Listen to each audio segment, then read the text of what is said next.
传说，在古早的话本里，每当男女主即将相亲相爱，就总会跳出来一个嚣张跋扈又有权有势的恶毒女子。原主14岁求得圣上赐婚，3年后太子因病昏逝，萧旭有了坐上皇位的机会。宁王为了女儿，鼎力支持萧旭上位。萧旭登上储君之位后，马上要纳林玉代为侧妃，原身愤恨不已，一哭二闹三上吊。你这种戏码我已经看够了。姐姐怎么就容不下我？别理他。以死相逼不成想服毒，结果误食真毒酒，真的死了。不才，我一女大学生，竟然穿梭成了恶毒女配宁初曦。既然老天让我貌美如花，家财万贯，权势滔天，我凭什么要作死？就算传承顶级恋爱脑，我也要改变命运。作死从赐婚开始，那就退婚，躲回禹州老家。我的宗旨是，苟到最后，咸鱼也能考虑。荣华富贵，我来了。别说我没提醒你们啊，我这把可是个大的。胖，希儿，你这糊了一天了，点个炮给婶婶呢。这把牌要是输了，我就去吃素1个月。南风，拜拜。二姑，你这说要吃素都说1年了。4条，3头。胖。对了，希儿，你也到了快出嫁的年纪了，这么荒废着可不好。我有个表侄儿。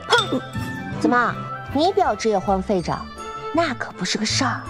我们宁王府就你这么一个嫡女，你的婚事儿那可是大事儿，你可有其他心仪的男子呀？拜拜。心仪的男子没有，心仪的女子倒是。我看二姑姑你就秀色可餐，淘气。我可是听说了，这3皇子可是要选皇妃了。我也听说，圣上要给3皇子和太子一同张罗。京城的大家闺秀啊，和全……等等，太子还没死吗？我的小心肝，祸从口出啊！8头。清一色，报了报了，给钱给钱！臭丫头又赢，没办法，躺赢的命呗。哎，不玩了。哎，32姑姑，明儿再来啊！就属你机灵，伶牙俐齿的。奶奶，哎呀，你看，宝贝赢了这么多钱，真好。在这原书里，今年太子就会因病逝世，男主在宁王的扶持下，在第2年就顺利登上了太子之位，而男主刚被立储不久，原身就服毒自尽，太孬了吧！虽然我跟男主没有定成亲，宁王也没有像原书一样扶持男主，但如果这主角光芒太过强大，事情发展还是会照着书中的情节走下去。如果我不回京做点什么，万一再被直接赐婚，就……小姐难道还对3皇子余情未了？不行，趁着父王还没有辅佐萧旭还没有当上太子，这一切都还来得及。我要回京，我要回京，我要回京！小姐，想哭的话就哭出来吧。哎，人在难过的时候呢，是不需要心理医生的，只需要算命先生啊。收拾行李，趁着夜色朦胧，我们回京。早知如此，不如等王爷派人来接了。淡定，你忘了我是怎么教你的？我们要偷偷的惊艳所有人，大点声。我们要偷偷的惊艳所有人。没错，不就是晕个车吗？我没事儿。没事。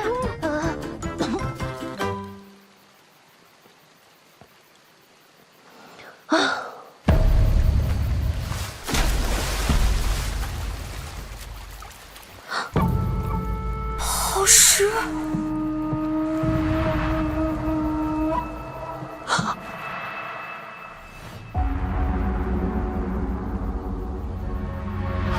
大晚上的，应该看不见我吧？又来一个。主子。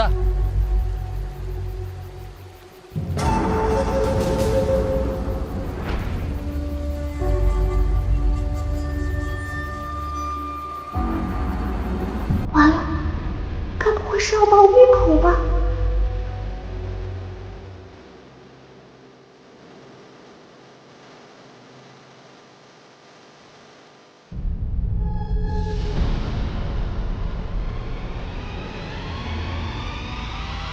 这个人很危险。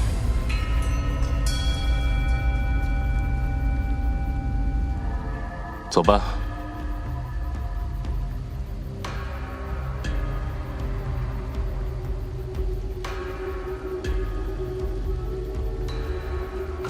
天哪，朱大门也能遇上犯罪现场？看那个人的气度，必然不是什么寻常家事。我从未在乙州见过这等人物，想必是京城哪位侯府公卿家的。不过，有谁家的公子能这样悄无声息地杀人呢？不过好在对方似乎并没有想灭口的意思，就是不知道到了京城会不会有什么后患。算了，可能不止这一个后患，男女主不还等着我呢吗？主子，刚刚那女子是？那女子明明都看见了，若是寻常世家女，就算把她解决了，也不费吹灰之力，为何偏偏放过了她？你看到她身上的披风了吗？披风？是一身白貂披风吧？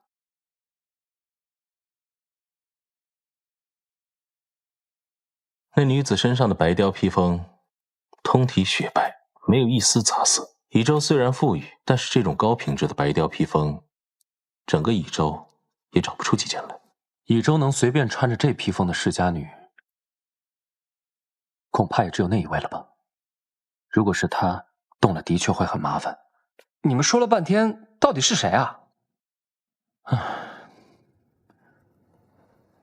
宁王的嫡女，岳西郡主，李朝唯一的异姓亲王，宁王。掌握30万兵权，镇守北疆。他有一个嫡女，如珠如宝，不会就是刚才那个女子吧？哪怕有1/1000的可能，也不能动她。她不仅是宁王的嫡女，还是他唯一的子嗣。那就留着吧，让他去麻烦别人。听闻岳西郡主差点与萧旭成婚，却不知为何硬要退婚，躲到这乙州来。那他这次回来，不会是成亲的吧？哼，这京城的水，怕是要更浑了。那才更有意思。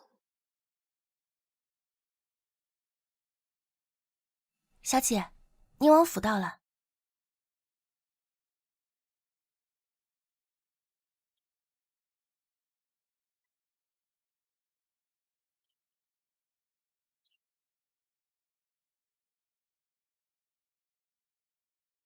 虽然只是3年不见，但毕竟不是元神，只希望宁王别发现我不是原来的女儿。希儿，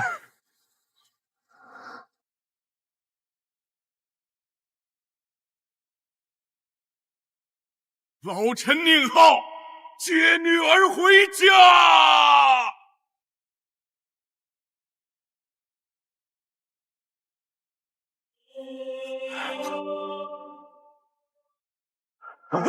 秦王造反，陛下有令，杀无赦。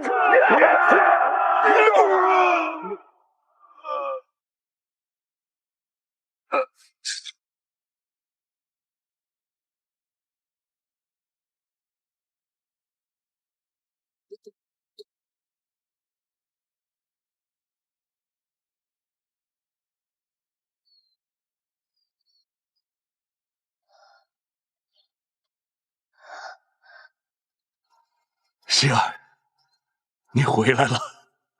宁王，你果然是世界上最好的父亲。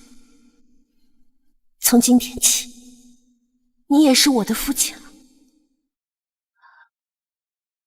回来了就好，回来了就好。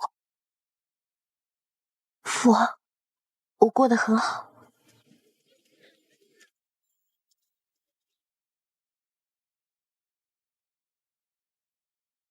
完了，叫错了，老头子，我过得很好。好，好孩子，回来了就好。咱回家。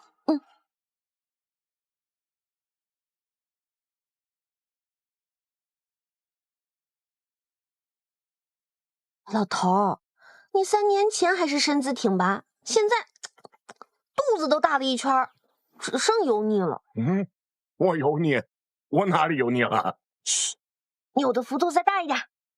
这套雀油操，记得每天都得跳起来啊！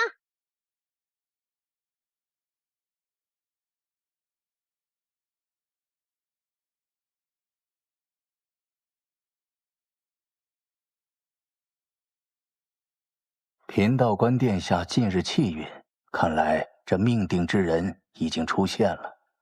几年前大师说这所谓命定之人时，我还以为我不一定能活到这命定之人出现呢。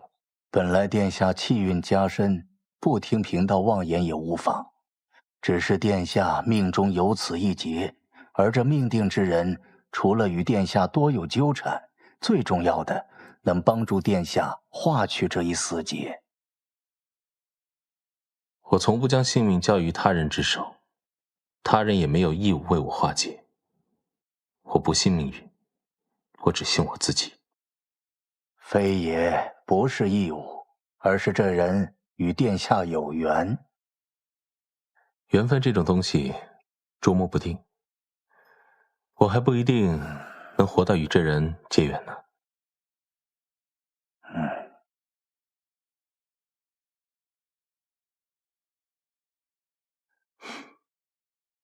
灵山寺的茶还是这么苦，叨扰大师了。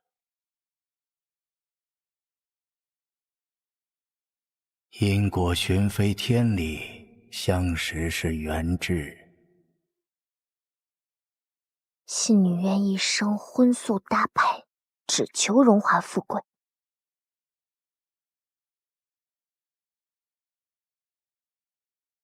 宁姐姐，好久不见。玉带拜见姐姐，不日便是我与旭哥哥的成亲典礼，这些宾客请柬，还请姐姐过目。无耻！你们早不相爱，偏等着我嫁给他，你们再相爱。你拿我当傻子吗？你怎么就不是傻子了呢？你想不想知道，你的夫君每晚都在同我说什么？他说你蛇蝎心肠，恶毒至极。他说你不知廉耻，霸着他不放。还有，不被爱的才是贱人。真倒霉，刚到京城就碰到吕楚。林小姐客气了。众所周知，宁王府只有我一个郡主，我可没有什么妹妹。林小姐还是唤我郡主便好。什么姐姐，茶里茶气的。是我的不是，还请郡主见谅。郡主这次回京，想必是久居了，王爷也一定替你选好了乘龙快婿。不知是哪家的公子能有这般福气？婚姻大事，父母之命，媒妁之言。我可不像林小姐，对别人家的郎君这么感兴趣。也不知林大人有没有为林小姐找到如意郎君啊？是我的不是，虽然我只是真心关心郡主的近况，但到底不该妄议郡主的亲事。知道就好。我们小姐只是关心你，不领情就算了，还责怪于他。你是郡主就了不起吗？这么咄咄逼人，听到没有？你今天必须跟我家小姐道歉。主子，这不是上。哪来的贱婢，也敢对郡主无礼？不愧是宁王府的人，这出手快准狠。是我唐突了，红娘她何错之有？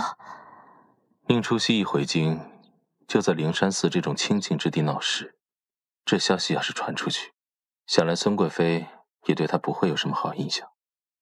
宁王择婿，怕是也不会那么顺利。去吧，解决了。是。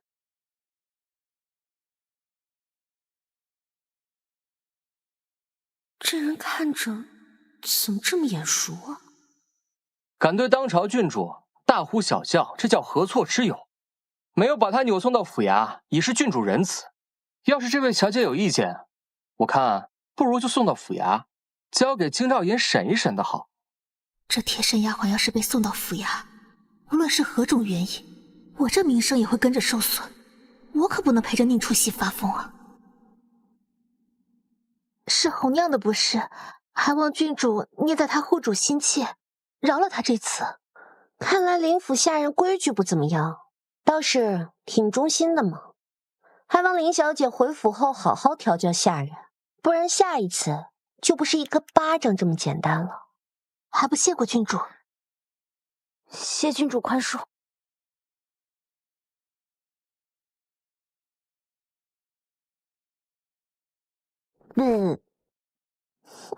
小姐，这对主仆整天就知道哭哭啼啼的，老是一副小姐欺负他们的模样。今日终于让我们给爽了一把，还是小姐厉害。也不算厉害了，不过就是这次真欺负他们一次罢了。下次咱们还这样干。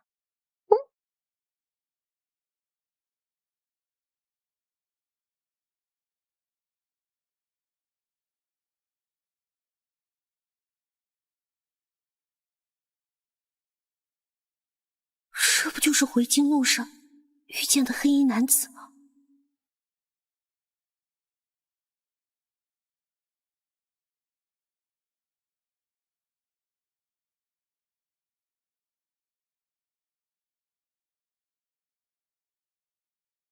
白日礼服，夜半杀人，这公子还有两副面孔呢。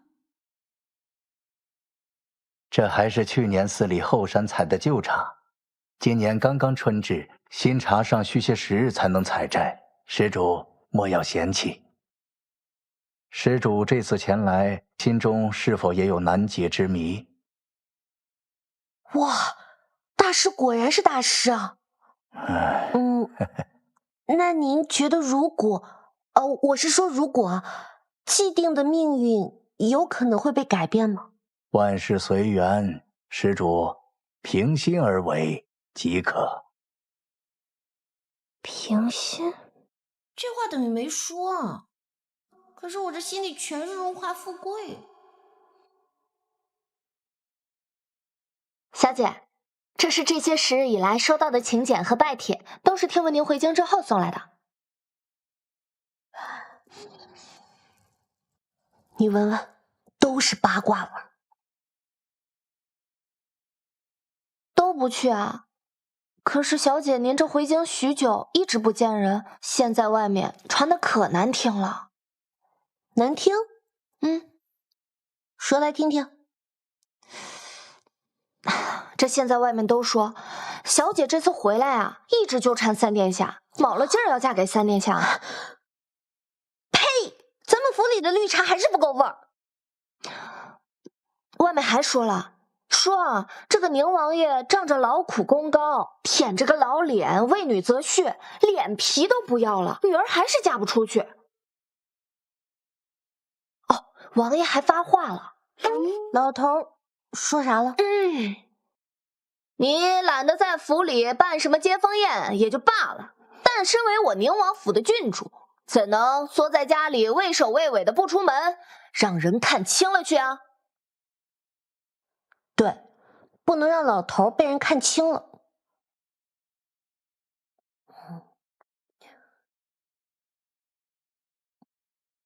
嚯，这请帖都用金粉写，豪气！就他。四公主的赏花宴，这四公主可是三皇子，就是你前任的亲妹，她的赏花宴能有什么好心啊？鸿门宴也是宴，既然要吃席，那就挑个牌面最大的。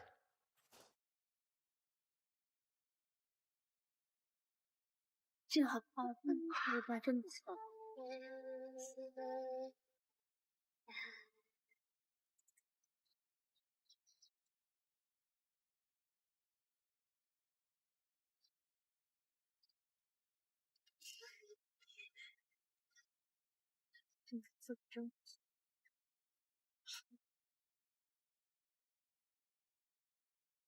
你介意吗？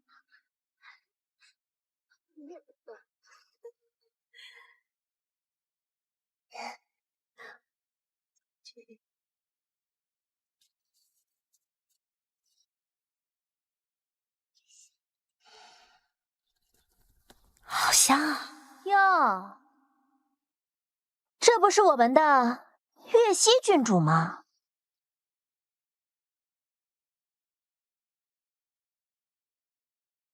见到本公主还不行礼？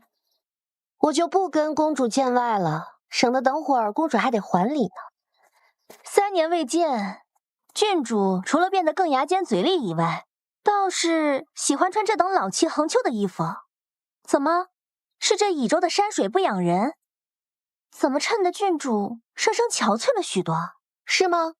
可我听闻先皇后就甚爱粉金，出席国宴也经常穿着。圣上也曾夸先皇后着粉金气韵非凡，恰好我府上祖母也偏爱粉金，因此给我做了许多身衣裳，穿上祖母也开心啊。孝心可嘉，这才是嫡女风范呢。哇，这粉金莫不是锦州特产星辰起？这居然还有这么识货的！哇，星辰起会让布料在摆动时在光下显出星光，因此得名星辰起。是吗？这我还真不知呢。它除了织法独特，它所需要的蚕丝只有锦州独有的桑蚕才能吐出，它的产量还只有普通蚕的1/3，这都导致了星辰起价格昂贵，一寸难求。听闻锦州好像是有流传1寸星辰1寸金的说法。什么？1寸金？真的假的呀？月溪郡主居然用这星辰起做了件外衫，不知道是要用多少布料，花多少钱呢？是吗？哎呦，要是早知道星辰起这么金贵，我就不拿去做窗帘了。什么？窗帘？天哪！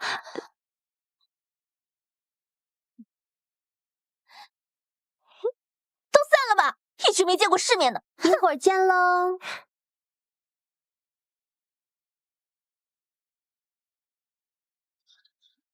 弹得真不错。真好，情技了得啊，真好啊！是啊。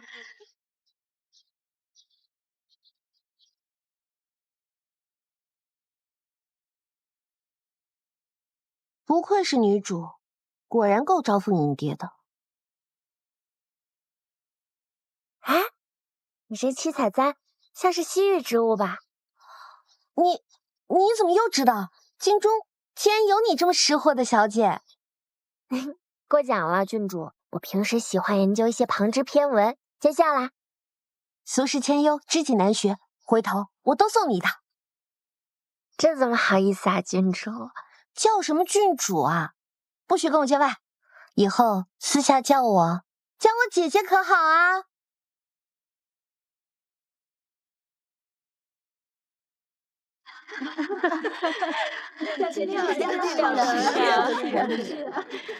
这位谬赞，我这琴技只是寥寥，想当年宁王妃可是琴艺了得，一首名曲名动京城。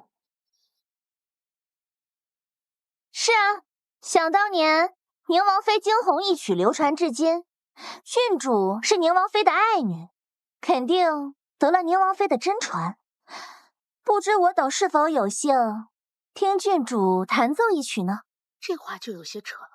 宁王妃在生下郡主后就一直卧病在床，郡主3岁之后就去世了，哪来的时间和精力教她弹琴啊？就是啊，公主相邀，却之不恭，但我琴技拙劣，远比不上林姑娘，未免污了众位的耳朵。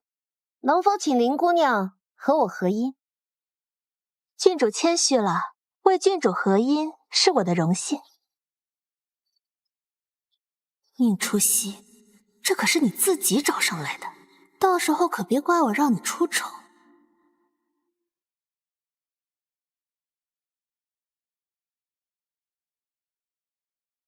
哼，林小姐先声夺人，看不出来好胜之心如此强。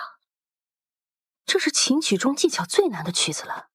林小姐技艺不凡，看来月溪郡主只能沦为陪衬了。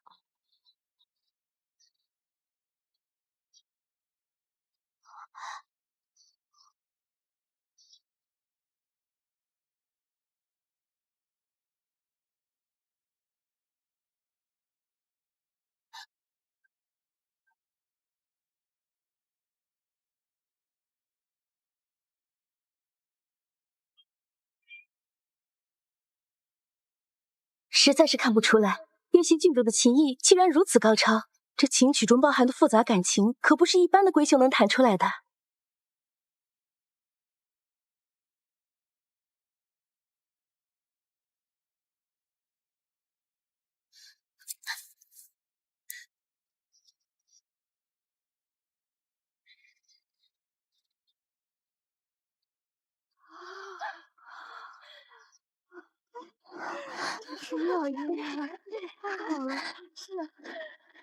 郡主不愧是将门虎女，此曲道出了我边塞将士的英勇。我等将来定不负先辈之志，扬我大理之威。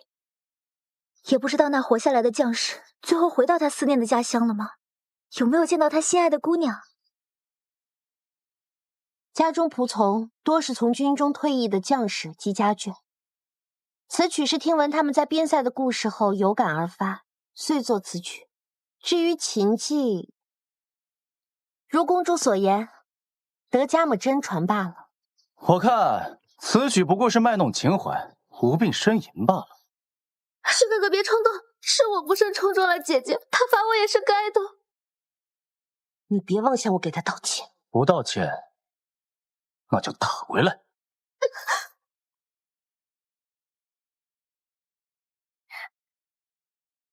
这玛丽苏的长相，是原书男主来给女主撑场子了，穿得跟个花孔雀似的。玉儿，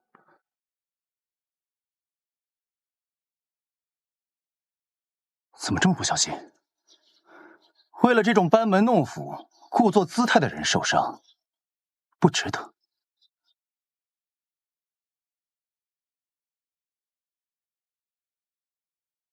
月溪郡主不过一闺秀，平时大门不出二门不迈的，何以谈边塞杀敌、将士思乡？真想兜了他。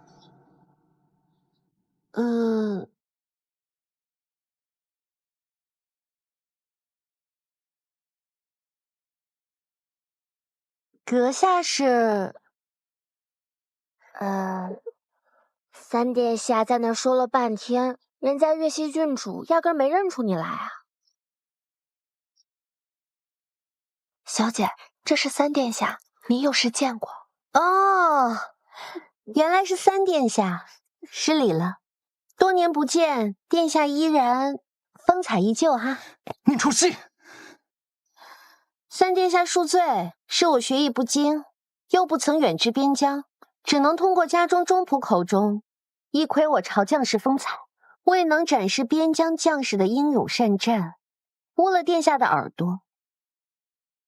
那不知殿下可曾亲至边疆，一窥我朝将士的铮铮风骨呢？郡主，三殿下好像没上过战场。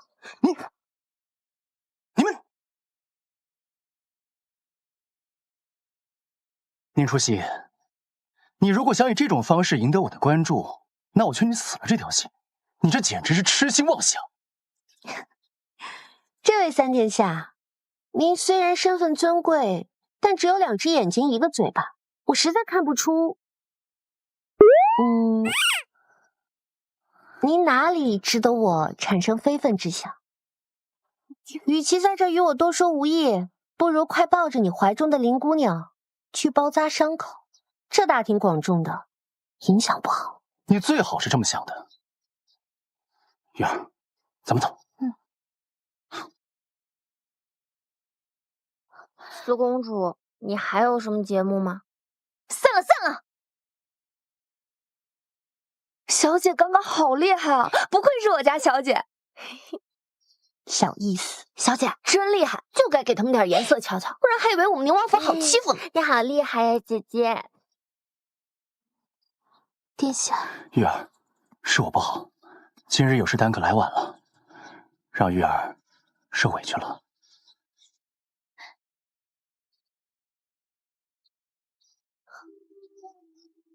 一见到殿下，玉儿什么委屈都没有了。以后不用怕，有我在，谁都不敢欺负你。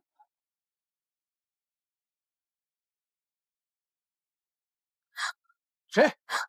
兵分2路，王府集合。好的，小姐。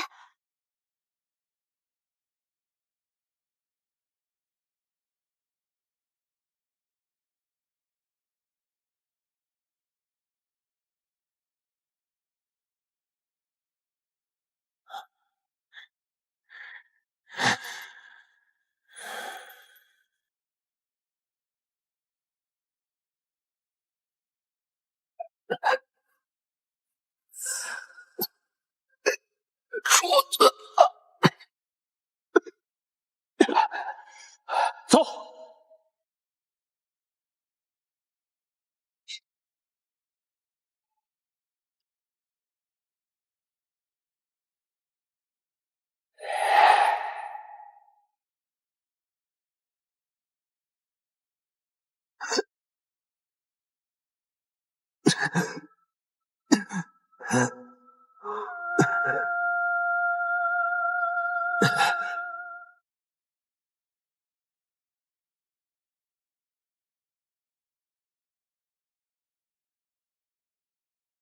这是哪儿啊？威远怎么这么绕啊？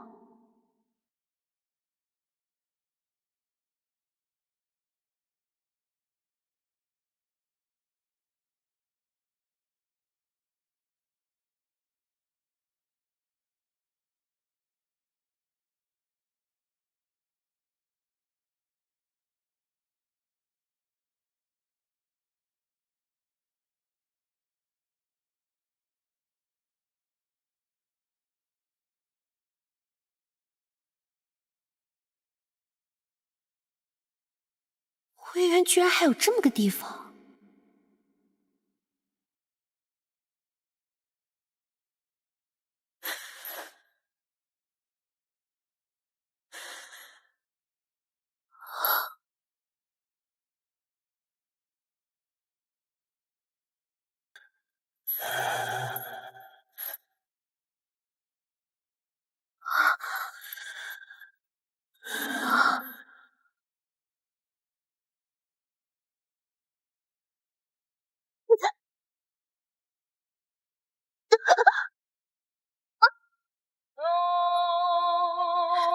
终于要杀人灭口了吗？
难道是他让我恢复了意识？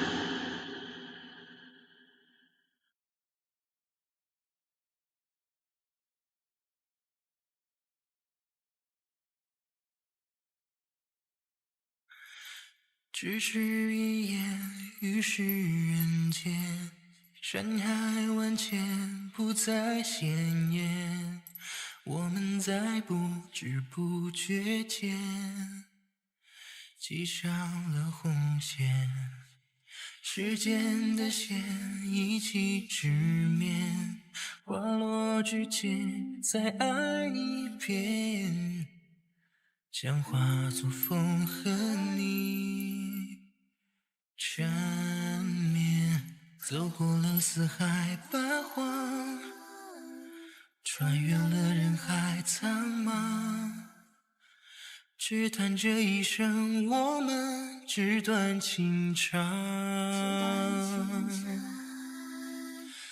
即便看过一切的名言，而我依然最爱你的脸，回忆一幕幕不断浮现，不断蔓延。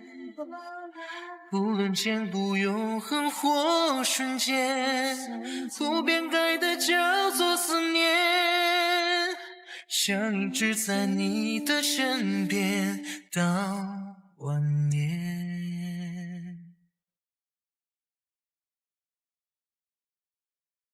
不好！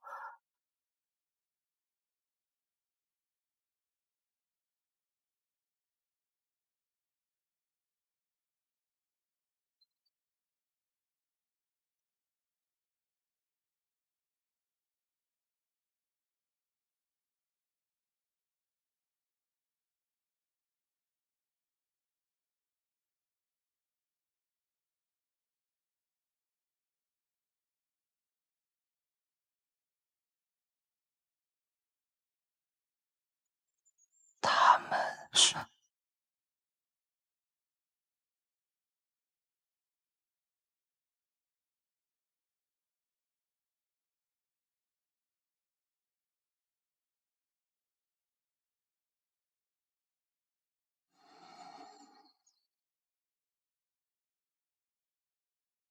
主子什么时候这么温柔过？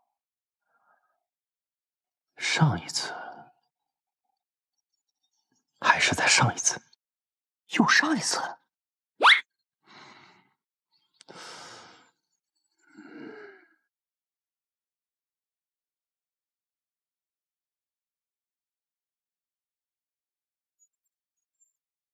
等他醒后，亲自送他回宁王府。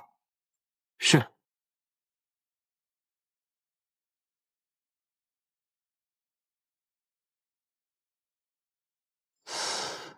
这还是第一次毒发后有人近身却安然无恙的，也是第一次在他毒发后还能安然入睡的。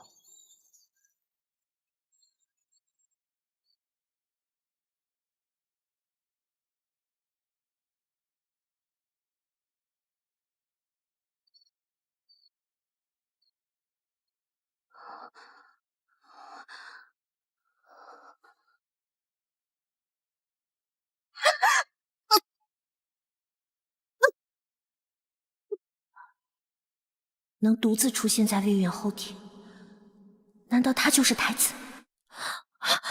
小姐，您终于醒了。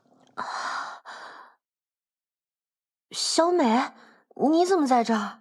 小姐，我在魏园后门等了您好久都没见您，就过来找您了。可是后院阁楼有人守着，说是不让外人进，可把我急死了。那你最后是怎么进来的呀？我刚刚啊，岳西郡主，您这婢女可不得了。是她。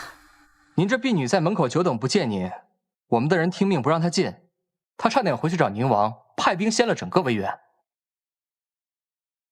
这丫头忠心，倒是让您见笑了。是我们的问题，底下的人没能发现郡主，害得郡主的婢女担心，差点引起误会。哦，我是怀流，殿下命我送郡主回府。那就多谢殿下了。哦，对了，这是殿下命我交给郡主的金疮药，是皇家贡品，效果比外面的要好上数倍。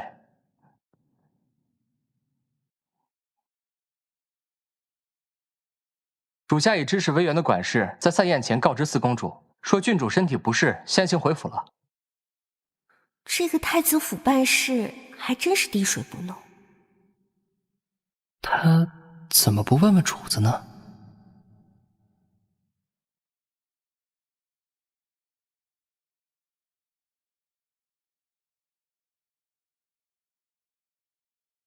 顶着这么明显的伤，这岳西郡主怎么好像没事的人一样？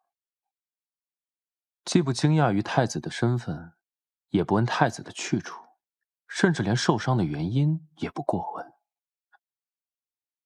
这岳西郡主不像传闻中那般无脑，反倒很是沉得住气。不管是谁，只要能减轻主子毒发的痛苦，便是整个太子府的恩人。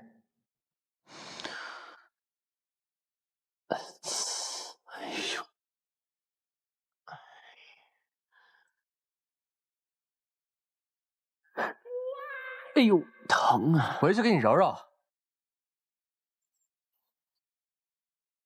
总之，事情就是这样。所以说，这太子殿下可能身患重疾？我也不确定，但看那等情景，反而更像是中毒。说是恶疾，倒不如说更像是被药物刺激了神经，整个人都处在一种濒临失控的暴力状态。不管什么原因，这太子殿下下手也太重了。您这一圈青紫掐痕不说，顶着这么大个牙印儿，这几天还怎么出门啊？反正我也不想出门，但是你别告诉老头子啊，省得他担心。还有那披风，收好了，别让旁人看见啊。放心吧，奴婢明白。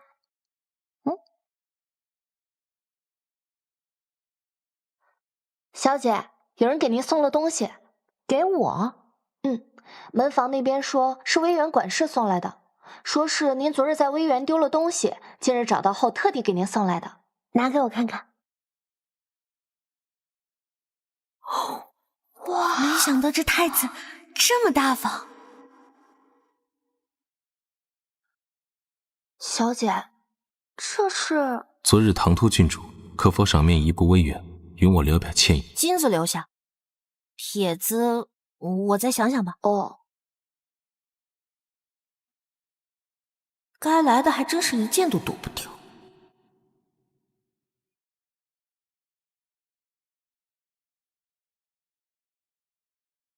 郡主，主子在阁楼等您。小美，你就在这等我，不用上去了。好的，小姐。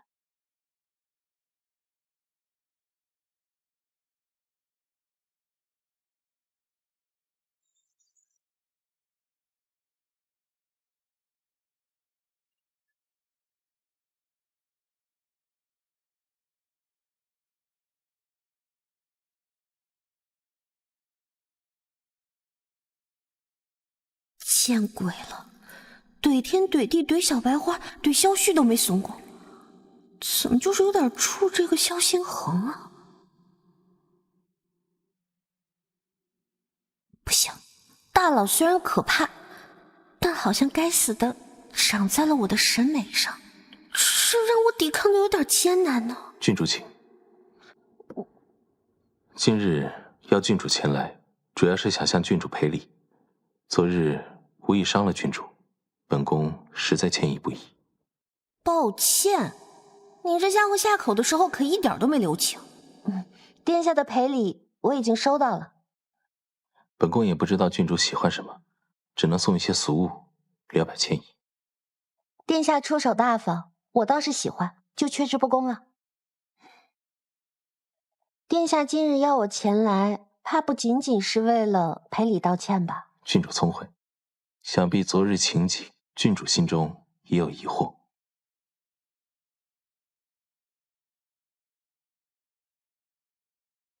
本宫其实身患顽疾，发作时会神志模糊，头痛难忍，严重的时候还会伤人伤己。当朝太子身患嗜杀恶疾这种事儿，是我能知道的吗？我特地没有问你发疯的原因，大家彼此装傻不好吗？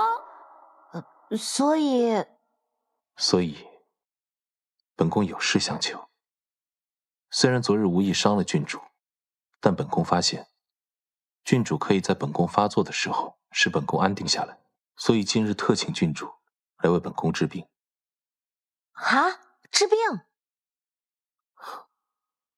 身患顽疾，发作就嗜杀，只有某个女人才能治的病。他这不妥妥大男主体质吗？本宫脸上有什么东西吗？有非凡的气质。我有几个问题。但是无妨。你是不是从小就任何女人不能近身？全世界只有我能碰到你啊？没有。那你是不是有兄弟浴血奋战，被贪官诬陷，急需你忍辱负重，平反冤案？本宫打的都是胜仗。冒昧最后再问一句啊，你是不是有生病的妈、狠心的爸，还有上学的妹？母后已逝，身边的兄弟姐妹都安好。怎么就摊上我了呢？没有女主的命，却撞上女主才能治的病，这叫什么事儿啊？那我要怎么治你啊？无需郡主做什么，只需要郡主每5日来后庭阁楼待上2个时辰。和殿下一起待2个时辰？是的，本宫发现，只要郡主在我身边，本宫便能安稳，而且头痛也能缓解不少。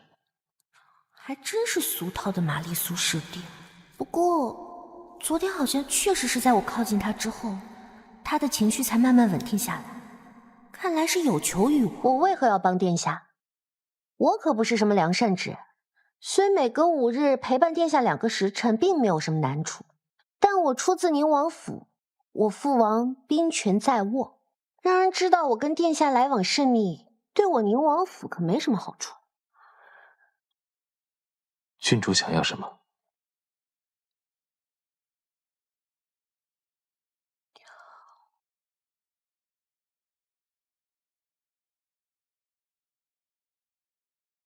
我想要殿下护宁王府一世安稳。郡主这话是代表郡主本人，还是代表整个宁王府？想必你也知道，3年前，因我年幼无知，闹腾的我父王差点把全部身家都压在萧旭身上了。一句年幼无知就打发了前尘往事，这月溪郡主还挺豁达。郡主是什么意思？我的意思是，我的选择就是宁王府的决定。你不信我？没有，本宫相信郡主。那你笑什么？本宫只是好奇，为何是本宫？本宫以为郡主会找萧旭，毕竟你们差一点定下了一段姻缘。实不相瞒，我其实不介意最后是谁荣登大宝，只要不是萧旭就行。而殿下恰恰是最合适的人选。因爱生恨？不是，没爱过。那又是为何？是萧旭护不住宁王府，或者说他根本不在乎宁王府下场如何，所以殿下就不必担心我因为感情问题左右摇摆，中途变卦。事实上，如果殿下能在过程中一不小心让萧旭消失，我会更感激的。护宁王府一世安稳，本宫可没那么大能耐。不，你有，你现在没有，以后也会有的。宁王府满门上下都忠君爱国，可惜后继无人，因此不求世袭鼎盛，只求我在的这一世能繁荣安稳。郡主所求皆是为了宁王府，那郡主本人呢？无甚所求。我？除了宫里那几位，我已是这天下最尊贵的女子。只要殿下您能护得宁王府昌盛一日，无论我如何肆意妄为，都无人敢欺我如我。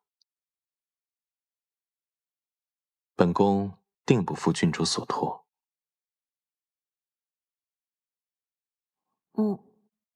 这是谈成了？这么容易的吗？还以为得磨上几个回合，这么大的事儿，他就轻飘飘的一句话就决定了。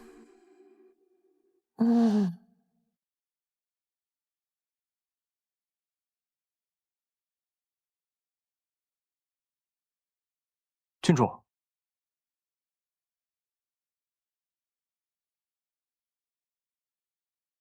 主子多年来深受病痛折磨，各种方法都试过，不过仍然从未睡过一个好觉。但郡主的气息却能神奇的让他安定下来，哪怕只是让他睡一个安稳觉，也极大的缓解了他这么多年来的病痛。您的这份恩惠，整个太子府上下铭记于心，客气了，各取所需罢了。还是要谢谢郡主。主子这人平时看似冷淡，但其实赏罚分明，对待自己人永远真诚相互。只要郡主您一天站在主子这边，主子定不辜负郡主。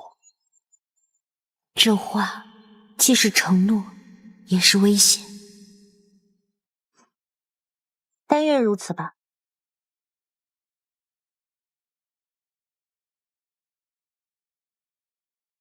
他既然承诺护宁王府周全，只要宁王府不背后捅刀，想必事成之后也不会被卸磨杀驴。若他真的言而无信，大不了就跟袁术一样，拼个你死我活罢了。至于谁输谁赢，还不一定呢。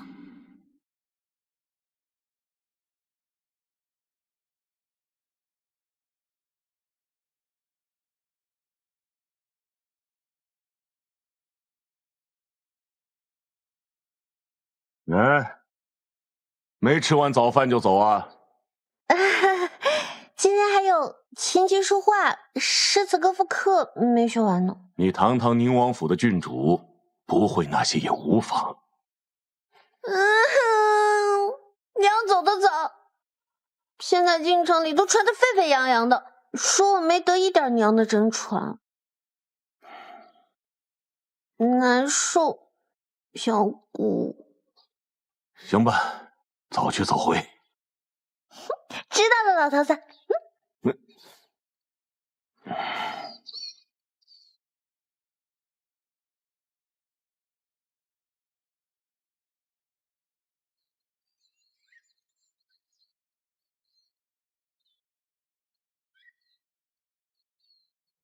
哎，这不是上回我在他马车里看的那本书吗？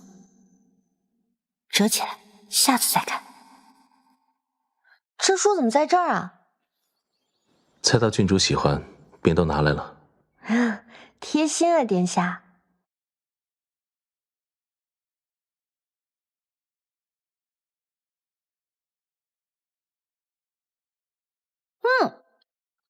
这个好吃，甜。这里还有很多。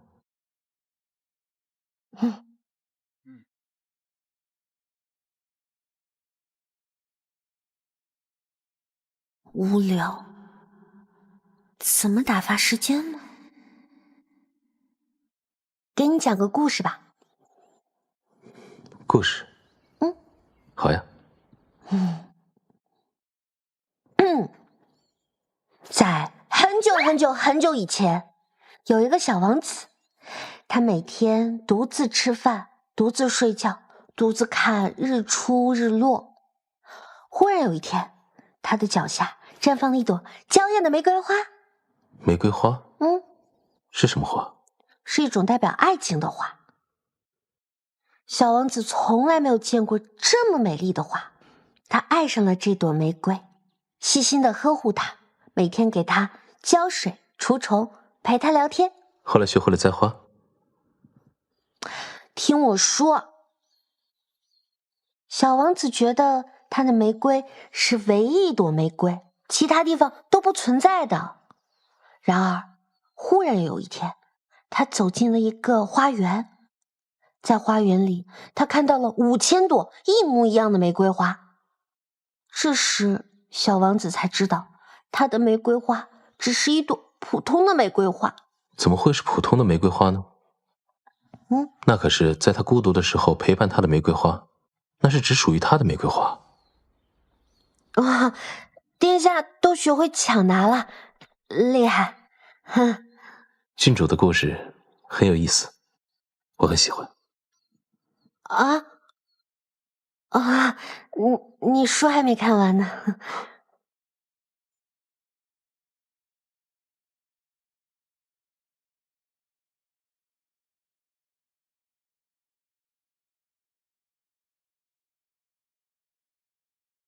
哎。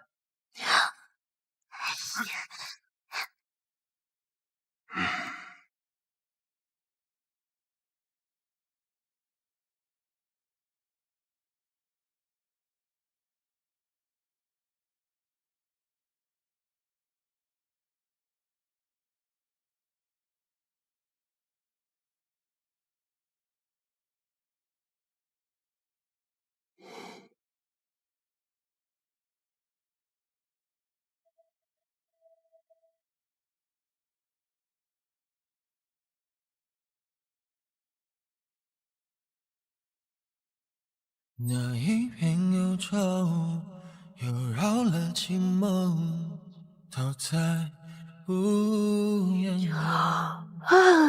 一纵间燃烧阵风，而如今看落红，随回忆飘在空中。就像是写了忧伤在心里。你是说我离你越近，你的气息就越稳？只要郡主离我越近，我的躁动就会好一些。像现在就挺好的。这样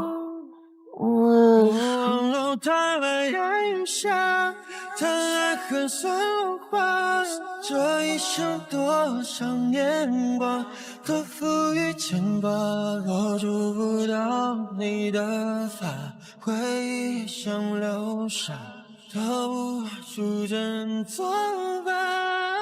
我望楼台外烟雨下，望不到你的天涯，这人间多少风华，不如你情话。风吹过我的脸颊，热情湿了如麻，放不下，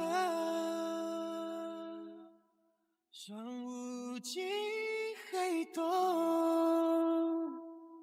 我望楼台外烟雨下，叹爱恨算落花，这一生多少年光都付与牵挂。不好意思啊，不好意思，不好意思。晚。我望楼台外烟雨下，望不到你的天涯，这人间多少风华，不如你情话。风吹过我的脸颊，热情湿了如麻，放不下。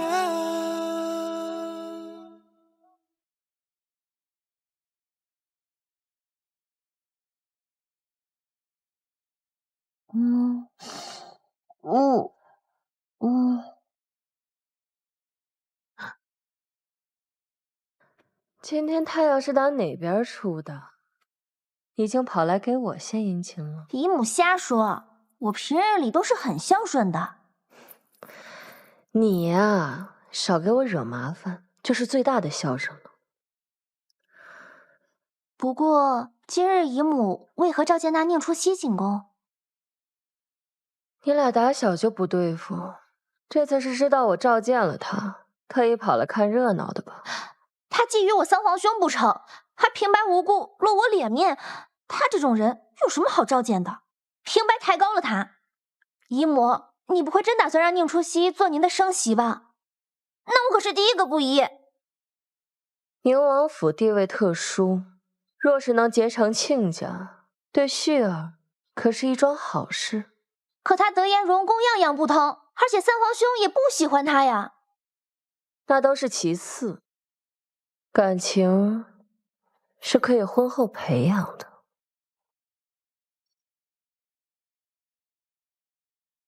岳西郡主到。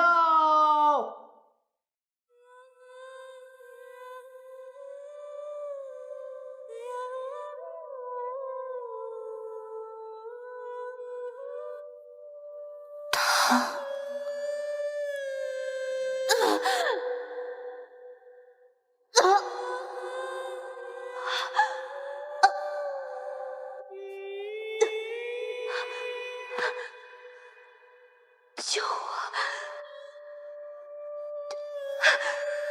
姨母，救我！啊，希儿怎么这么傻？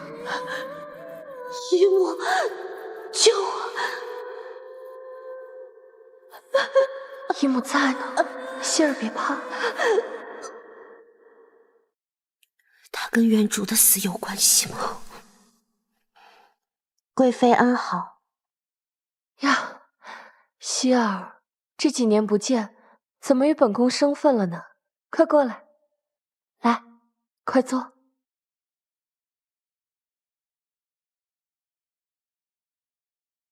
离不可废。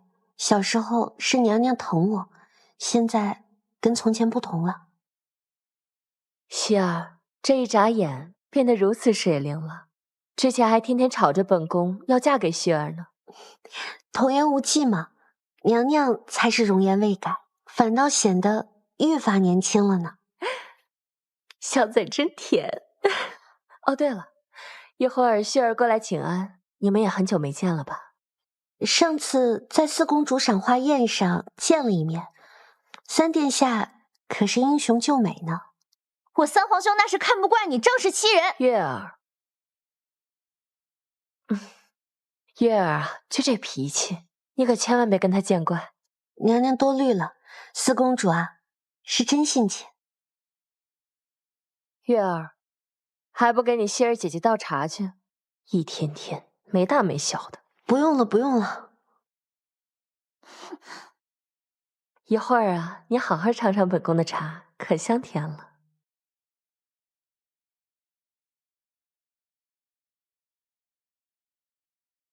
看来这茶还真是非喝不可了。不过今日孙贵妃召我进宫，人尽皆知，她应该不会蠢到在自己的宫里动手脚的。那就谢过四公主了。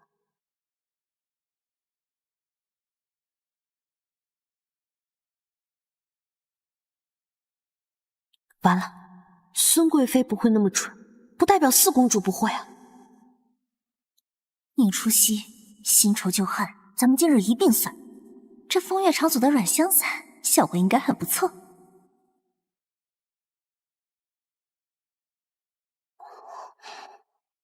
希儿，你怎么了？是哪里不舒服吗？明明还没到药效发作的时间，他又在搞什么鬼？就是突然有些头晕，许是春寒料峭，吹了冷风所致。那要不要找个太医给你瞧瞧？你还年轻，这些小病可不能忽视。害得娘娘您担心了。今日本来就是来向您请安，因为这点芝麻大的小病，劳烦太医院跑一趟，倒是我的不是了。希儿，不过我是确实有些不太舒服，怕把病气过给娘娘，因此就先跟娘娘告退了。郡主真是客气了，既然身体不舒服，不如多休息一会儿，好了再走吧。好孩子，你要是不舒服，就赶紧回家歇着。等你身体好了，本宫再邀你进宫谈心。那就谢过娘娘了。去吧。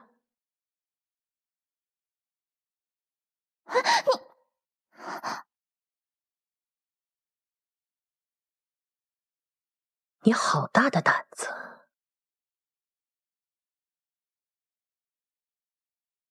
你可真是我的好外甥女，谁给你的胆子在我宫里动手动脚？我看你这公主是当得太舒服了是吧？我只是想让她出丑，又不会被查出来的。你以为大家都是傻子？不管查不查得到，只要是在我含章宫里出的事，我能脱得了干系吗？别说是你父皇，就算是宁王府的妾，也够我们喝一壶的了。我可是公主，她只是个郡主，区区一个宁王府，还不是我父皇说什么，他们就得做什么？你给我回去好好反省，无事不得出宫。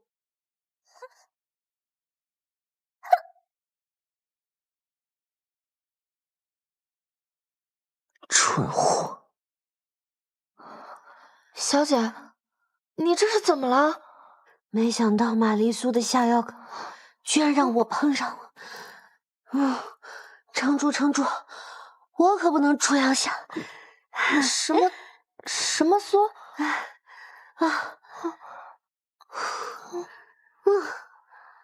无事，我们快点回府。哦。太子殿下倒是许久未见月溪郡主，不知郡主近来可好？太子，你真好看。太子殿下恕罪。郡主这是从何处来？回太子殿下，小姐刚从含章宫出来。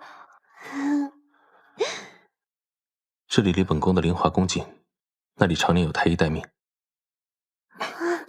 太子殿下。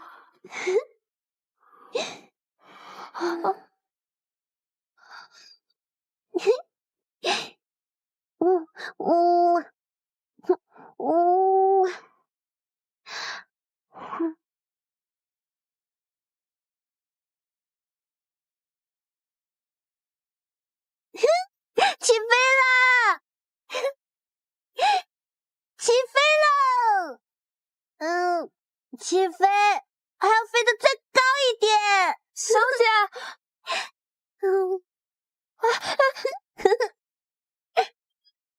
不要问我，我也不知道发生了什么。我对不起小姐，我对不起整个宁王府。看不出来啊，你们郡主私下挺狂放的。你说谁狂放？你狂放！你竟敢说我们家小姐狂放！你别过来！谁狂放的？你狂放！好热呀！我要开中央空调。好热呀！他中的是什么毒？回殿下，贵人中的是软香散，药效跟醉酒类似，但是带有催情效果，却对身体没什么危害。因为这药危害小，因此也没什么解药能缓解，只能等药效过去。若贵人体虚，药效过后，服用一剂温补之药即可。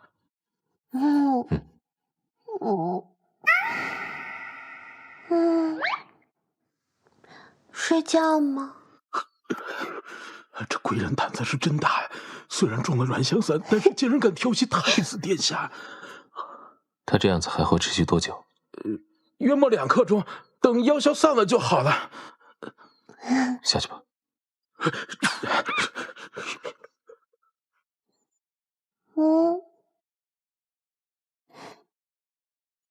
你待在这里，跟个二傻子似的。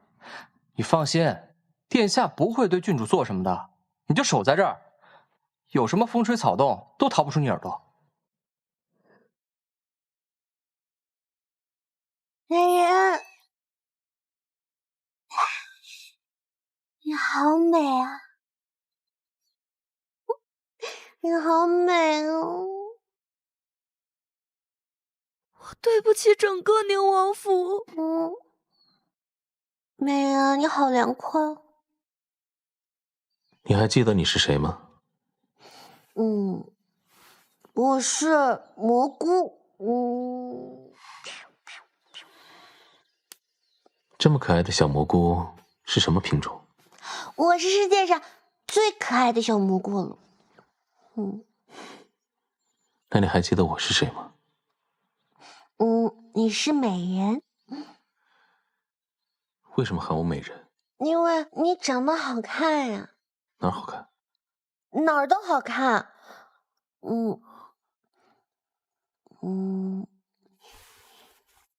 眼睛好看，一闪一闪亮晶晶的。鼻子好看，特别高。嘴巴也好看，一看就适合接吻。适合接吻。我望楼台外烟雨下，望不到你的天涯。这人间多少风华，不如你情话。风吹过我的脸颊，若尽是来如麻，放不下。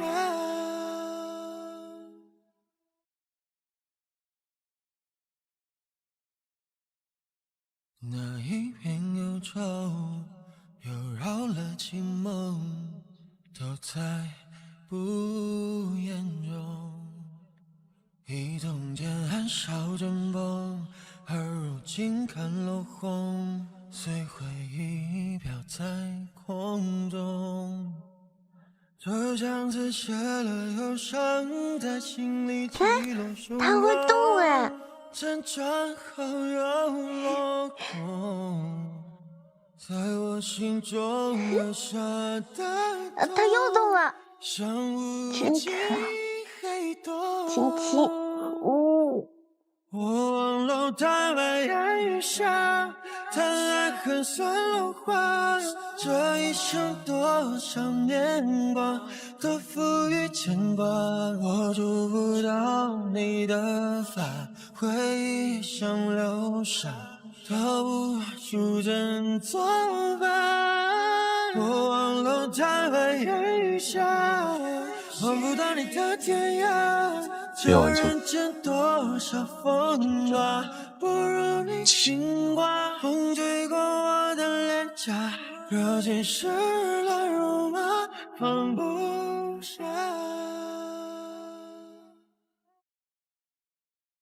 属下已遣太子府管事太监向韩章公回禀，只说是殿下偶遇岳西郡主晕倒，将人就近安置在了太子府外殿，请太医就诊后说感染风寒，并无大碍，让孙贵妃不用担心。知道了。最近这韩章公也不安分，是时候该敲打一下。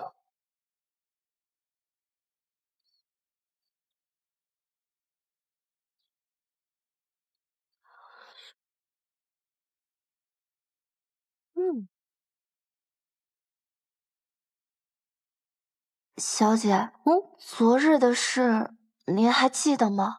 昨日起飞啦！我要飞得再高一点。睡觉吗？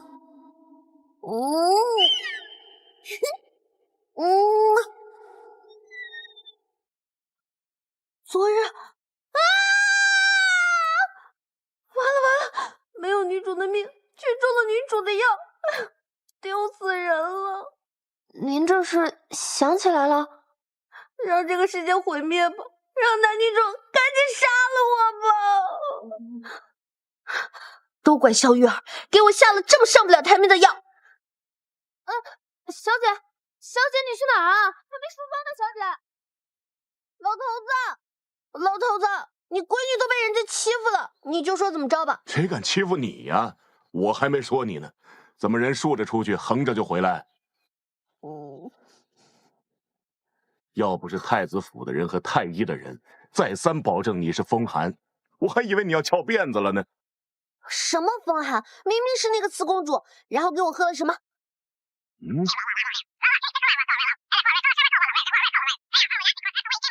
然后就这样了。欺人太甚！就是。但是老头子，你又不能拿剑直接劈了韩章公，小心气坏了身子。虽然不能劈了韩章公，但是让那二人寝食难安，为父还是能做到的。真好，就让他们寝食难安。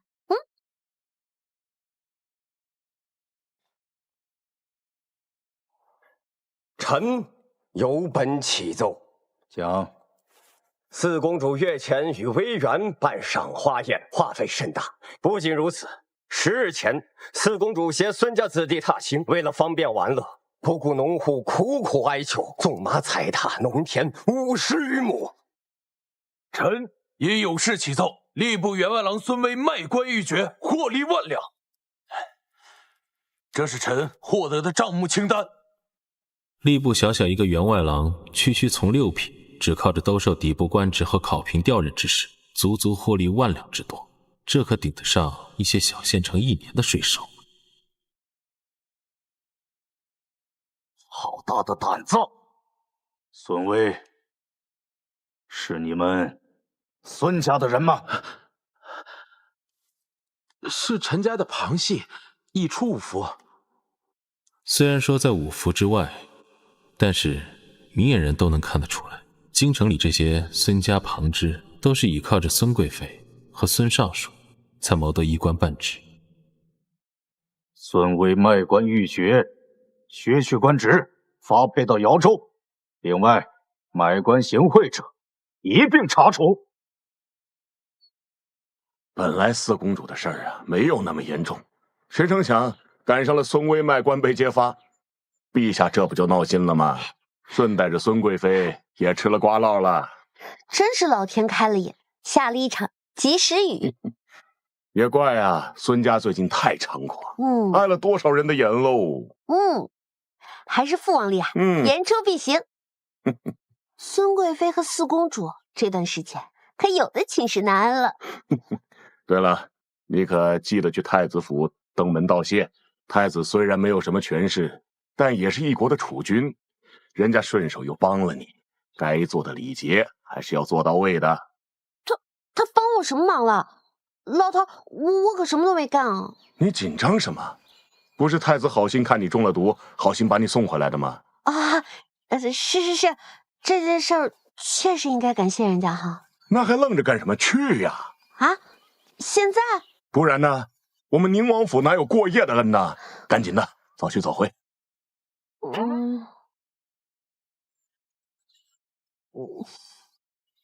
哎，你就这样去了？哦。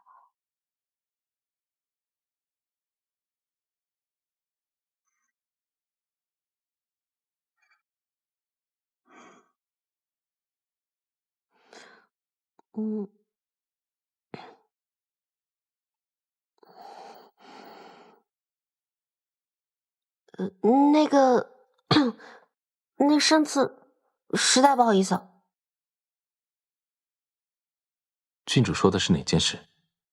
这人怎么哪壶不开提哪壶啊？是赖在本宫身上不下来，还是既要发作，轻薄本宫之事？喂，不带这么公开处刑的吧？你故意的吧？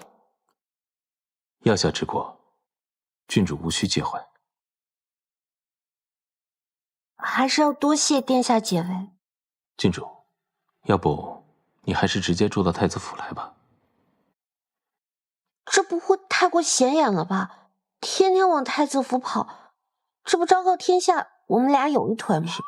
什么腿？就是众目睽睽之下私相授受。不会，怀留回家马车驶于后庭，然后再换了马车过来。后庭有通道直通内殿，不会引人注目。内殿都是本宫的人，郡主不用担心。这不会太麻烦了吧？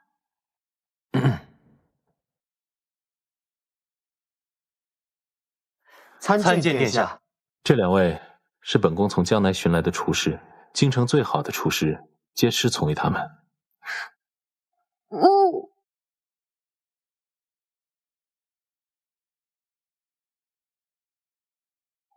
哇！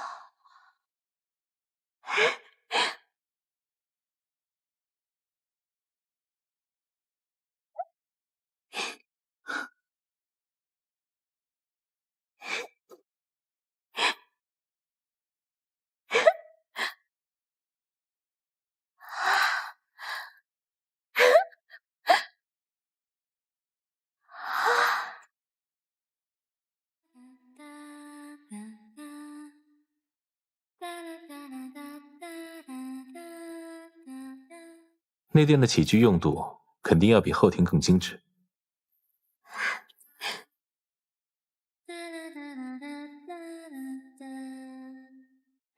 后庭不过是临时的落脚点。还有，好了，不用说了，我同意了。治病非几日之功，后庭再舒适，也不过是一内事。本宫担心郡主待得烦闷。殿下想得甚妥，好吃好喝就行。不过我这算不算登堂入室啊？算，也不算。来都来了，殿下，要不要来一起谈会儿？现在？谈？放心，今日之粮免费。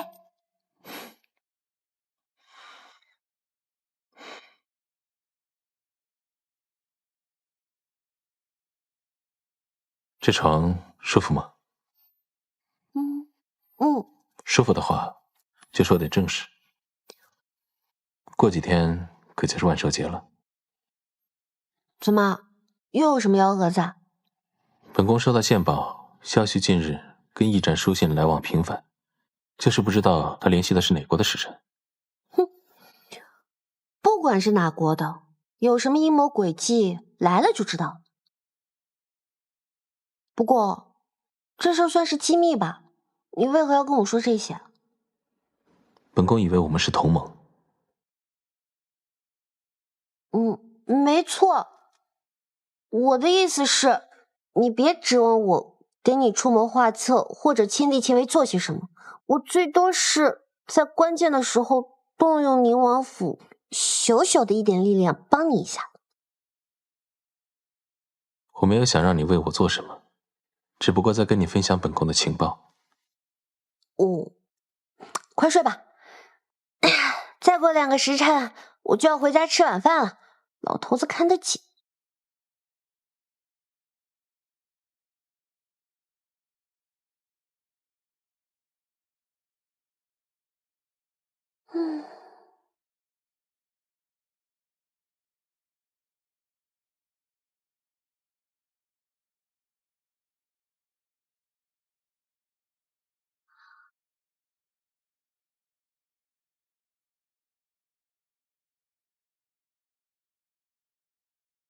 大家快来看呀！都快来评评理！这个外族男子在光天化日之下对我行奉鬼之事，大家快来评评理呀！太过分了！别跑！大家快来看呀！就是他，他对我行奉鬼之事！大家快来评评理！走去看看，走。放开！大家快来评评理！放开！我没有。这位贵人，您过来帮我评评理。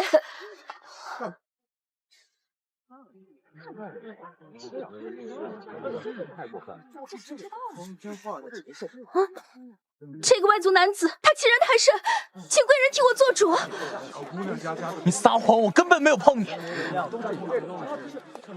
民女今日出门采买，谁曾想这个外族男子，他竟见色起意，光天化日之下，竟想对民女做出非分之事。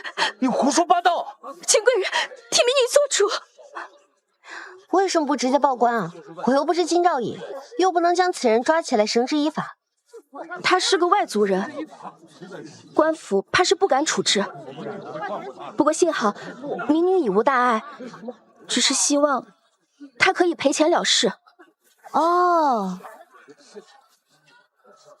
姑娘若是想拿我当枪使，怕是不能如愿了。没有啊，贵人，您误会了，我没有。好香啊！姑娘若再不说实话，我可让人去教坊司一趟，查查户籍了。小美，去教坊司。是。不要！这位公子并没有非礼我，只是民女见他是外族人，所以才起了贪念。民女再也不敢了，请贵人饶命。他诬陷的人是你，报不报官，如何处置，都由你决定。我们草原二郎不与这等女子计较。谢谢公子，您大人有大量，谢谢。走吧。啊，姑娘，在下贺楼彻，刚刚多谢姑娘解围，不知姑娘芳名，改日定登门道谢。贺楼，是不是北琼皇姓？举手之劳，不必在意。不知姑娘刚刚是如何知道那位女子在诬陷在下？没有哪一个良家女子在被人非礼后，第一时间不是裹紧衣裳，而是任由肩头裸露在外，生怕别人看不见。而且她身上的熏香是由教坊司统一调制分发的，青楼楚馆的姑娘都是用那个熏香的。好厉害啊！那不知姑娘又是怎么知道这种熏香的呀？嗨，我们家小姐在宇宙逛遍了大大小小的青楼楚，当然。闻过而已，闻过而已。不过，还是多谢姑娘。虽然姑娘不愿意透露芳名，但是今后如果有需要用到我贺楼彻的地方，姑娘派人去驿站知会一声便是，我定不推辞。这点小事不用放在心上的。走了。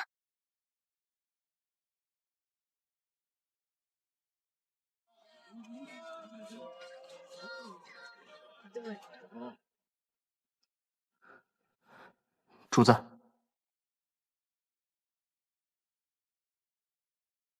主子放心，以后属下绝对不会让这样的宵小之辈闯入极清坊。从今日起，你亲自护送郡主回府，没什么事别让他下车。是。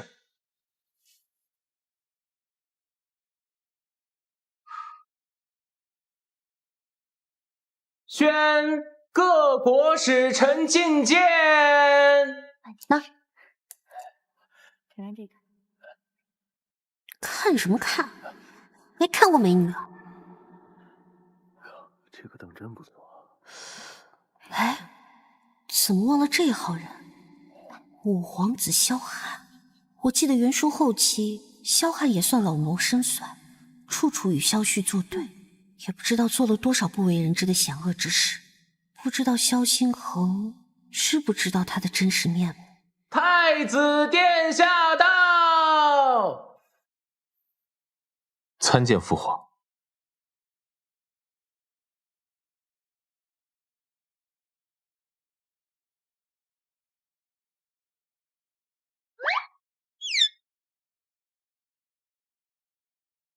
你出息了呀你！那是，你闺女生得漂亮。别阴沟翻了船，给我添麻烦。翻不了，我划船全靠浪。哎呀，真是女大不中留啊！但我闺女值得这天底下最好的郎君相配，翻船了也不怕，自有为父给你顶着。你只需要选择你喜欢的郎君即可。老头，别说了，全在这酒里。哼，就知道贫嘴。开席。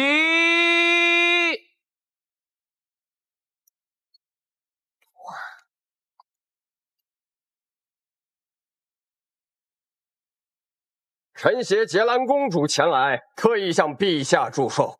有劳贵国特意派人前来，代朕向贵国的王上问好。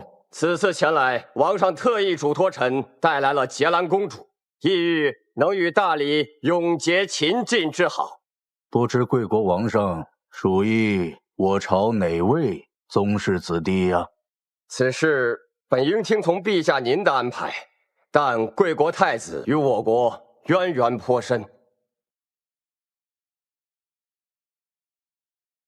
渊源？我记得原书中确实提到过，太子在刘国做质子，不过原文中寥寥几笔，难不成是有什么卦？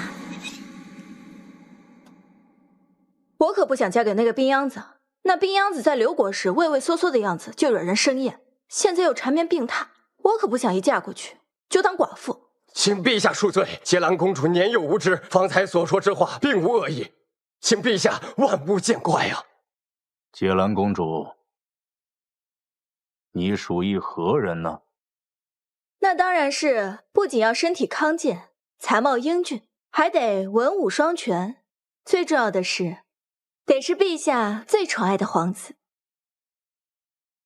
去，他还挑上。这结兰公主倒是自视甚高，也不问问哪个皇子愿意娶她呀？我也没说错呀。那个太子之前在刘国时被皇姐皇兄训斥，连嘴都不敢还。他那个样子，谁看了都不想嫁。闭嘴！臣女刚刚殿前失仪，但有几句话不吐不快，望陛下恕罪。无妨，朕准你畅所欲言。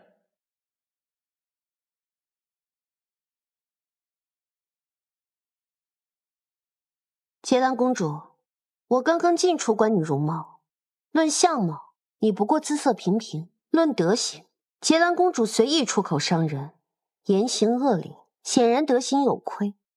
论家世，结兰公主虽为公主，但却是庶出，且数年前刘国就与我国签署了投降书，你不过是降国的庶公主。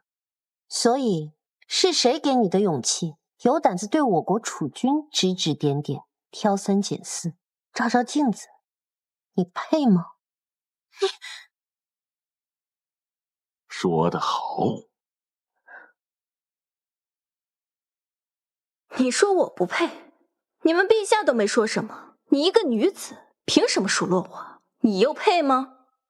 你该庆幸，我父王驻扎的辖地是在北疆，而不是西域，不然还轮不到你问我配不配。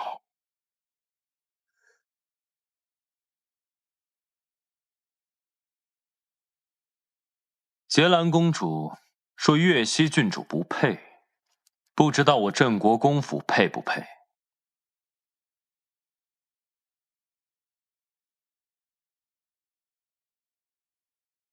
若不是陛下仁慈，担忧战事会使得百姓流离失所，我白家早就带着20万白家军进驻刘国皇城了。那时候，怕是轮不到公主在这里谈郡主配不配。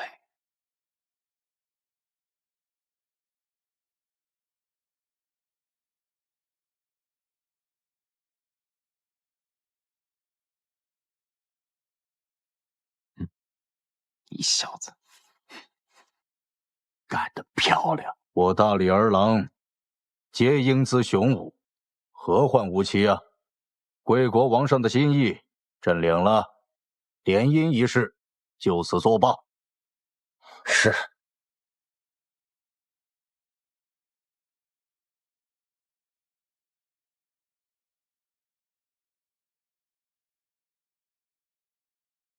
本殿特来向陛下贺寿，愿圣上日月同辉。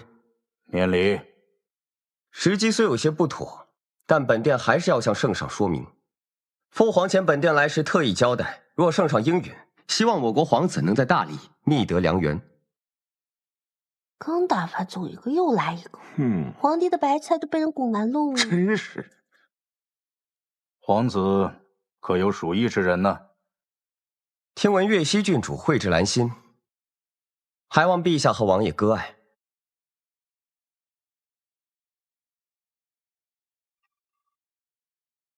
你说什么呢？谁给你的胆子？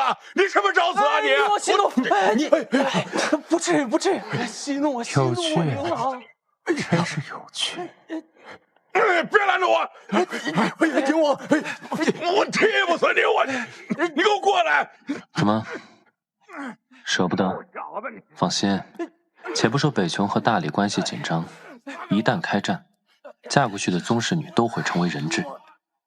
就单说她自己，宁王府唯一的郡主，身上30万宁家军的荣光，陛下敢让她嫁过去吗？这是我家闺女。行了，行了，行了。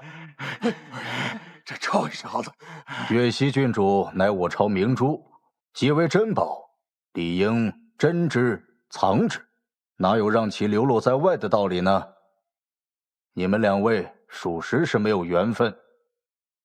不过皇子如属意其他宗室女，朕倒是乐见其成啊。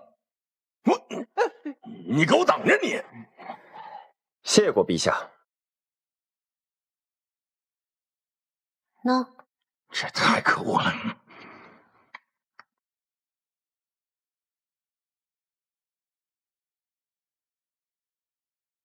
你若是想拉拢宁王一族，我可以帮你。不必了，我希望他是真心靠向我的。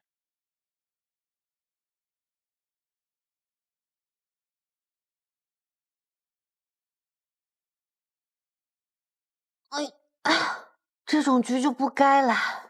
郡主，叨扰郡主了，还望郡主恕罪。只是我家世子特邀郡主一步一叙。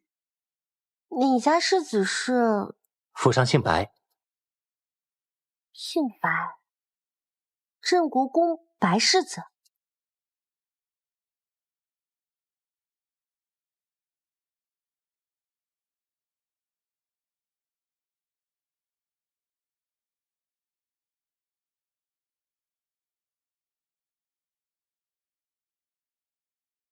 冒昧请郡主前来，还望郡主勿怪。白世子客气了，我还要谢谢您在万寿宴上帮我说话呢。结兰公主羞辱的可是太子，我好歹是太子的舅舅，怎么可能眼睁睁看着他放肆而不作声？我还以为镇国公府跟外界传言一样，跟太子的关系不睦呢。郡主这是套我话呢。郡主应该知道，镇国公府和太子殿下为何关系不睦。其实刘国当年并不是非要太子为之，此事还有转圜的余地。那镇国公为何非要太子去啊？因为兵权。什么条件？移交20万兵权，或者以太子为之，2选其一。所以镇国公选了兵权，放弃了太子。没错，父亲说要以家族为重。张姐贵为皇后，她生的孩子皆是嫡子，无论哪个，都能立为太子。那时我才13岁，偷偷躲在书房角落里，听到了父亲和长姐的争执。父亲，和儿才5岁，你要他处置刘国，岂不是要他的命吗？妇人之仁，如果上交了兵权，那才是要了我镇国公府满门的性命。可他是太子，是您的亲外孙，你怎么忍心？母夏，你还年轻，你还会有孩子的，你的孩子都能成为太子。自那日以后，张姐整日郁郁寡欢，觉得愧对萧星恒。萧星恒回国的前1年，张姐又怀上了龙胎，可却在怀胎6个月的时候，因为早产失血过多而亡。那孩子，我们陛下不想要这个孩子，张姐也觉得这个孩子的出生会让白家放弃萧星恒。是陛下。陛下还没来得及动手，是张姐。那天他从父亲处偷听到了萧星恒在刘国过得并不好，甚至是屈辱。他决定撞向了桌角，不要这个孩子。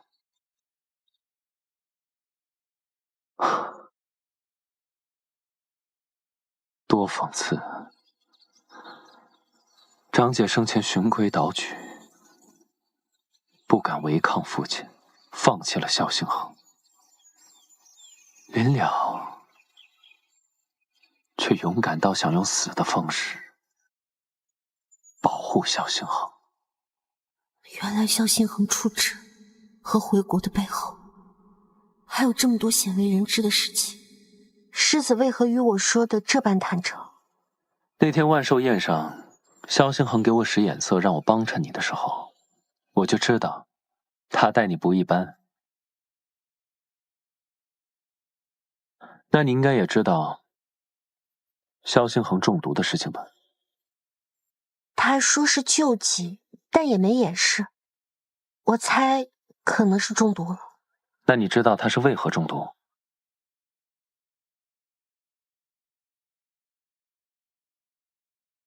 萧星恒他这些年过得很是不易，你能想象吗？一个5岁的孩子，成天食不果腹，被关在晦暗幽深的地牢里，与虫鼠争食。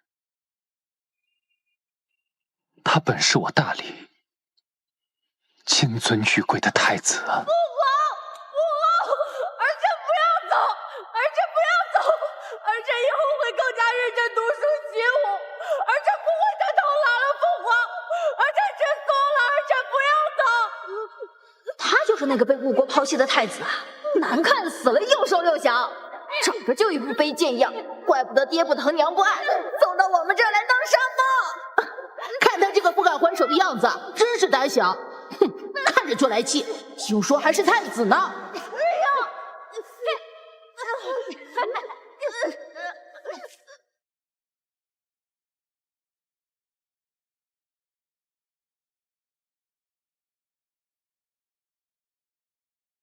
父皇，母后，皇儿好疼，好难受。你们真的不要我了吗？我好想你们。你们为什么不要我？为什么？我还不能死，更不能让他们得意。我要活着回去。问问为什么？我一定要活着回去。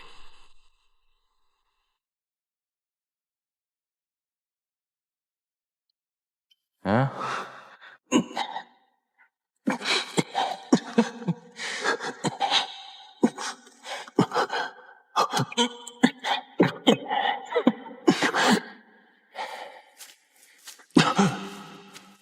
萧星恒在毫无防备下被灌了毒酒，每天都承受着钻心之痛。我还不能死，不让他们得意。我一定要活着回去。问我为什么？后来呢？就这样放过他们了？那些都是刘国的皇子皇女们，哪能赶尽杀绝呢？但他却用另外一种方式，将这屈辱还了回去。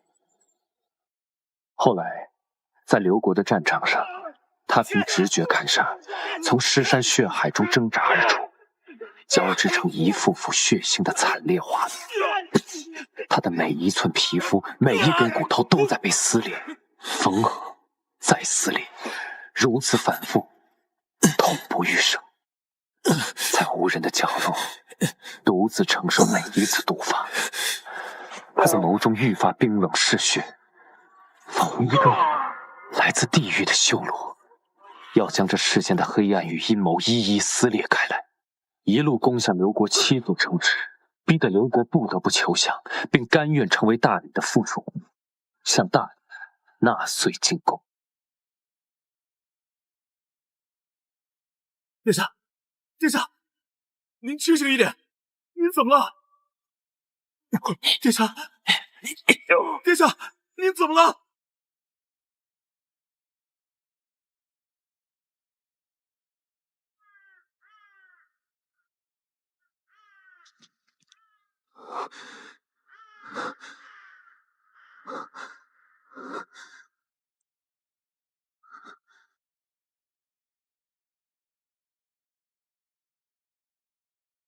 醒醒！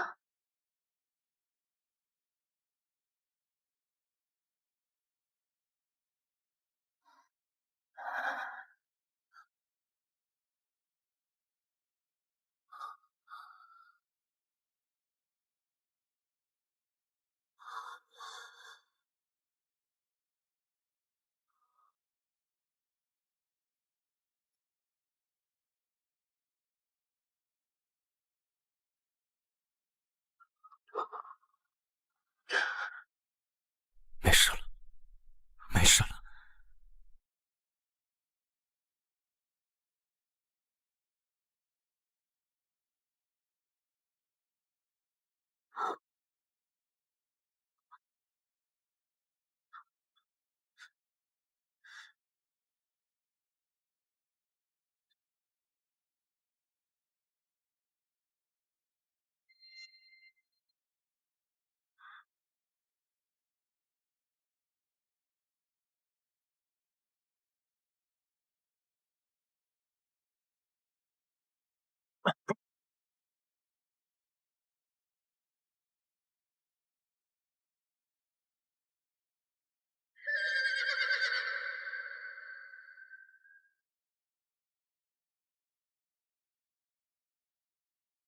从今往后，只要我一日是大理的储君，那些人就不得不向我俯首。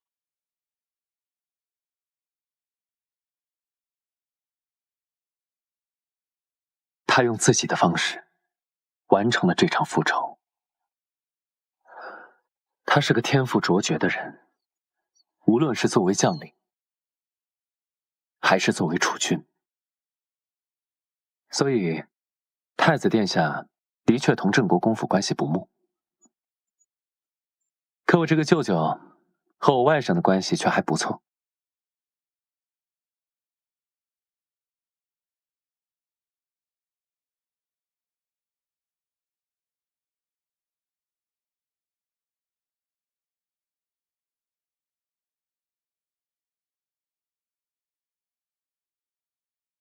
以前就发现萧星恒喜欢吃些甜腻腻的东西，是因为过去都是苦，所以现在才这么食甜吗？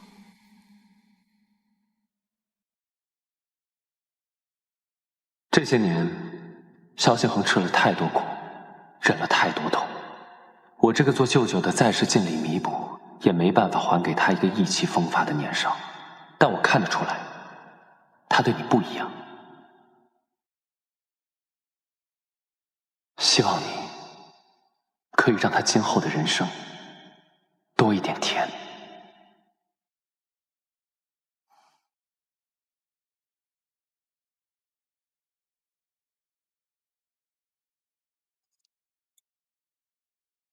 那给你，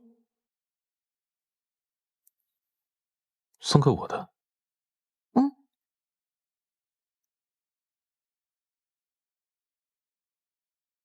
就是来的时候路过吉庆坊，听到叫卖声，就顺手买了一个。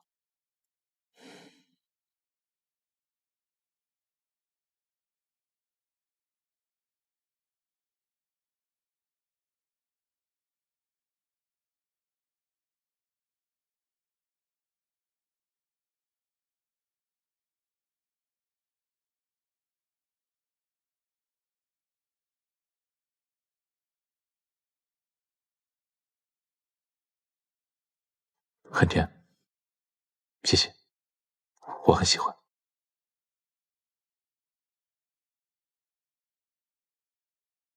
不过郡主怎么会突然送我礼物？总不能说是因为在你舅舅那儿听了你的悲惨往事，因此对你心生怜爱吧？刚刚郡主就一直盯着我发呆，那眼神仿佛要将我生吞活剥一样。现在又给我送这么可信的礼物，郡主莫不是倾心于我？殿下未免有些自作多情哦。刚刚郡主还说我生得好看，如今却说我自作多情，莫不是我现在容颜憔悴，载不得郡主的心了？殿下面若冠玉，颜如皎月，温文尔雅，凤表龙姿。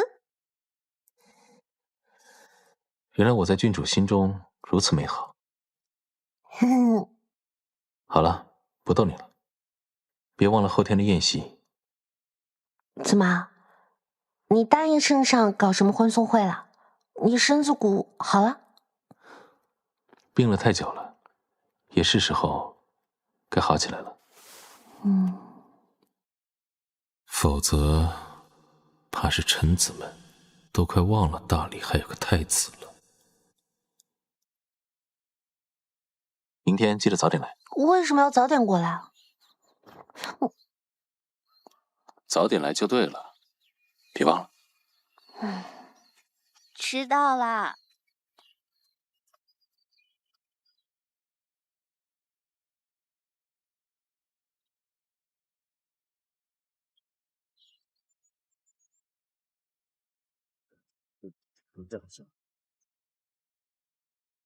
知道的是太子府设宴，不知道的还以为是来到了哪个集市呢。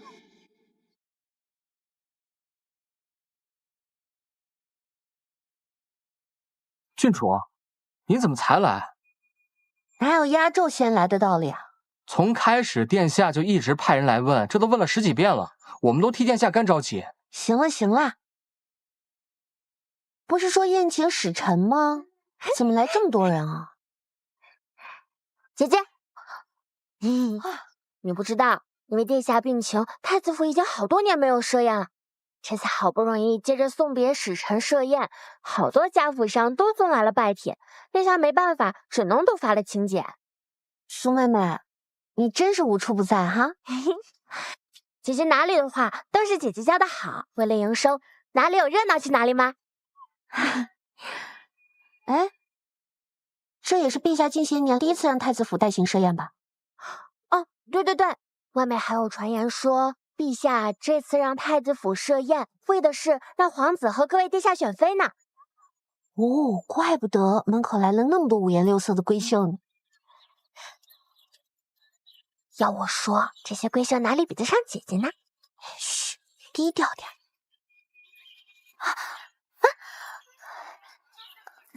是奴婢不长眼，请贵人恕罪。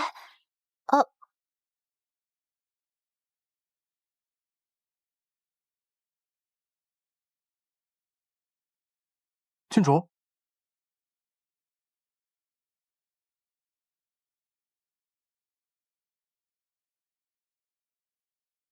郡主，刚刚那个小丫鬟不是太子府的人吧？那个婢女看着确实有点面生。郡主的意思是？明白。郡主您先入席，属下这就去查。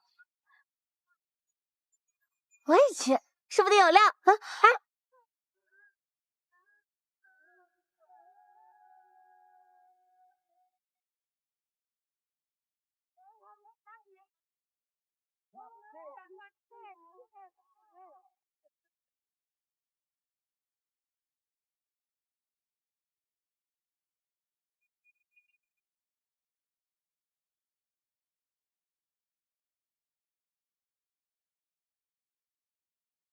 郡主安好。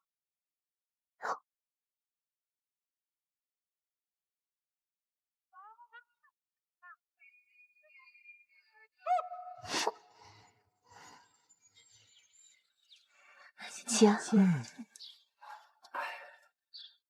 又有新八卦了。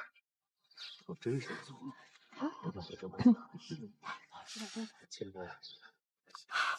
她不是，她是宁王嫡女，你就别想了。承蒙郡主厚爱，小生定不辜负郡主情谊。哎，你是不是喝多了？我和郡主的私事，你这丫头别掺和。你我二人素未谋面，这位公子何出此言？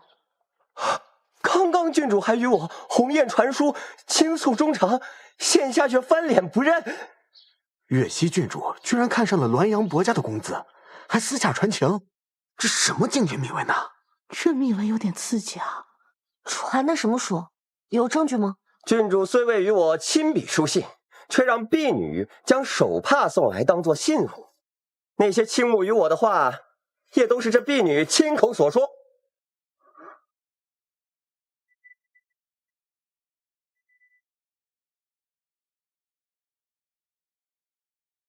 本以为是这滦阳伯公子酒后胡言，没想到他还真有信物。陈公子怕是搞错了，我今日赴宴是和闺中密友来的。陈公子仔细看看，可有那送手帕的婢女啊？或许是郡主为了掩人耳目，找了这凌华宫的婢女所送。再说了，这手帕是郡主的，这总归错不了吧？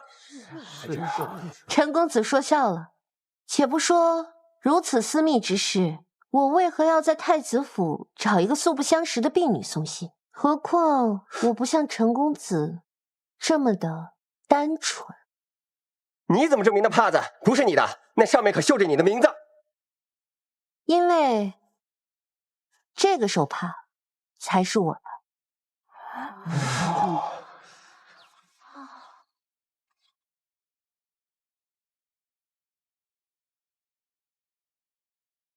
郡主，可别不是随便拿了一张婢女的手帕，说是自己的吧？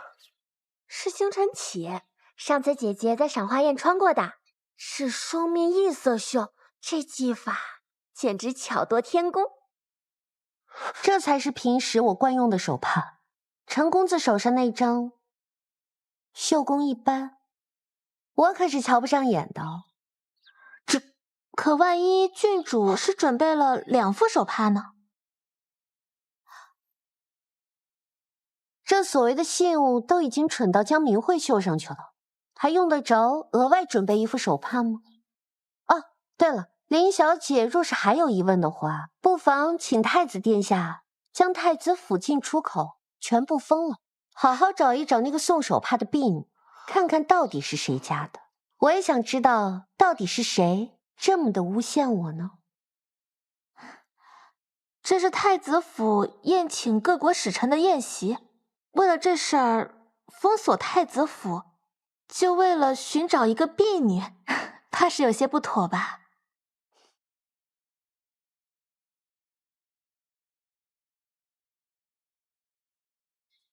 有何不妥？太子殿下，皇兄，在本宫府上出现了诬陷郡主这种阿杂事，本宫也难辞其咎，一定得还郡主一个清白。主子，郡主说她只是丢了个帕子，让不必为难那个婢女。帕子，恐怕没这么简单。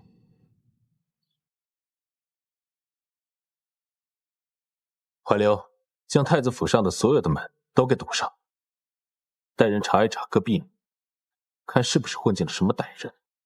是。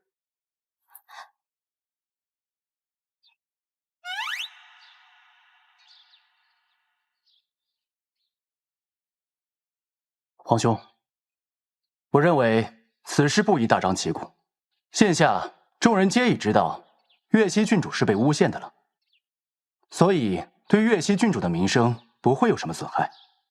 此等歹人可以私下自行查找。倘若现在声势浩大的一一盘问各府婢女，定会对前来赴宴的各位宾客造成不便。谢太子殿下体谅，是我思虑不周。因各国使臣都在，此事确实不宜封府查证。既然郡主都说了，那本宫就收回成命，但本宫还是会协助郡主一探究竟。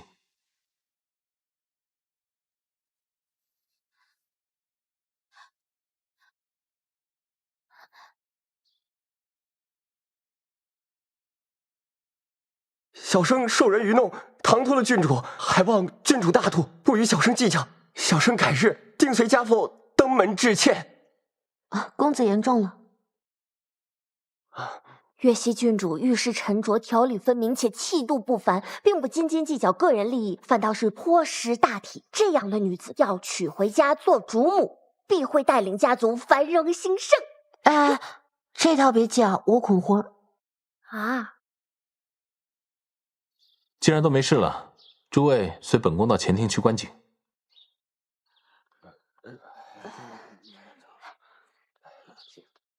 不过姐姐，我怎么感觉太子殿下对你的话是言听计从啊？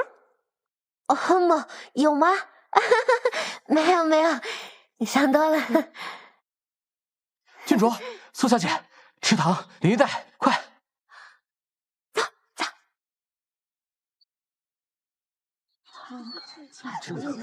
没事吧？别哭了，别哭了。鱼儿它好端端的，怎么会掉进池塘里的？小姐刚走进池边，突然不知从哪儿窜出来一个小厮，一下子就撞到了小姐身上。快些！小姐一时没站稳，就掉了下去。那个小厮呢？因为太突然，他的动作又快，所以没看清。废物！虽说这二人之间早有传闻，但此次众目睽睽之下有了肌肤之亲，也算是铁板钉钉了。多劲爆！我记得。三殿下下水救了邻家姑娘，即使是救人之举，那也算是损了邻家姑娘的清白。就是不知三殿下会给这林姑娘什么位分了。毕竟以林姑娘的出身和清白当众受损的事情，断然是不能成为皇子正妃的。没事了。这可真丢人，真有伤风化。我们走。闪开！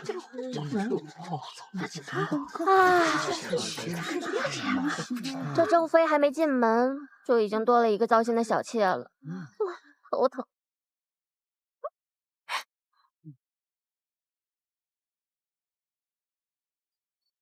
这样的女子要娶回家做主母，这条别解，我恐婚。太子殿下，谢谢。谢什么？我知道太子府有个绣娘，极善异色双面绣，且刺绣速度极快。我当时好奇，还让怀流带我专门观摩过呢。好，所以呢？他还知道用上了我曾经出过风头的星辰起，更是让人信服哦。看来他平时还是挺关注我的哈。或许吧。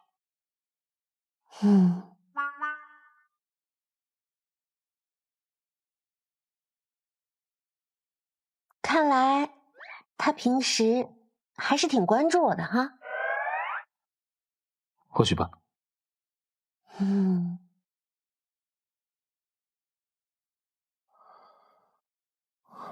太子殿下也在。郡主，在下有话想对你说，不知道方不方便借一步说话？他不方便。郡主未出阁，有什么事就在这里说吧。还是太子殿下思虑周全。郡主，上次街边相救的事情，我还没有来得及好好答谢你的相助之恩。二殿下多礼了，本就是举手之劳。其实上次是我皇兄给我请婚，实在过于唐突，但是我也是真心心悦你。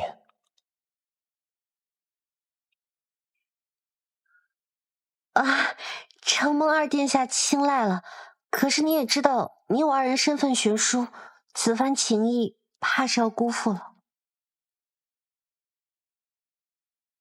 其实，从我知道你是岳西郡主的时候，我便猜到结局是这样的了。但是我不死心，我就是想亲口告诉你。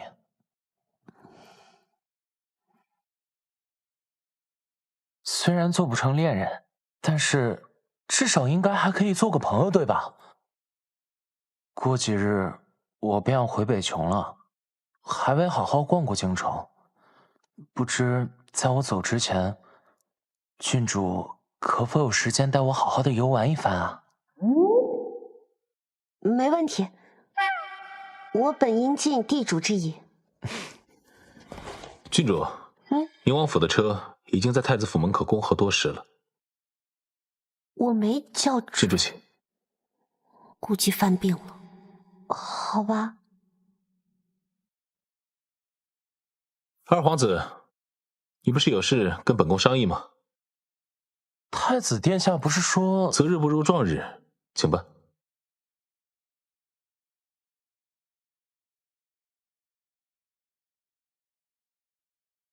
其实不用送我的。殿下让郡主留步。这也甜甜的，到底是要我走还是不走？真是。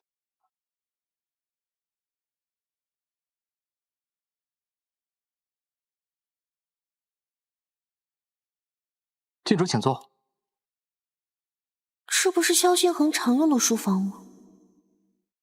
来这儿干嘛？待会儿您就知道了。二皇子，这是何意？感情萧星恒让我别走，就是让我来这儿听墙角的。自然是来找殿下谈合作的。你我立场不同，如何合作？殿下怕是不知，贵国三皇子已与我大皇兄达成协议了吧？二殿下空口便指本宫皇帝与贵国勾结，本宫如何能信？贵国三皇子已经按照我大皇兄的要求，在北疆宁家军中安插了不少细作，殿下一查便知。怎么还扯上了宁王府？不知二殿下能否告知本宫，以示诚意？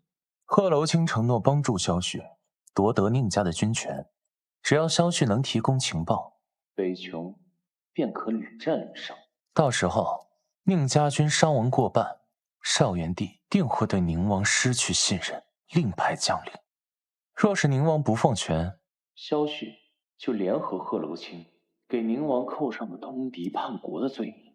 那可是整整15万将士的性命，萧旭他竟敢！郡主莫急，有殿下在，宁家俊不会出事的。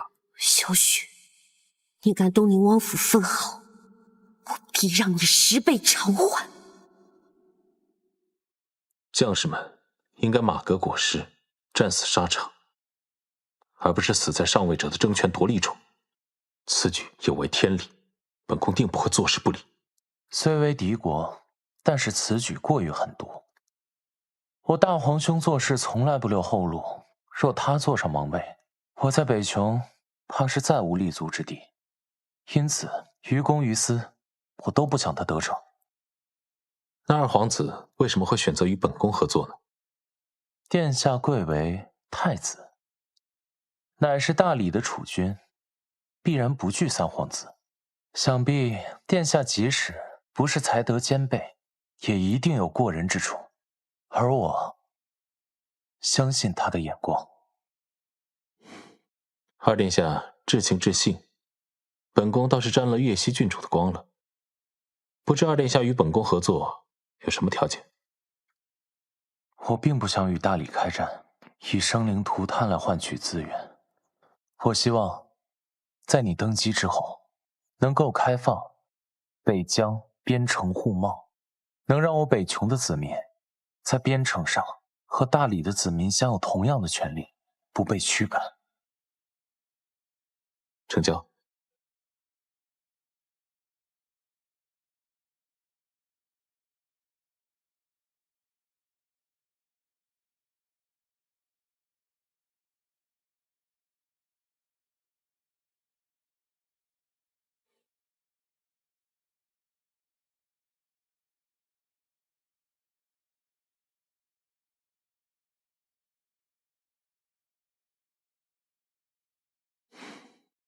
本宫倒是沾了郡主的福气，才能如此快的跟贺罗彻谈拢。你不高兴？没有。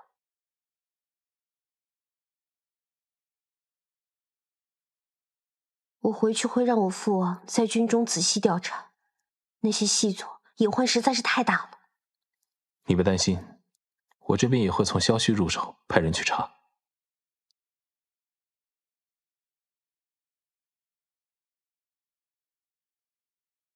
所以，你为什么不开心啊？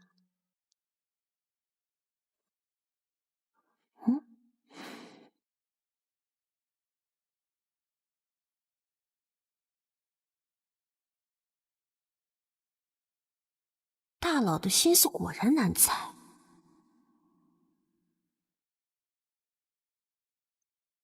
你从哪儿知道的这个消息啊？哎呀，别管这消息从哪儿来的，反正去查查就是了。查我肯定是会去查的，想在我宁家军中动手脚，怕还没那么容易。哎，不对呀，你今天从太子府赴宴回来的，一回来就告诉我这个消息，是太子吧？哎呦，我就知道你这个怕麻烦的懒鬼，上回在万寿宴上怎么那么维护人家？原来是瞧上人家了呀！的确是萧行恒告诉我的，但事情不是你想象的那样。你都直呼人家名字了，不是这样是哪样啊？你在这瞎想什么呀？八字还没一撇呢。这八字都有了，那一撇还远吗？没想到我居然还有对不过老头子的一天。这太子啊，长得倒是不错，可就是这身体嘛，你不会嫁过去早早的就守寡吧？这是重点吗？啊，不是，我要真的跟萧行恒好了，您不应该考虑宁王府何去何从的问题吗？你管他身体好不好干嘛？什么何去何从？你要是真想嫁给太子，我宁王府就是你的后盾。宁王府忠君爱国，这储君也是君嘛。牛姜还是老的辣。哎呀，女大不中留啊！什么留不留？我能留到天荒地老。你呀，也别有什么负担，小孩子家家的，你想那么多干什么？你喜欢就去追，两情相悦了就在一起。天塌下来了，有你老子顶着，用不着你个小姑娘家的操心。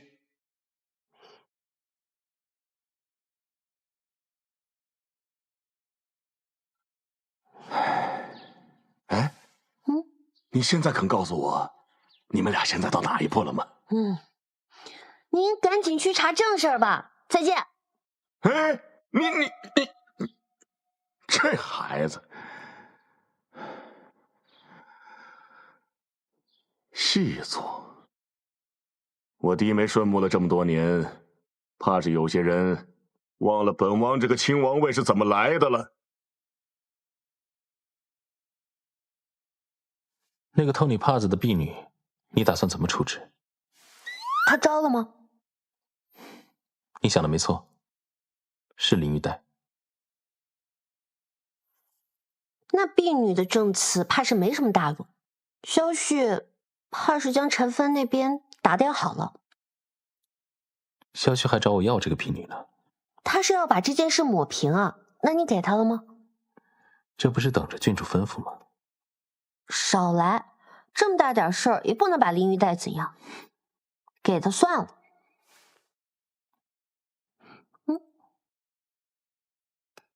不过不能白给，他想要林玉带在这件事情上清清白白，总要付出点代价。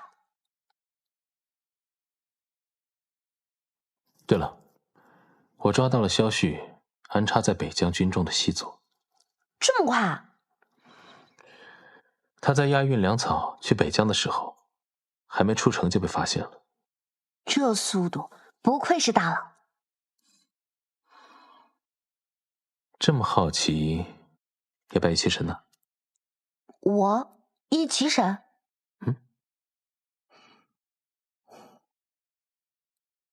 啊？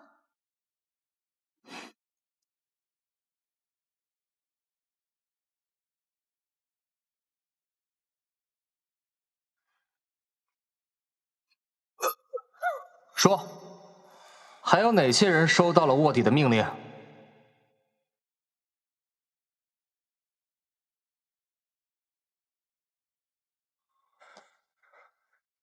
你是岳西郡主？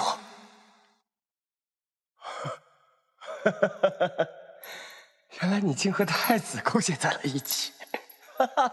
什么叫勾结？你这个人会不会说话啊？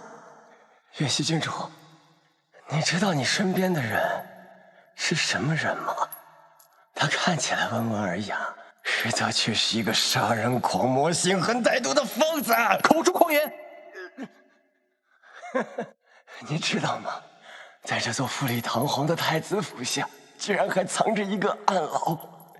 你真应该亲自去里面看一看，到底有什么。看来你不知道啊。好，我告诉你，里面都是太子藏匿的私囚，里面的犯人每天都在这暗无天日的牢房里面受尽百般折磨。你想想，我的琵琶骨都被他们给刺穿了，还有我的手指被他们一根一根的折断，又一根一根的接上。他们还用那薄如纸片般的刀，在我身上一刀又一刀的划着，还在伤口上面撒上盐。岳西郡主，你见过人皮吗？是真的人皮哦！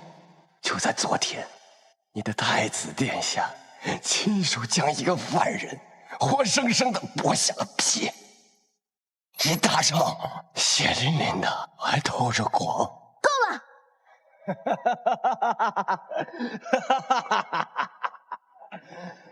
也许还有更精彩的，我慢慢跟你讲。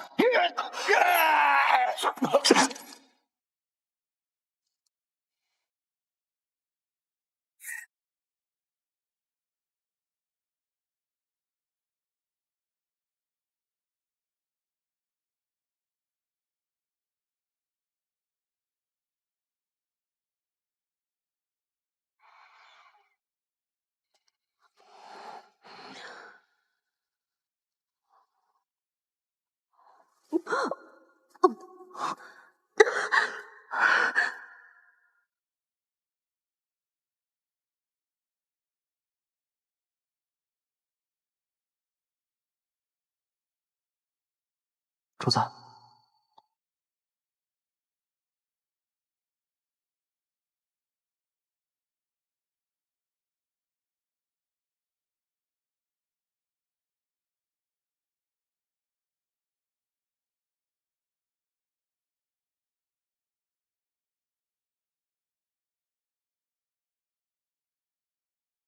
送月溪郡主回府。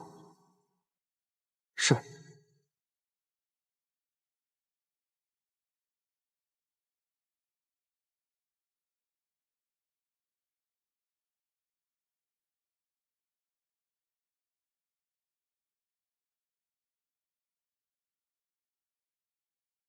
傻站着干什么呢？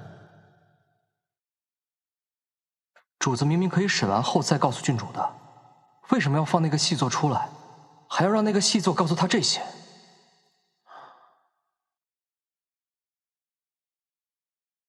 主子是故意的，为什么？他是想试探郡主。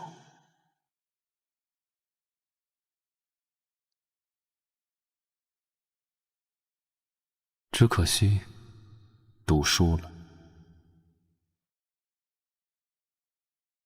小姐，刚刚怀流过来说太子殿下今日事忙，让您不必过去了。这还是萧星恒第一次识月，不是吧？大佬不会是因为我上次直接跑路就跟我生气了吧？这也太小气了。算了，下次见面哄哄他吧。哎，等一下，还有一件事。噔噔，这个可是鹤楼公子送过来的。那什么呀？特邀郡主再续，同游京城，聊此缘。愉快的周末又没了。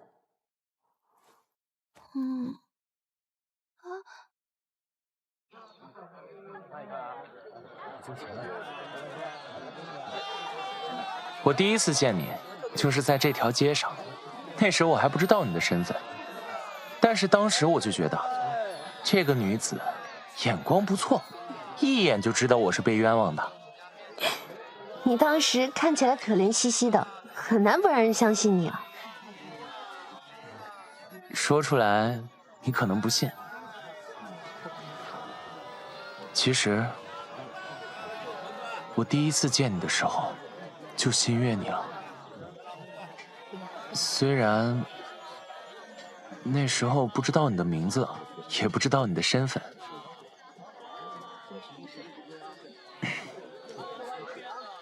那你呢？你第一次见我的时候是什么感觉？我第一次见你，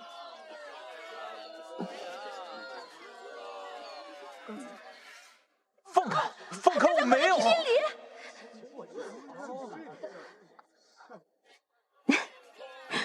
我当时就觉得，这么俊俏的狼崽子就应该在草原上奔驰，被困在这京城中还要被人冤枉，真是委屈你了。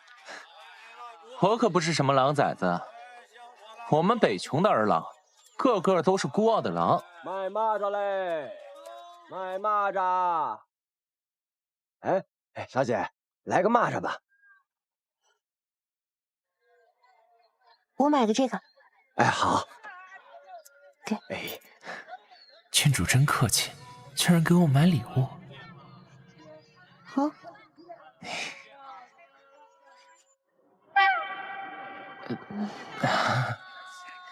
想不到郡主童心未泯，还喜欢这种小玩意儿。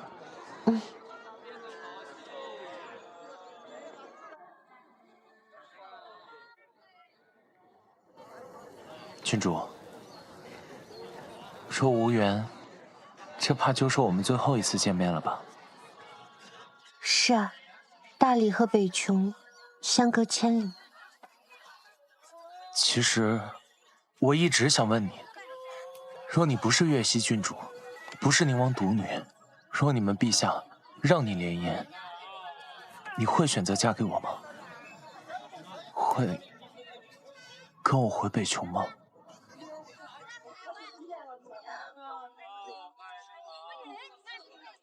不会。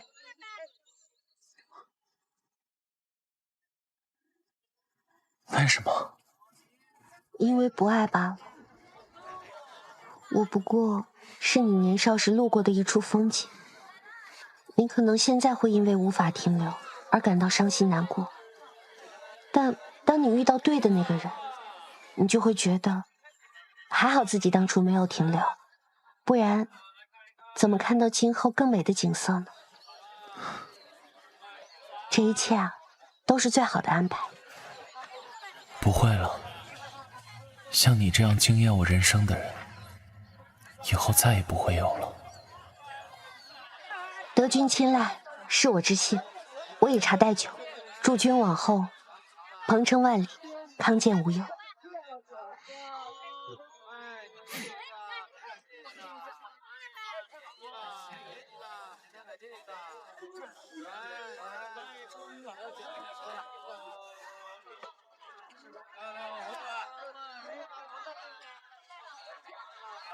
回去再拆，今日一别，千万珍重。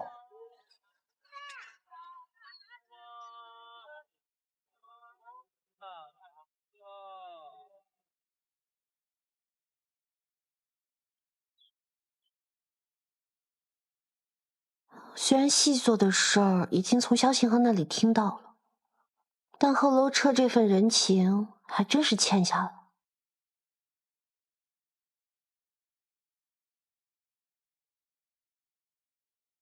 小姐，怀留在王府后门等您多时了。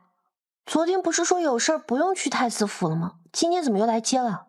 我也不太清楚，怀留侍卫只说是太子殿下吩咐的。哦，还顺带提了一嘴，太子殿下情况不太好。什么叫情况不太好？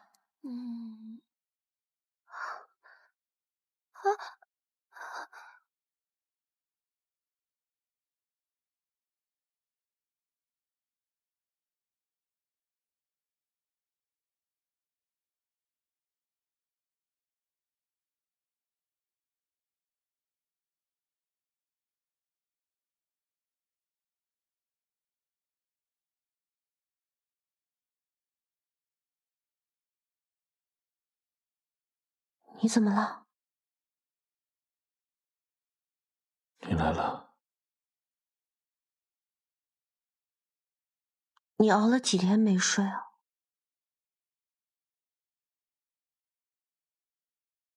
你跟贺罗彻单独出去了。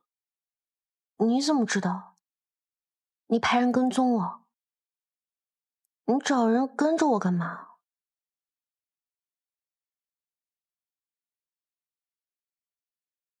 总不能是你吃醋了吧？他跟你说了什么？他问我要不要跟他回北琼。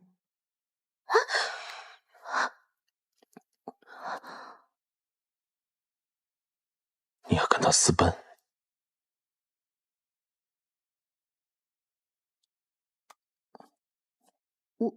你答应他了？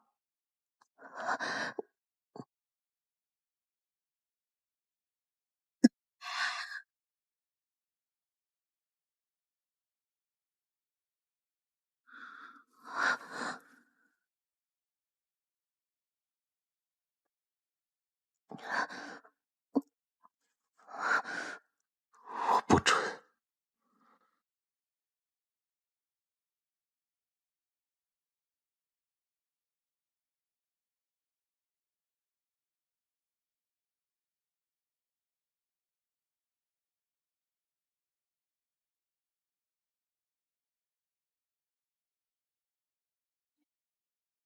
待在我身边，不好吗？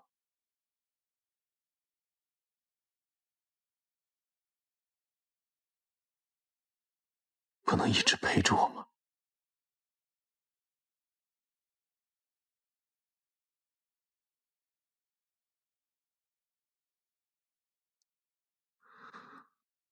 不要走，好不好？他这样看起来有点像发病的样子，虽然但是这副病娇的样子着实有点带感。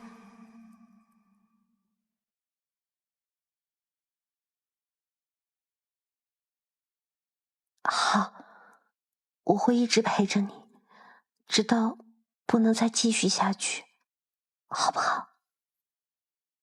好。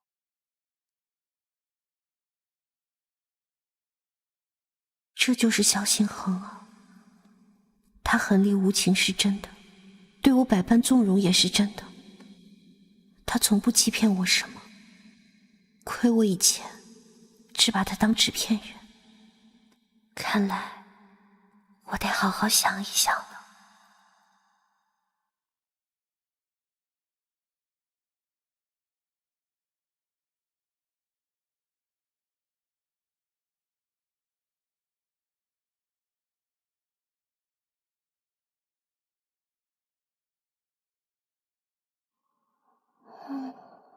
行了。昨晚的话还算数吗？你不怕我了？我为什么要怕你啊？上次在地牢的时候，你推开我，难道不是因为当时你害怕我吗？拜托，我第一次见你就知道你是什么人了，我还会被你吓到？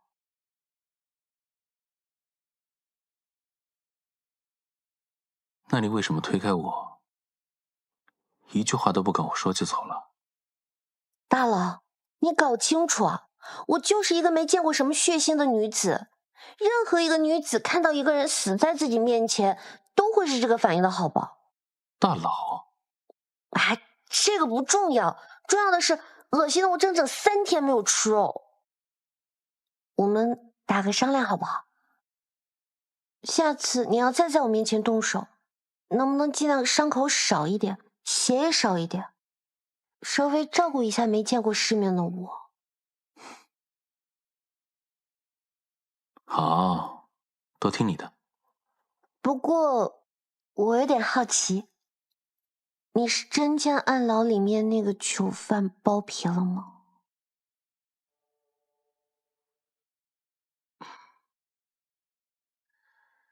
那个人本来是我手下，后来做任务的时候，知道了他竟然奸淫了不少少女，于是我亲手打断了他的双腿，断了他的双臂。原来如此，虽然残酷，但那个人罪有应得。你都问了我这么多问题，那我也要问问你。你真的喜欢贺楼车吗？就见了几面而已，谈不上喜欢吧。不过贺楼彻这个人倒是挺好的。难道不是因为身份的问题，所以你才没有跟他去北琼？我要说是，你怎么办？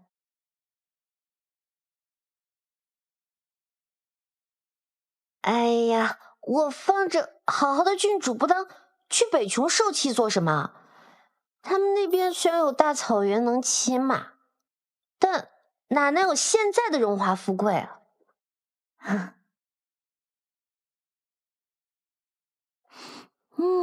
好大的醋味儿啊！是谁家的醋坛子打翻了呀？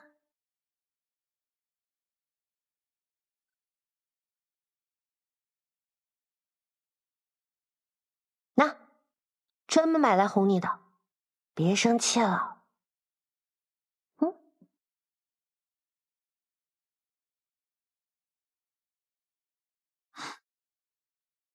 先是唐人，后是蚂蚱，还真把我当小孩哄了。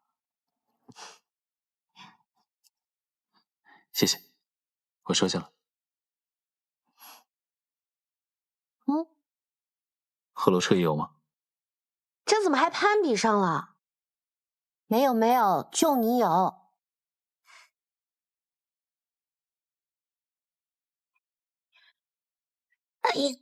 我也躺下睡觉。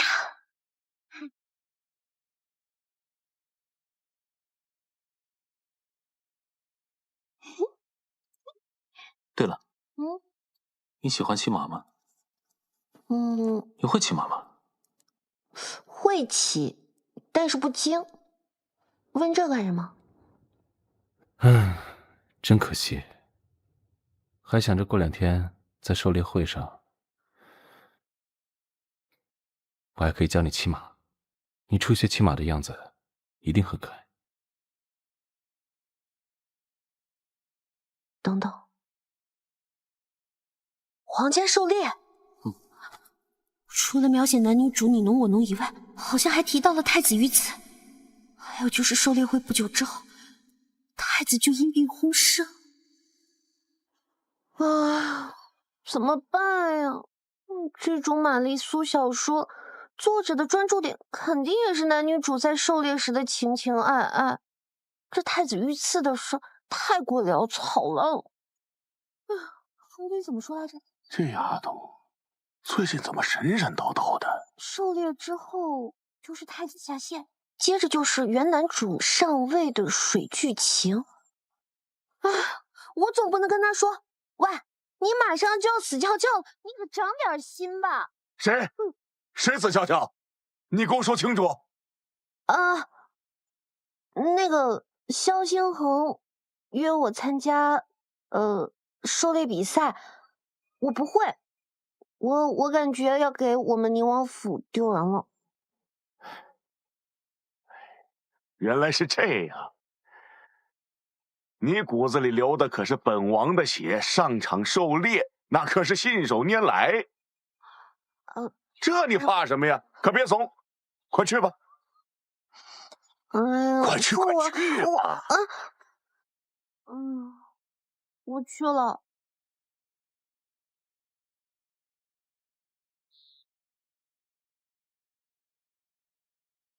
小姐，别的公子小姐都出去了，你也出去遛遛马，熟悉一下环境吧。行吧。对了，一会儿狩猎开始的时候，我会同太子殿下一起进去。若我1个时辰内没回来，不论什么原因，你就以收到我求救信号为由，让父王尽命临寻我。小姐，是出什么事了吗？也不一定，只是多一手准备罢了。记住，一定要让我父王多带些人手。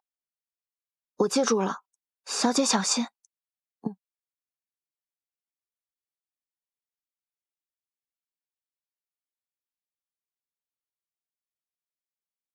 参见郡主。月儿今日真漂亮。谢谢殿下。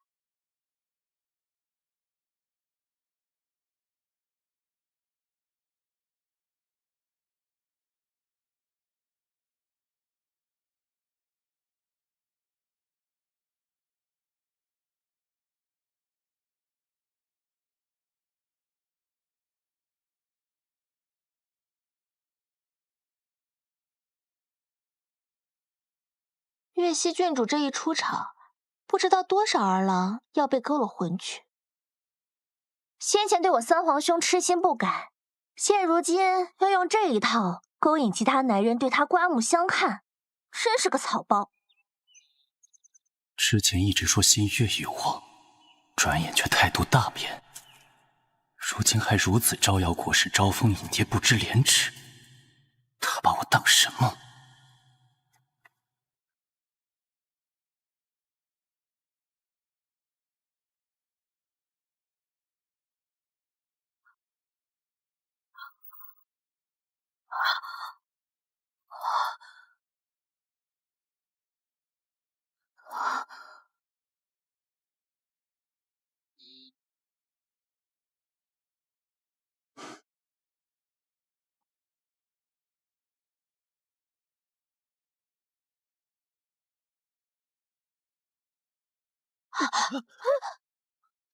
宁初曦，你是不是疯了？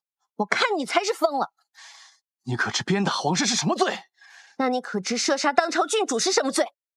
郡主此言差矣，三殿下只是一时失手，无意冒犯郡主，何况郡主也毫发无伤。但郡主鞭打三殿下，却是故意为之。我来的方向可不是命令。三殿下要是这样都能失手射中我，那他的骑术本事怕是白学。既然三殿下是失手，那我怎么就不能是失手抽中了三殿下呢。你可是毫发无伤，我却被你伤了手臂。你当真以为父皇不会追究？什么？我受伤的头发就不是伤了？你这是强词夺理！这小白花真把自己当盘菜了，没看到四公主都学乖了，她还在那儿做作。这是我跟三殿下的恩怨，你算什么东西？是啊，这林玉大小姐姐还没进门，就一副三皇子内人的模样，要跟岳西郡主争辩。就算要讨个说法，要三皇子来吧。论身份，林玉大小姐姐确实还不够格。宁楚曦，你欺人太甚！三殿下要是觉得我欺人太甚，不妨我喊上我的父王，我们一起去陛下面前好好说道一番。哎，常言道，小的争不过就去找老的解决问题。嘿，三皇帝，参见殿下。三皇帝这是怎么了？三皇帝怎么还受伤了？还不找一个太医去包扎一下？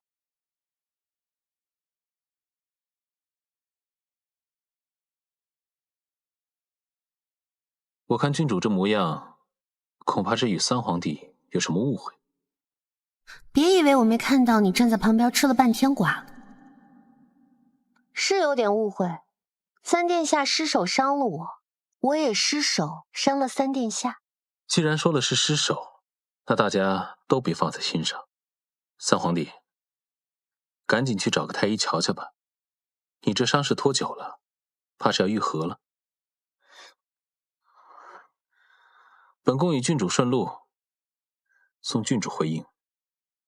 哼。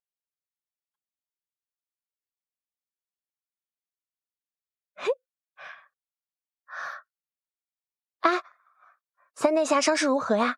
伤口要愈合了吗？你这一鞭子可是抽的解气？要不是怕理亏，我恨不得再抽上几鞭。总会有机会的。那个金冠可贵了，忘了叫他赔。我赔给你。我以为你会怪我冲动行事。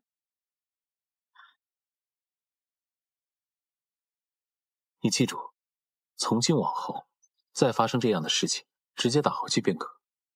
打不过的就来找我，不用管后果如何。宁王府能保护你，太子府也能为你撑腰。大佬又帅了。走。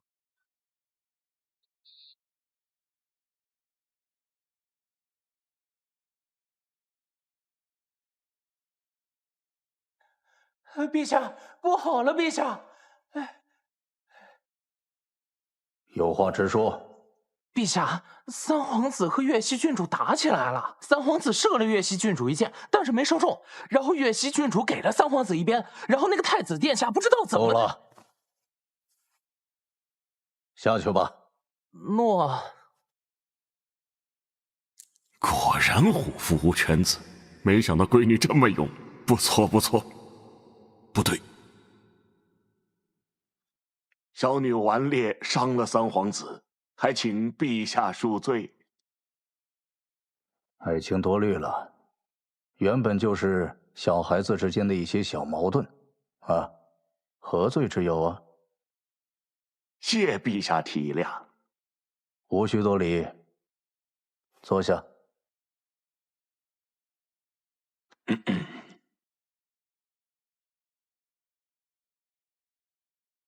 老狐狸，如何治罪？因为你闺女打了我儿子，我儿子还没打过呢。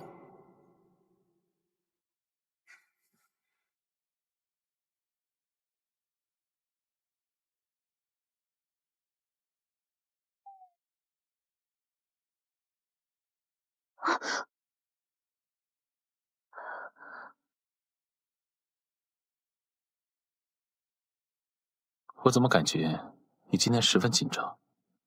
实不相瞒，我从今早开始就有不好的预感。就是你之前让我多做防备的预感。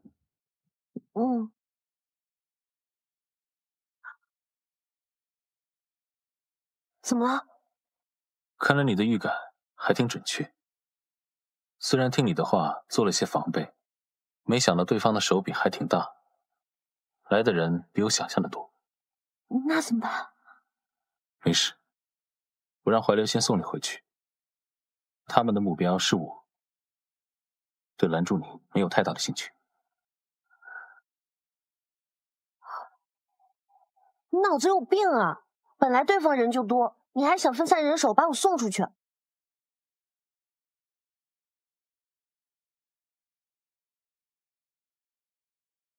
别担心，你先出去搬救兵也是一样，留在这里不安全。我知道你是为我好，但现在不是意气用事的时候，我们只有这么多人聚在一起才会更安全。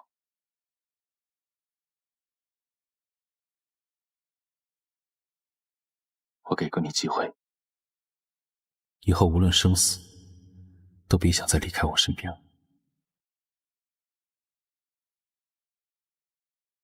拜托大佬，这么紧张的时候，你到底在笑什么呀？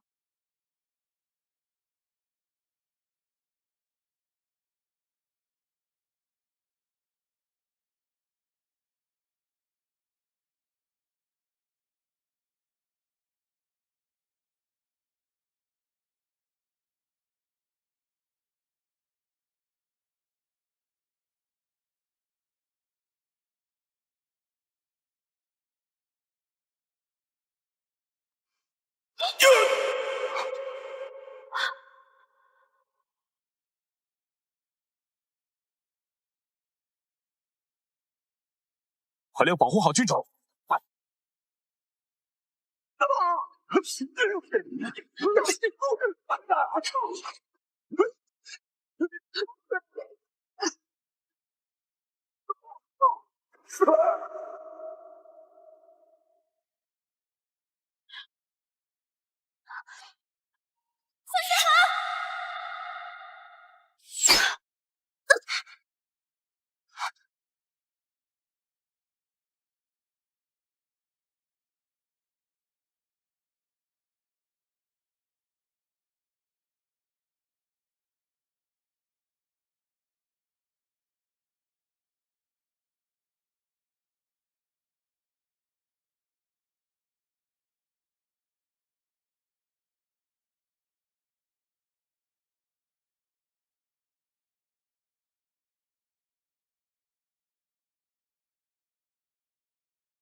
是啊，是啊。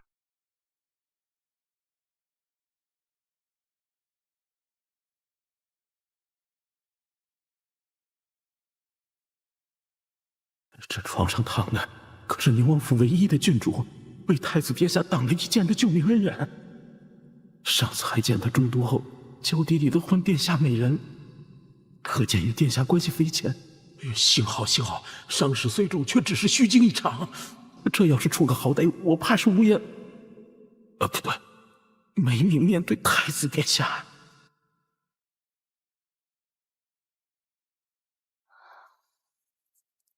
小姐手里攥的这是什么？可否给本官瞧瞧？这不是……这是一种很少见的药材，既然是郡主获得，自然是归郡主所有。但该药材需尽快制作，才能保持药性不灭。本官可否先将药材取回，待制成后再交还郡主？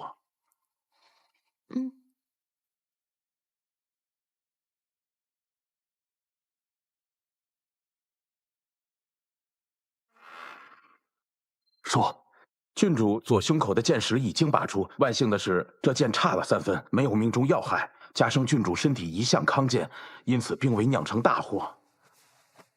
那小女其他是否无恙啊？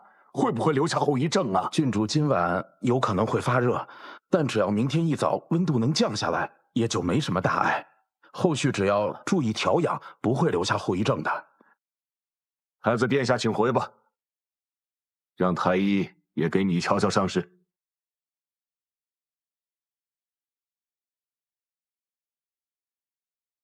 今日多谢王爷大救，本宫接下回去了，明日再来探望郡主。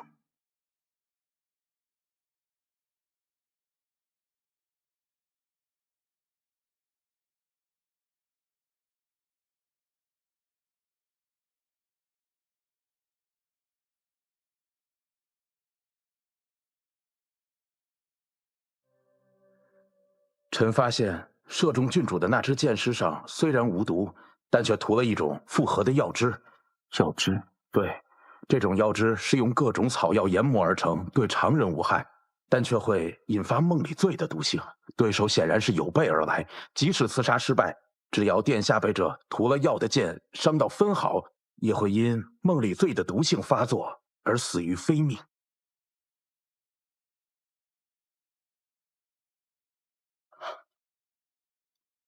殿下，岳西郡主昏迷前，无意从那密林中的地上连根抓起了一株野花。臣再三确认，发现竟是我们一直寻而不得的隐炎花。最重要的是，这是拔除您身上梦里醉毒性所需要的最后一味药引。只是这最后一丝余毒最为顽固，贫道虽有法一试，但却少了一味草药。究竟是什么奇珍异宝？竟让大师都未曾寻到。隐炎花不仅稀有，还极难寻觅。这种草药虽然对生长环境不苛刻，但实在长得太过普通。不开花时与路边野草无异，开花后虽能辨认，但又和野花太过相像。最重要的是，隐炎花花期不定，只有在开花时采摘，才能保持药性。知道了，我会派人留意。至于找不找得到，按大师的话说，还得看天意。命定之人吗？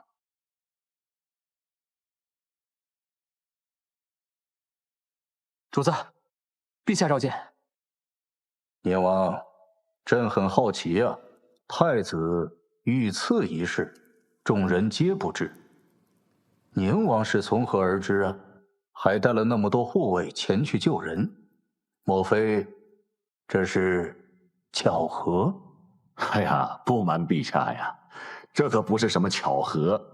微臣收到了希尔宁王府独有的信号，以为希尔有难，才带人去救希尔。没想到一并救下了太子殿下呀。哦，郡主为了救太子舍身挡箭，这般情谊，朕和太子都会铭记于心。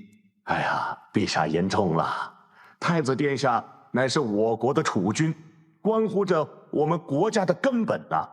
希尔只是做了每一个大理子民应该做的事情罢了。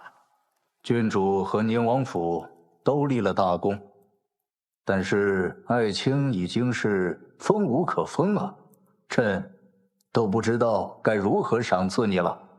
臣呢，就不要什么赏赐了，但是臣呢，想替希尔讨一个恩典。若是等希尔醒来，他要有什么心愿，再向陛下讨这个恩典了。朕允了。天子一诺，可比什么爵位实用多了。儿臣参见父皇。太子有伤在身，不必多礼。谢父皇。太子伤势如何？可严重吗？谢父皇关心。多亏了宁王相助，儿臣无甚大碍。这次幸得宁王的机敏，这才救了太子，其功甚大呀！哎呀，陛下言重了。太子遇刺一事，姿势体大，对凶手可有线索呀？陈捕的那些黑衣人呐，全都服毒自尽了，没有留下一个活口啊。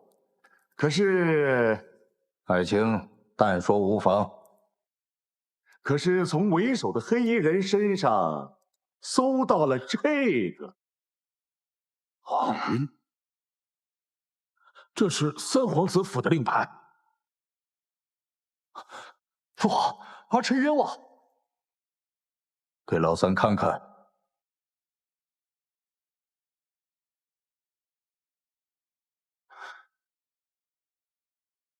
这是有人要112秒啊！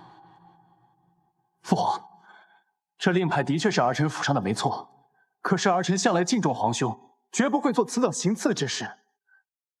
定是有人想要栽赃陷害儿臣。太子，你怎么看？儿臣相信三皇帝是被人冤枉的。这凶手不仅想行刺儿臣，还想让儿臣与三皇帝兄弟相残，扰乱我朝朝纲，还请父皇明察。陛下，这群行刺的黑衣人身上没有任何可以辨别身份的信息，被俘后更是全部服毒自尽，身上却独留这块令牌，的确蹊跷，望陛下明察。太子遇刺一案，交由大理寺与御史台联合侦办，务必捉拿凶手，以正视听。多谢父皇。都下去吧。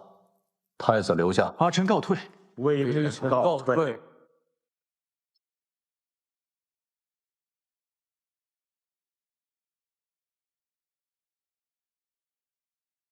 现在只有你我二人，你老实跟朕讲，这事儿是不是你一个人做的？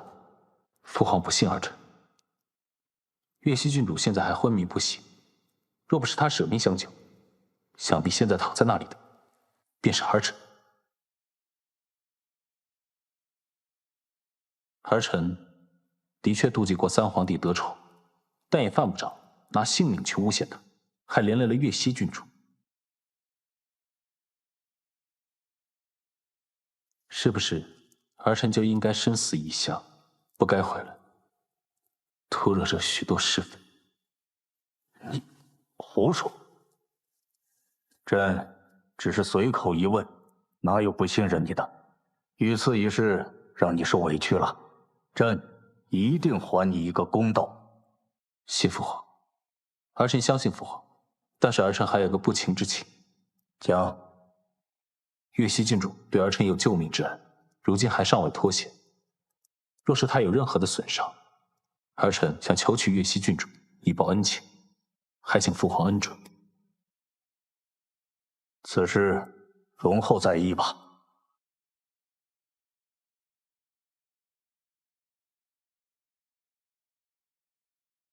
是。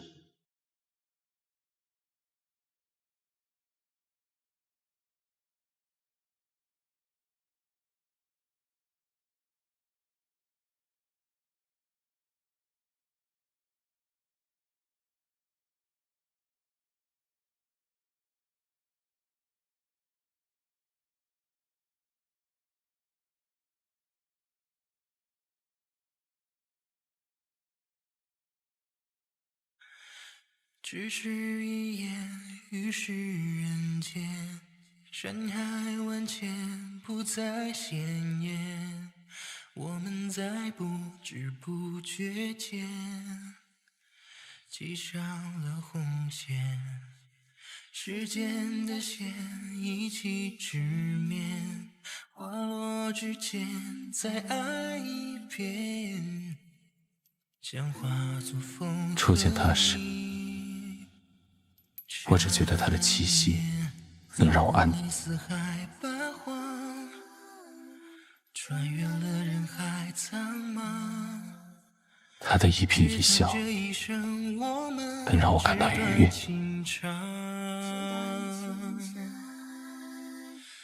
即便看过一切的名言，与他相处时，我方才觉得如同寻常人一般，十分自在。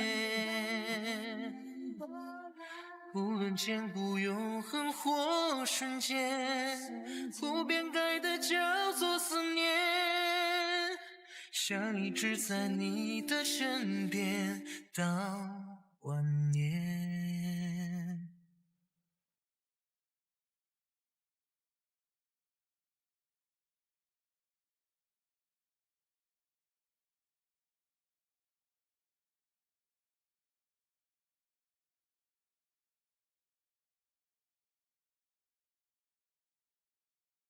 时间的线一起直面，滑落之前再爱一遍，想化作风和你缠绵，走过了四海八荒，穿越了人海苍茫，只叹这一生我们纸短情长。我早就习惯了，在关键时刻做一个戏人。一切的名言，而我依然最爱你的脸，回忆一幕幕不断浮现，不断蔓延。无论千古永恒或瞬间，不变改的叫做思念。原来我也可以是不被放弃，是可以被人坚定选择的。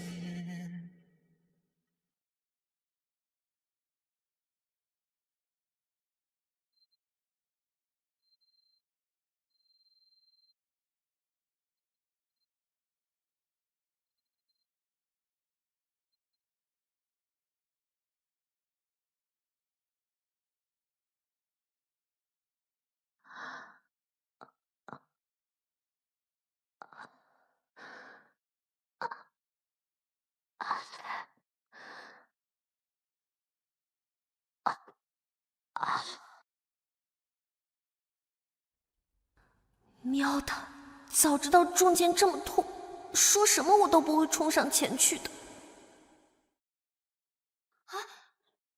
小姐，太好了，您终于醒了！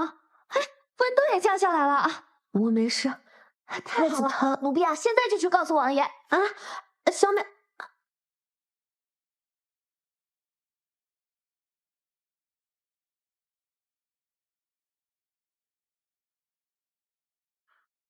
郡主体温已经正常，伤口也没有发炎，已经脱离了危险。今后只要好好养伤，待伤口痊愈，就没有什么问题了。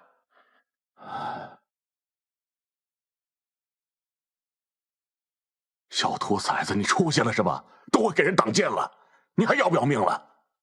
老头子，我错了，下次不敢了。你还敢有下次？你就那么喜欢萧星恒那小子？喜欢他连命都不要了？我喜欢萧星恒有这么明显吗？都替人挡箭了，人还没有搞到手。干什么？我们宁王府的郡主可不比那小家碧玉，学什么暗恋呢、奉献呢？你喜欢了就上，搞到手再说嘛。我们刚刚讨论的好像不是这个吧？不是老头子，你在说什么？那是太子，当朝太子搞到手。听起来怎么这么惊悚呢？太子怎么了？你还配不上一个太子了？就是，就好像还挺有道理的哈。不行，好好养伤，这事儿交给为父替你操心。啊？搞定太子容易，搞定陛下可不简单呐。这事儿啊，我还得好好琢磨琢磨。哎，老头子。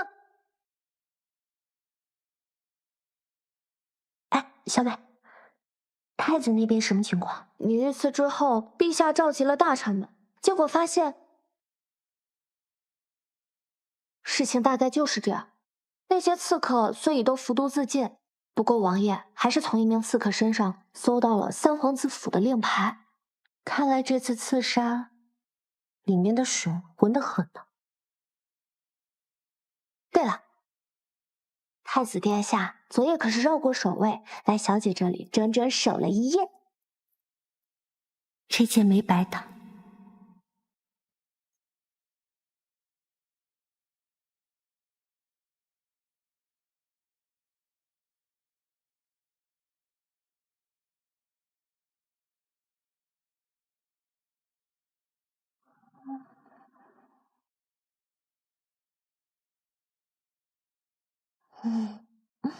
美梦。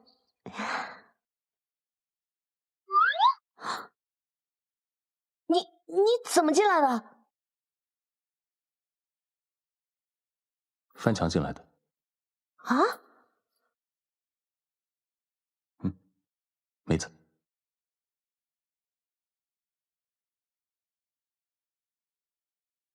宁王府的护卫都是摆设吗？大白天的有人翻墙进来都不知道。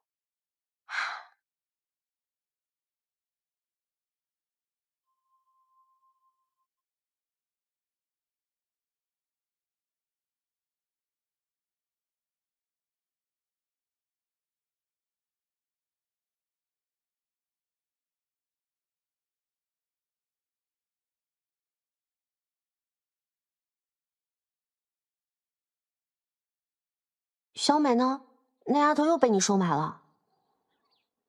你这婢女还挺机灵，挺有眼力劲儿的。一个两个都不走寻常路。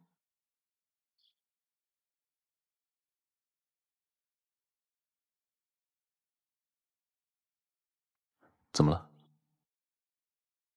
毕竟是第一次坠入爱河嘛，人家着实没有什么经验。什么？哎呀，你还没谢我呢。多谢月溪郡主救命之恩，小生无以为报。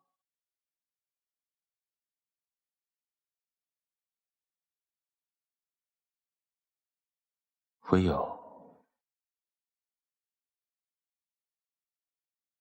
其实我没有帮你挡这一剑，你肯定也不会有事的。这救命之恩倒是严重了。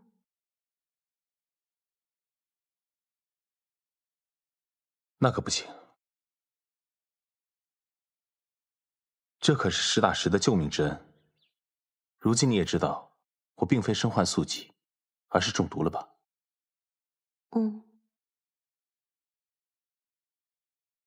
月溪郡主昏迷前，无意从密林中的地上连根抓起了一株野花，发现竟是我们一直寻而不得的引言花。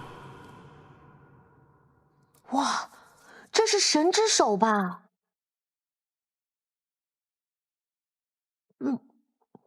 不过幕后之人如何知晓你中毒之事啊？这不摆明了你那边出了内鬼吗？那你觉得这一次刺杀我的是萧旭吗？我觉得不像。怎么说？令牌遗留在现场实在太刻意了。要是萧旭做的，那也太蠢了。萧旭虽然自负，但还没有蠢到这个地步。我反倒觉得是幕后之人有意为之，明知事有蹊跷，但将萧旭推到众人面前，然后让陛下和朝臣都怀疑他，幕后之人的目的就达到了。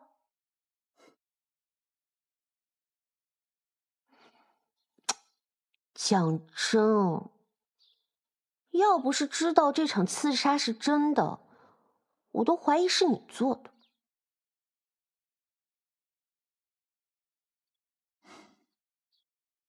你猜对了。那这一剑，刺杀是真的，令牌却是我放的。都被你沏岔气了，疼死了。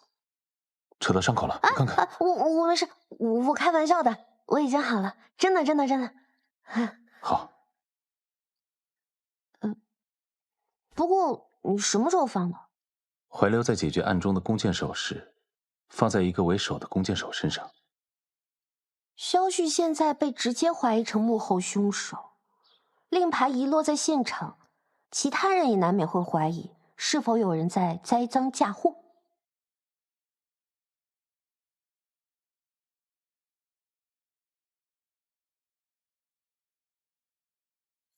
是你将令牌留下来的。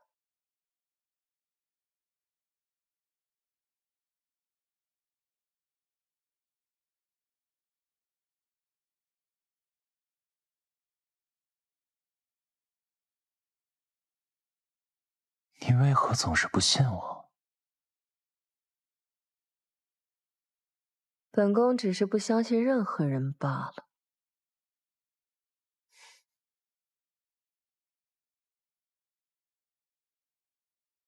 哇，高，实在是高！这刺杀还真有可能是萧旭干的了。你收的这一剑，必须让幕后之人付出代价。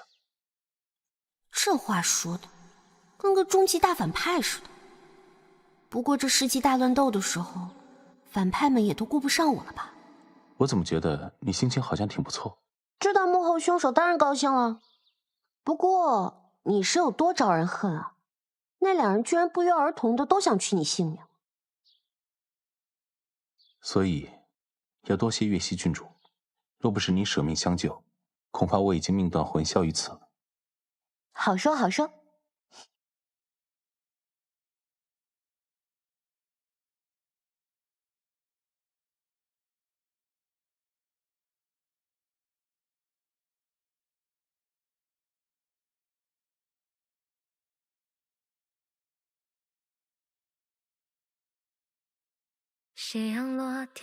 萧星河，他这么关注我，其实终归还是有那么一点点喜欢我的吧。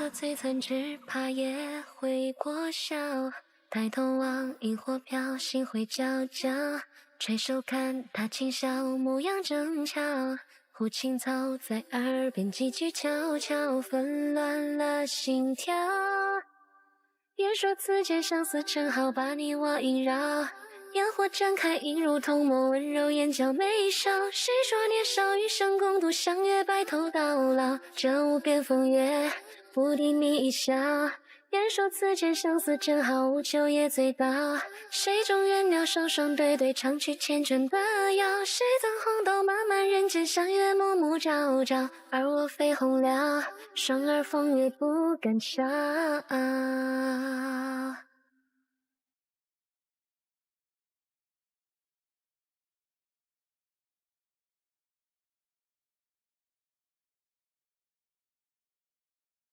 夕阳落，天上弯，月色相照。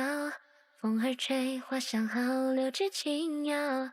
小河畔，花灯摇，情丝如潮。此刻璀璨，只怕也回不。不是说微园不是皇家重大活动不开园的吗？魏园本就是我的私人之地，你想来的话，随时都可以。你今天怎么想带我来这里啊？怎么？你可以跟贺楼彻逛街，就不能同我一起逛魏园？你这话说的不至于哈。这大佬怎么又攀比上了呢？太子殿下是不是有话想对我说？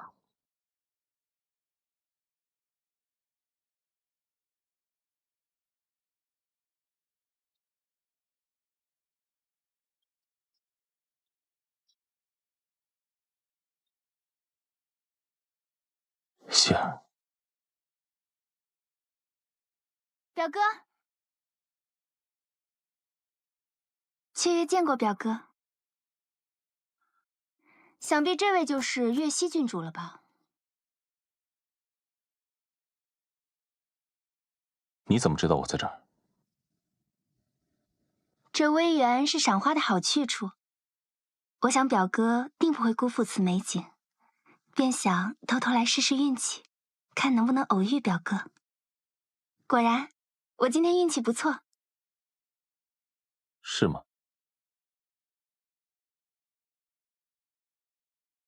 听闻郡主在秋寿时曾救下表哥的性命，今日一见，郡主果然乃倾国之姿。雀月在此谢过郡主对表哥的救命之恩。我救下萧星恒，要他一个表妹谢什么谢？敢问小姐贵姓啊？忘了向郡主介绍，我姓白，名雀月，是殿下的表妹。叔公怜我自幼丧父，便将我接来郑国公府娇养。原来如此，我看你能随意进出太子私园，还以为小姐姓萧呢。郡主说笑了。主子。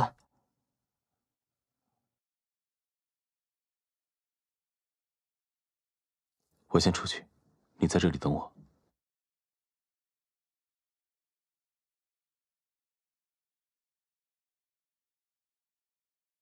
郡主是想当太子妃吗？与你何干？郡主可知表哥温润的面庞下狠毒的心肠吗？唉，他刀起刀落的样子，我都快看习惯了。看来郡主知道，我这表哥身体虽弱，但心怀远大抱负。郡主怎知他现在待你如此温柔，不是为了你父王30万的兵权呢？兵权？表哥早晚是问鼎天下之人，郡主若是想着他能一心对你像现在一样，那郡主可就是痴人说梦了。这皇室的爱情就像这些花，虽然绝美，但终将落入泥土，最终腐败成泥。届时，表哥手握兵权，昔日的感情也将冷淡，而宫里的人也会越来越多。郡主觉得，你除了宁王府的支持，还有什么？可我至少还有宁王府的兵权作为依靠。白小姐有什么？镇国公府这一带没有女孩，我自9岁起被叔公接来府上教养，一直以来就是为了以后当表哥的正妻所存在。表哥回来后，叔公一直想修复跟表哥的关系，表哥娶了我，就可以得到镇国公府的全力支持，是吗？我先知郡主救了表哥一命，表哥也有益于郡主，我甘愿将这正室之位让出。郡主也知道，表哥今后可能不止你一人，与其让那些不知深浅的女子得利，不如让我成为白家和表哥之间的羁绊。相信我，我会帮你扫除一切你不能出手的障碍，成为你坐稳正宫后位的绝佳助力。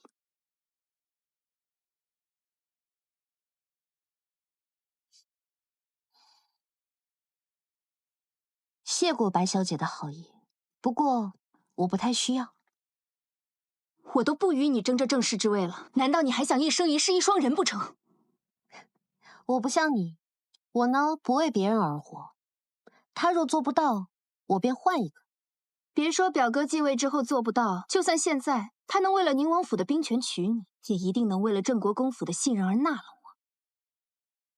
兵权？你可以试试，看看他会不会为了镇国公府纳你。你就如此有自信？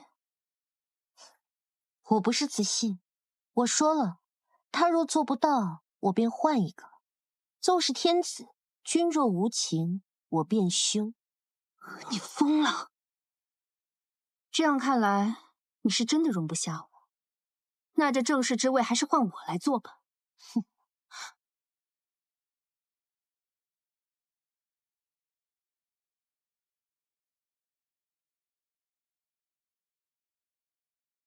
什么？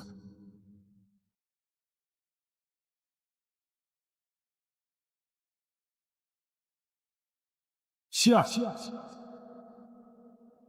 哥，表哥！萧星河，你这都什么烂桃花？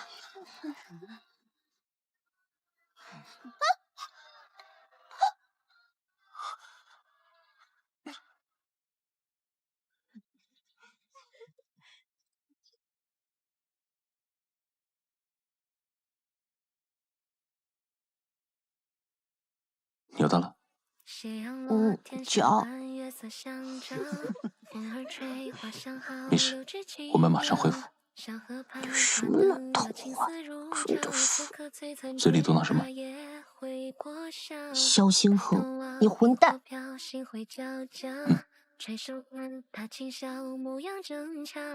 胡琴草在耳边几句悄悄，纷乱了心跳。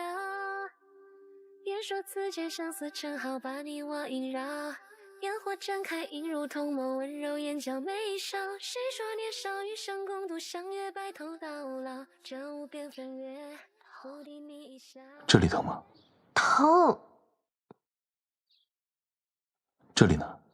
不疼，只是脚踝关节错位，没有骨折。旧伤未愈，又添新伤。哎，都怪你！啊！怪我，不该留你一个人在那儿的。是不是白雀月跟你说了什么？你那个好表妹，不知道从哪听来的消息，以为我们两家要联姻，估摸着是想清除我这个障碍。怪我活得太久，碍你们的眼。我知道白雀月是镇国公的人，可我好歹也是个郡主，不是？这面子，我宁王府肯定是要找回来的。别说我不给你面子。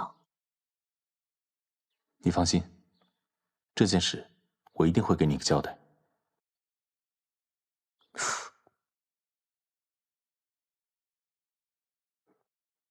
而且你记着，在我这儿，没有人比你更重要。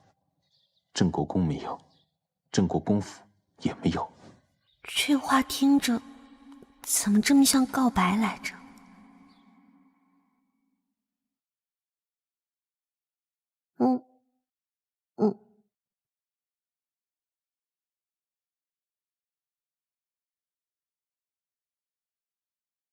轻点儿。疼了？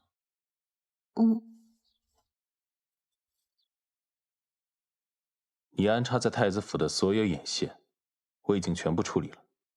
之前一个不动，是看在舅舅的面子上，但是你不该将我的行程告诉白雀月，还给了他不应该有的妄想。你就是这么跟你外祖父说话的？正是因为你是我的外祖父，我还能站在这里跟你说话。你翅膀硬了是吧？为了个女子，深更半夜来质问你的外祖父？是我直言，他可比你重要多了。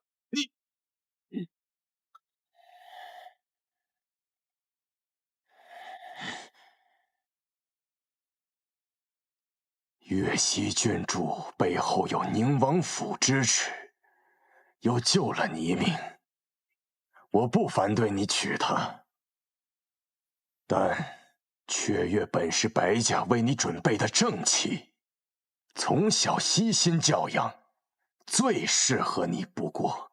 现下因岳西郡主虽然不能成为正室，但你将她一并纳了便是。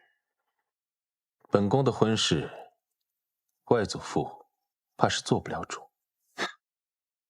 都是为了你好，已经顺了你的意，你还要如何？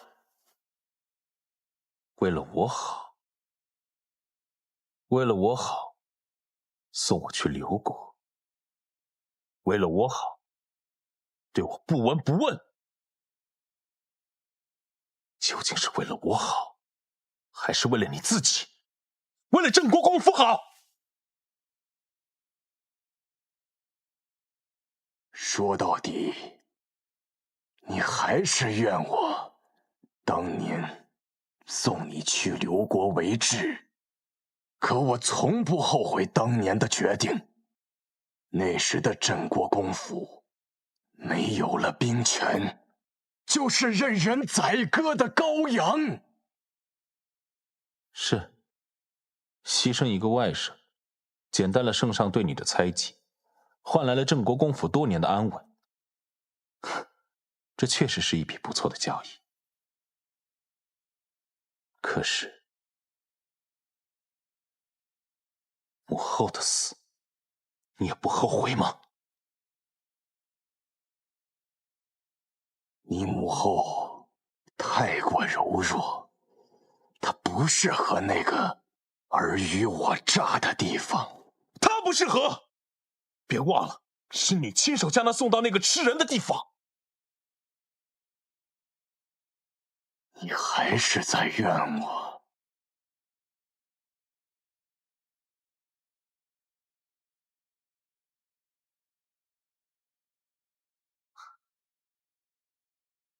少时怨过，但现在我不怨了。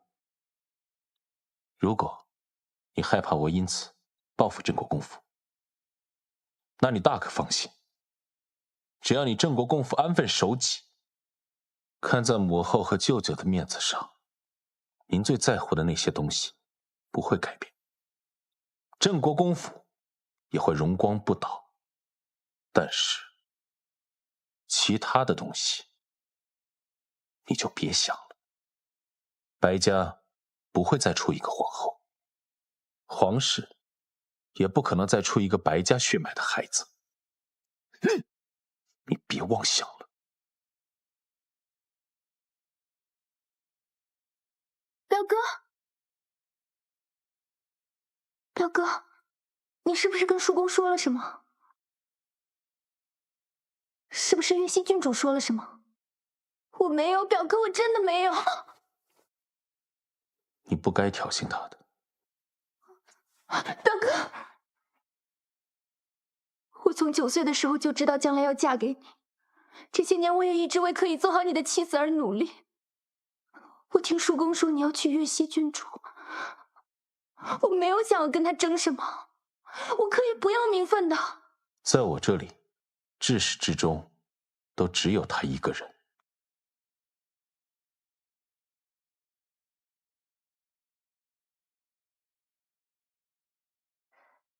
燕姐姐，哎，木木，我听人说太子把魏源方圆10里都给封了，还扬言往后只对你一人开放，是真的假的？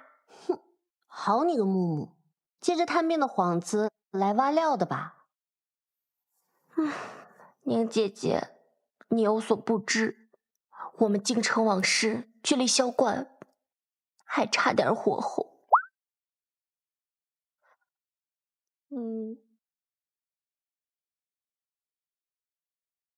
还差多少火候啊？就差你和太子。嘿嘿，那你问吧。你喜欢太子殿下吗？你这一上来就整送命题啊！哎呀，我的好姐姐，求求你了，说嘛！说嘛！哎呀，萧星恒跟我不一样，他是储君。今后更是天子，普通人尚且对3妻4妾习以为常，更何况久居高位的太子啊！那也不影响你喜欢他呀。那我也不想因为所谓的爱情，将后半生都葬送在争宠夺利的后宫中，再深的感情也会被消磨干净的。我就是条咸鱼，没什么理想抱负。每天呢就想吃吃喝喝，逍遥度日，快意一生。可是萧星恒却是我计划外的，令我无法抗拒的意外。哎呀，好烦呐！谈个恋爱怎么这么烦？大半夜叹什么气？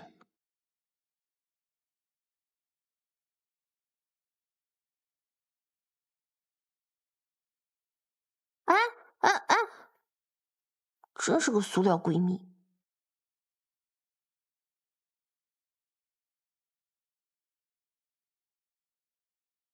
这大半夜的，你来干什么见不得人的事儿？你算什么见不得人的事情？一会儿可能会有点疼，你忍着点。啊？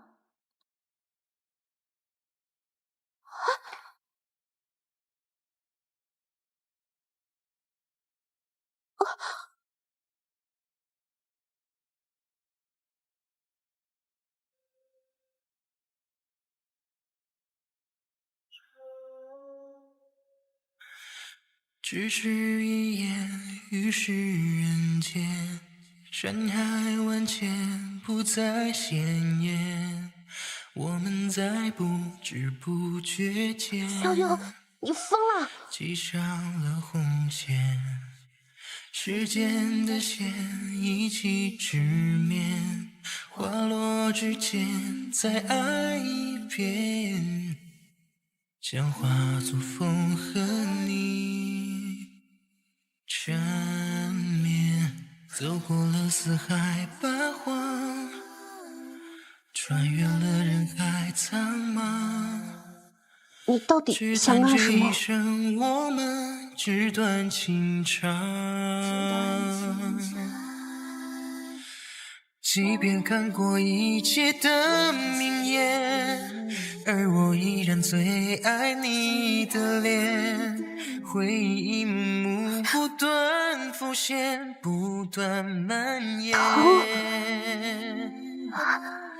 无论千古永恒或瞬间，不变改的叫做思念。想一直在你的身边到晚年。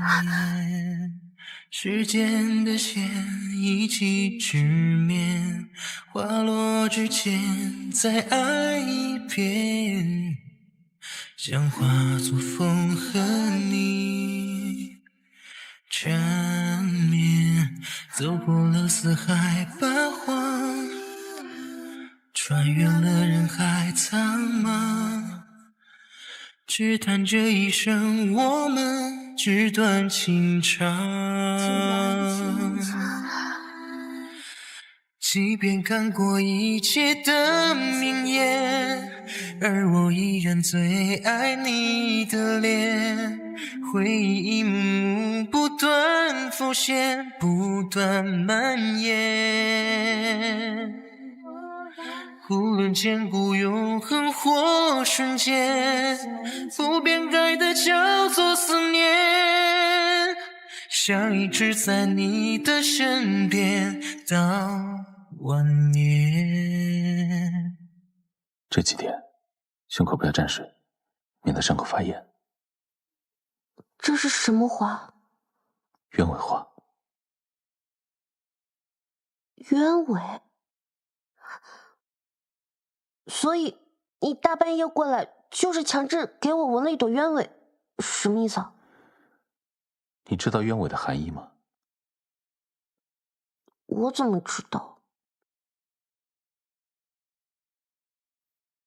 这是你为我留下的疤，我不希望它在你身上留下丑陋的印记，所以我帮你改了一下。你清高，你完美主义，你在我身上搞了个刺青，你咋不在自己身上也搞一个呢？鸢尾，寓意至死不渝的爱和俗世的情人，此生不负，来世不忘。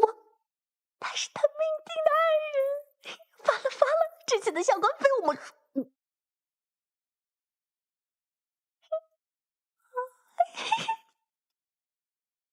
白雀月的事情，我很抱歉，不会有下次了。提他干嘛呀？好好的心情又被破坏了。还有，不要想太多。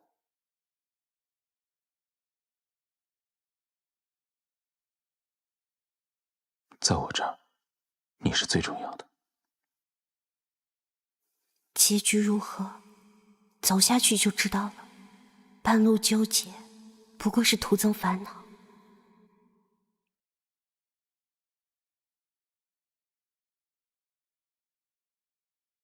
肖星豪，你是从什么时候开始喜欢我的呀？怎么突然这么问？不是我想知道的哈，是木木想知道。是他想知道。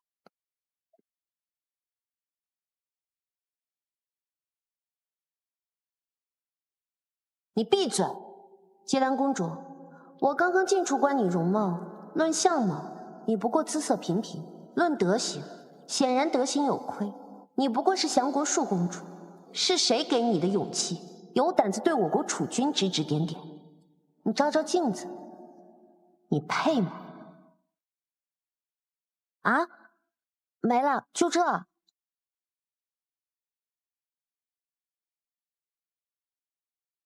就像原本你被人误会，一点也不难过，突然有人帮你解释，才会觉得委屈。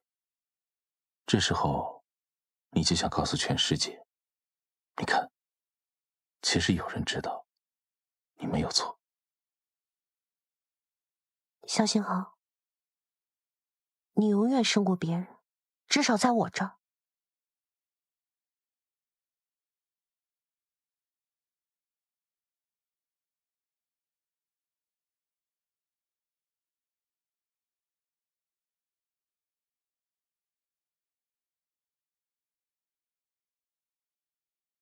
别太骄傲，还是有很多缺点的。我缺点很多吗？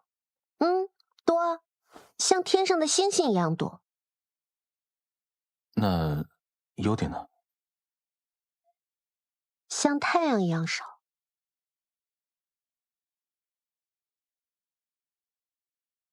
那你为什么喜欢我？因为太阳一出来，星星就都没了。所以，希儿，你也喜欢我，对吗？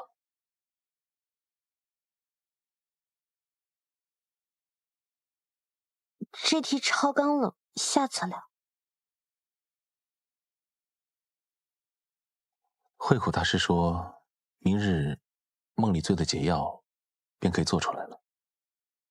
明日，那我陪你去啊。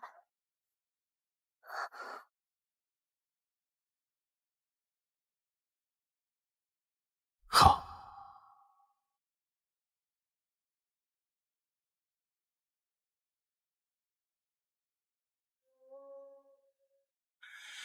只是一眼，于是人间。山海万千，不再鲜艳。我们在不知不觉间，系上了红线。时间的线一起直面，花落之间再爱一遍。你看，那是最亮的北斗七星。缠绵走过了四海八荒，穿越了人海苍茫。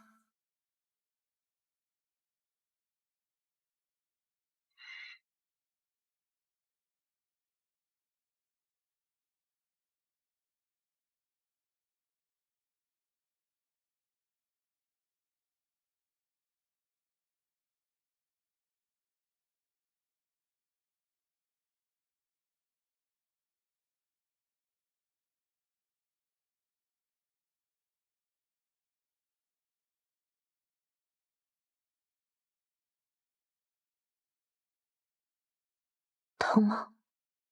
疼吗？已经好久没有人问过我了。恒儿，疼吗？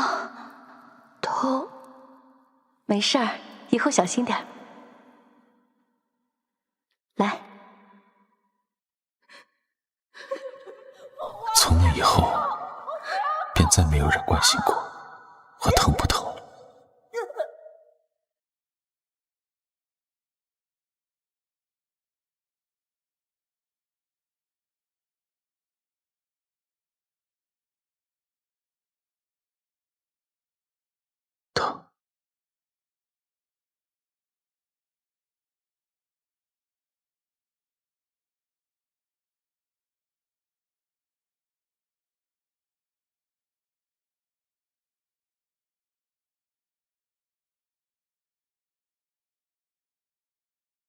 吃块桂花糕吧，吃甜甜的就不疼了。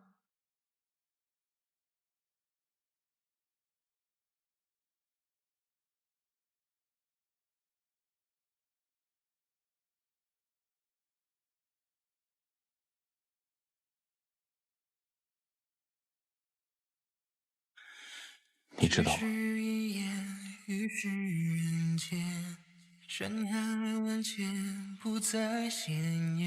父皇，怎么每次奖励都是桂花糕？我都吃腻了。你呀，那个时候没有吃到。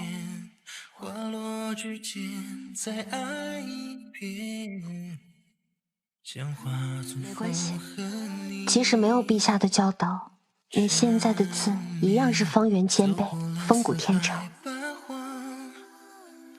就像你少时没吃到的桂花糕，现在就躺在你的手心。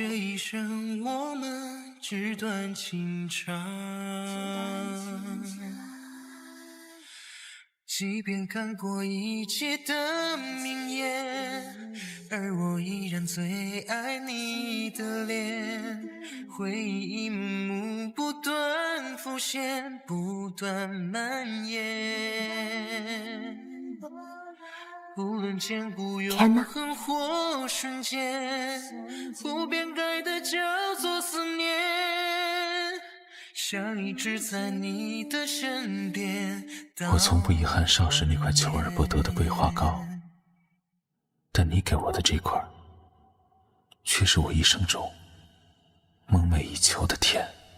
贫道不负所托，殿下梦里醉的余毒已完全拔除干净了，只是这隐阳花药性之大，尚需泡药浴方可散尽，否则后果不堪设想。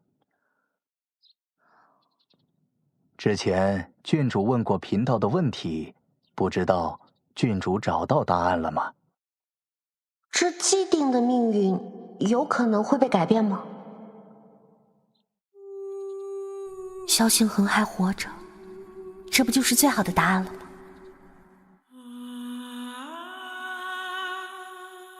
当时大师让我随心而为，现下我也是寻到答案了。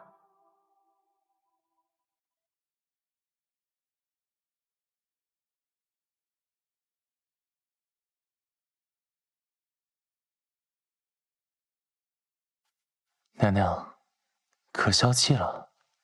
消气？你还有脸来见我？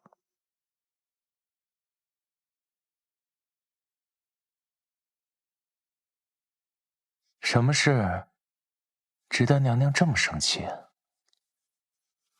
你可知萧星恒的毒已经解了？知道，所以我来了。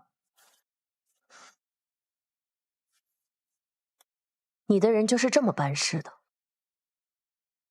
刺杀萧星恒没死，还让他毒解了？还是说，你早就存了投诚之心，想拿我做你的投名状？你知道的，我永远不会背叛你。哼，永远，这是多么可笑的词啊！你记着，你的命，你所有的一切都是我给你的，你拿什么跟我谈永远？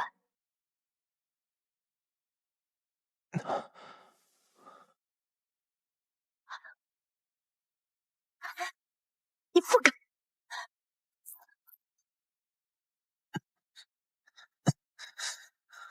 父亲，有我在，更何况这盘棋还没有走到死局。就算是死了，我也能重新将它盘活。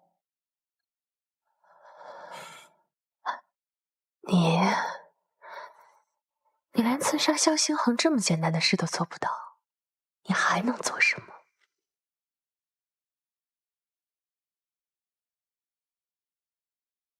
娘娘，都交给我吧。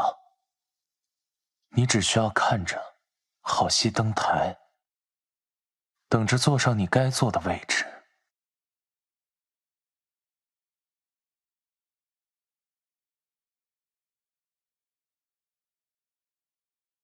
深宫诡谲，皇室无情，我所做的一切都只不过是为了自保，能在这后宫中有一份依靠。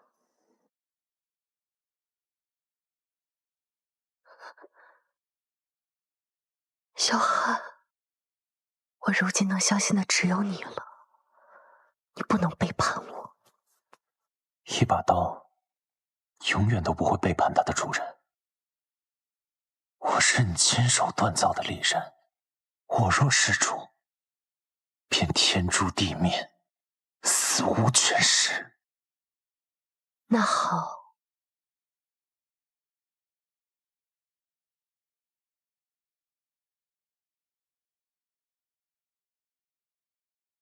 那我就再给你一次机会。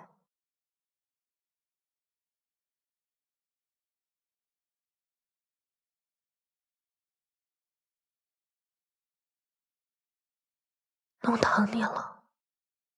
只要是你给的，疼与爱，痛与恨，我都甘之如饴。那现在呢？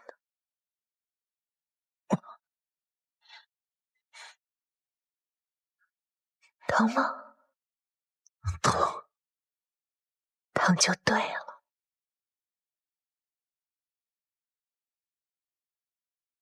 记住了，我的心比你疼10000倍。今晚萧星恒毒性散去之时，也是他最虚弱的时候。届时，我定会让娘娘看一出好戏。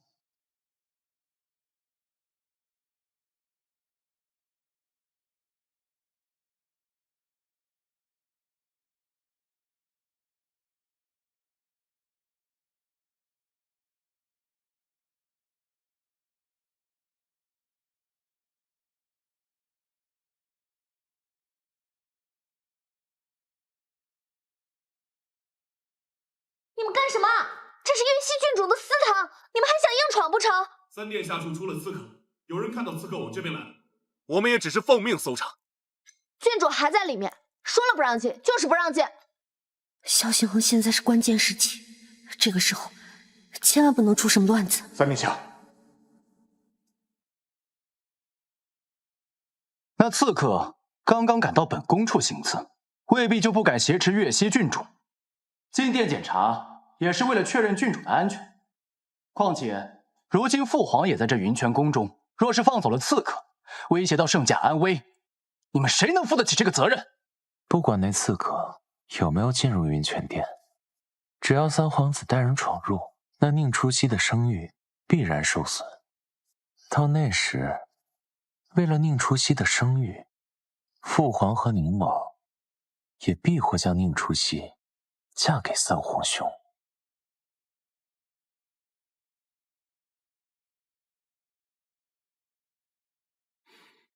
好一个一石二鸟！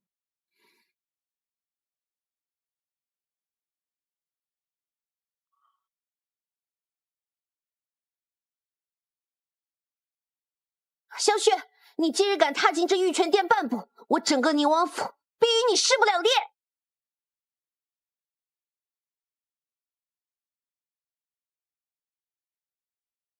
还愣着干什么？万一郡主是在里面被刺客胁迫，才被迫这么说的呢？闪开！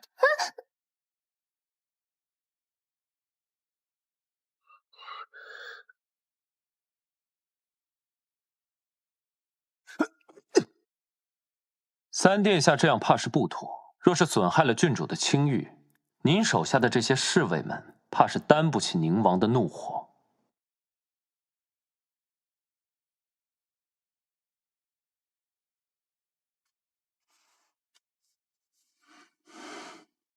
啊，一时情急，末将失礼，还望殿下勿怪。白将军，郡主在里面，要是生命受到威胁，若是出了什么差错，白将军可担得起这个责任？他承担不起，本王承担得起。本王倒要看看，为了影都摸不着的刺客，谁敢毁我女儿的清誉？宁王，不妨找个熟悉的婢女或是嬷嬷一块儿进去，这样既能确保郡主的安危，也算是尽到了捉拿刺客的职责。好你个萧雪，心眼子真毒！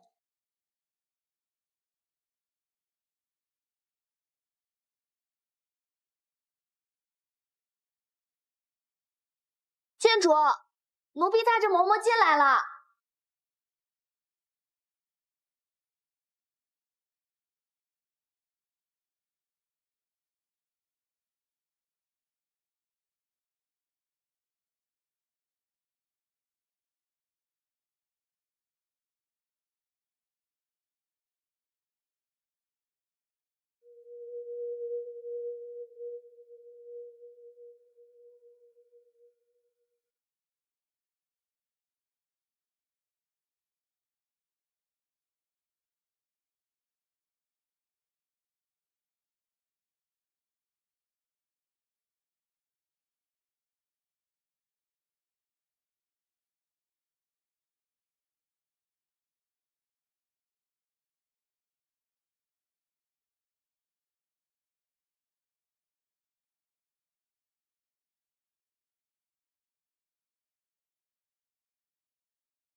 嬷嬷可要仔细看看，别最后又怀疑我窝藏刺客，我可担不起这罪名。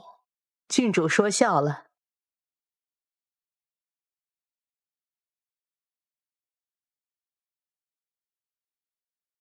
嬷嬷可检查清楚了，我这店里可藏了刺客。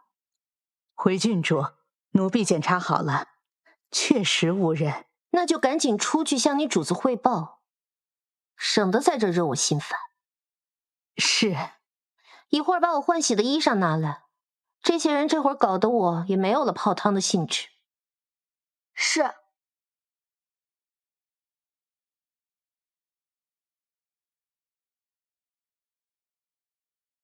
如何？回殿下，奴婢仔细检查了外殿与内殿，均无他人，只有郡主一人在殿中。王爷放心，郡主一切安好。三殿下现在既不用担心小女的安危，也不用担心小女窝藏刺客了吧？这回放心了吧？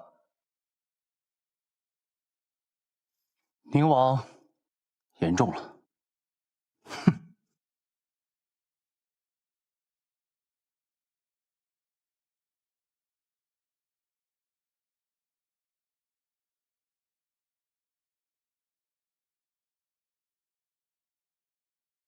萧星豪，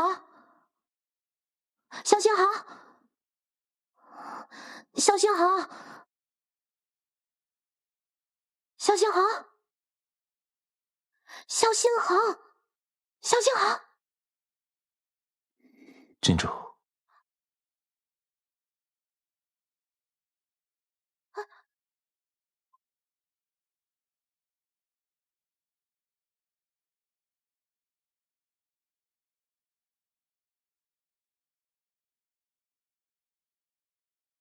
你没事吧？我没事了。既然你没事了，外面的人也都走了，你还不起来，留下来看我换衣服吗？也不是不可以。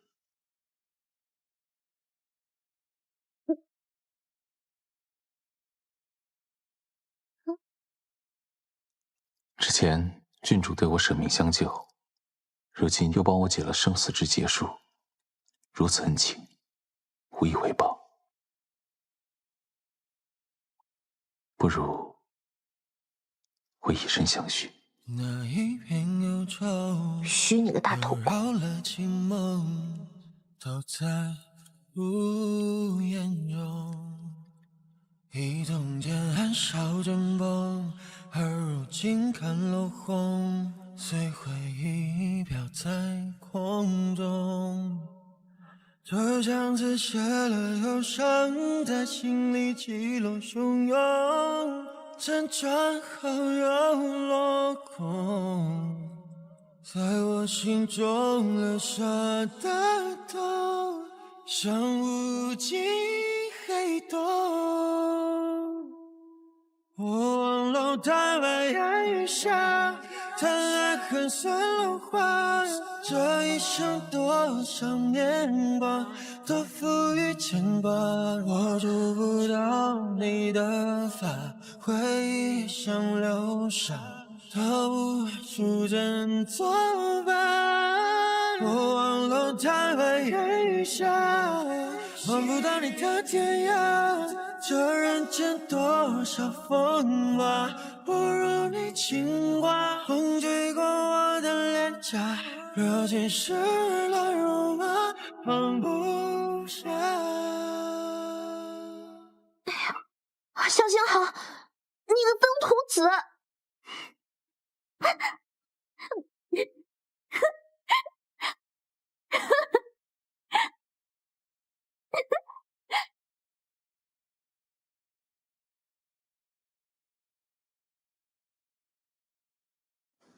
宁主席，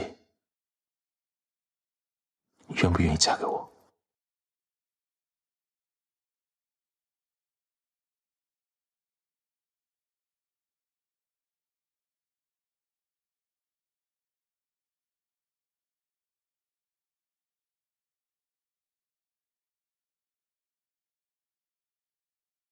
只我一人吗？萧星恒，我不喜欢费心费力的猜来猜去，做了决定又质疑后悔，举棋不定。我与其他女子不同，我不在乎什么所谓矜持或羞于启齿。此刻，我只想知道你的答案。只你一人，永生不变。没有弱水三千，从来都只有你。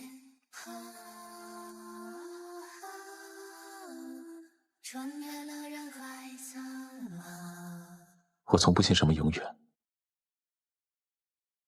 人都是善变的。我这一路走来，时间的线一起直面，滑落之前在爱我愿意去相信世人口中那些所谓的永恒不变，可我又害怕，我害怕天长地久，你总有一天会感到厌倦我想用力抓紧。只谈这一生，我们纸短情长。即便看过一切的名言，而我依然最爱你的脸。回忆一幕幕不断浮现，不断蔓延。无论千古永恒或瞬间，不变改的叫做思念。我总会不记。想一直在你的身边到晚年。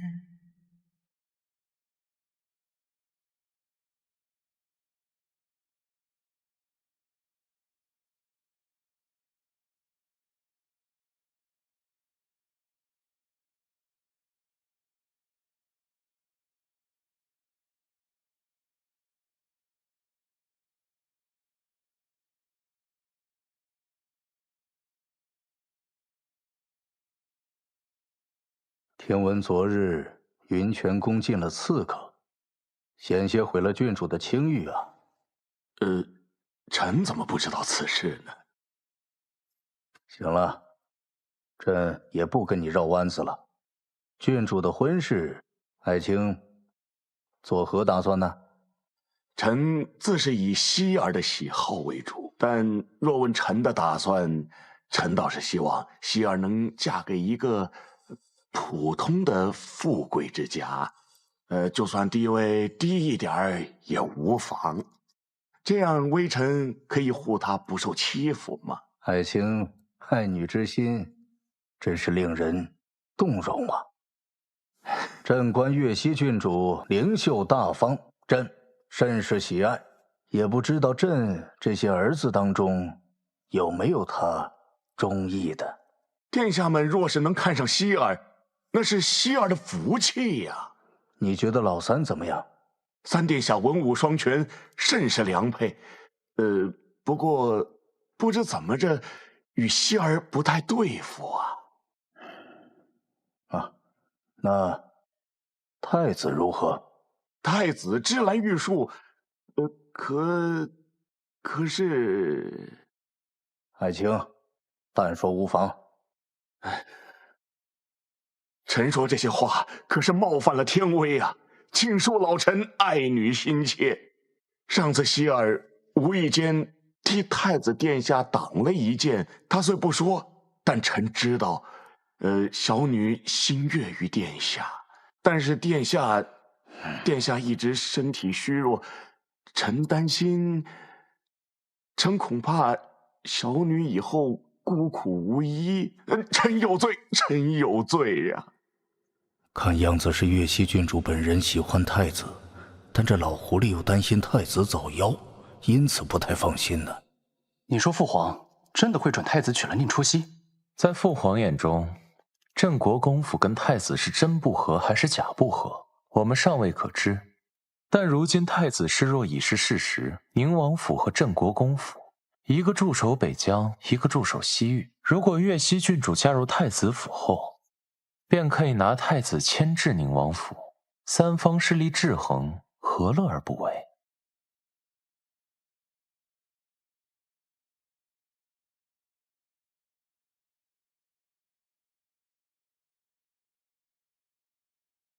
爱卿，你只是尽了一个父亲的职责，何罪之有啊？谢陛下体谅，老臣只是说了一些心里话。但若陛下替希儿旨，不管是谁，都是我们宁王府的无上荣耀啊！这老狐狸，怕不是算准了朕不敢乱点这鸳鸯谱。看来今日这棋又白下了。所以你们已经……嘘，我跟他清白的很。不过这云泉宫可不比私宅，人多眼杂。既然这三皇子知道宁姐你在，为何还是一副要强闯进来的样子？难不成他想毁你清誉，坐收渔翁之利？我就知道我的闺蜜没有一个废的。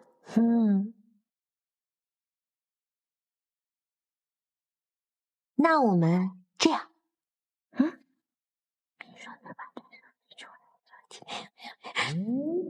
玩这么大，正所谓风浪越大，鱼越肥。谁说的？我怎么没听说过？号外号外！贵圈风云录加更了，劲爆款，大家快来看呐！来，号外号外，大家来看，贵圈风云录加更了，大家快来看呐！号外号外！来，是你的。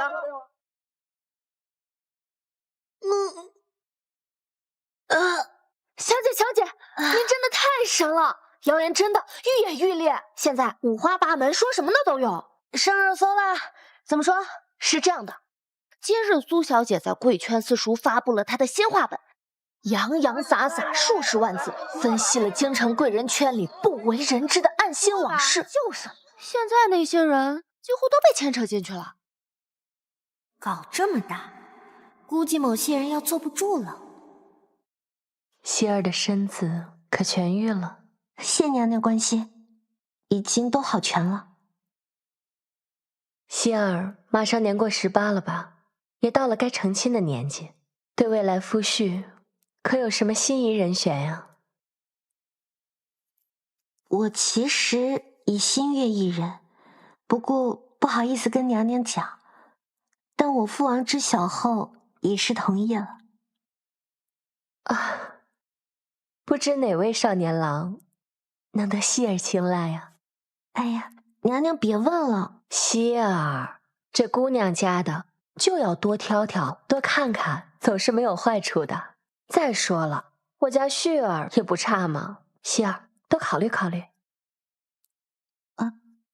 娘娘还不知道吗？知道什么？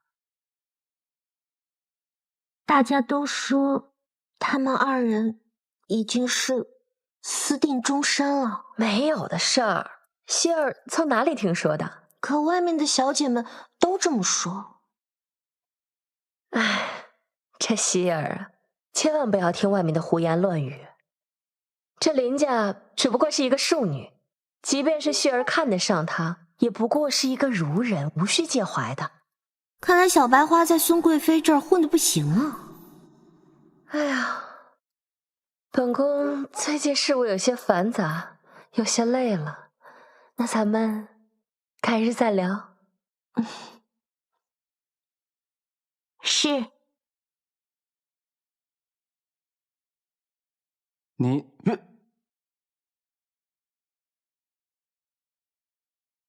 那个林家庶女，你要是实在喜欢，成亲后纳了便是，你非要弄得人尽皆知吗？这宁初曦是什么身份，你知不知道？娶了她对你有多大帮助，你知不知道？如今太子越来越受你父皇重视，再加上之前太子遇刺，你又被怀疑，你现在在朝中可谓是举步维艰。娶了宁初曦，得到宁王支持，对你来说就是百利无一害的事，你自己考虑清楚。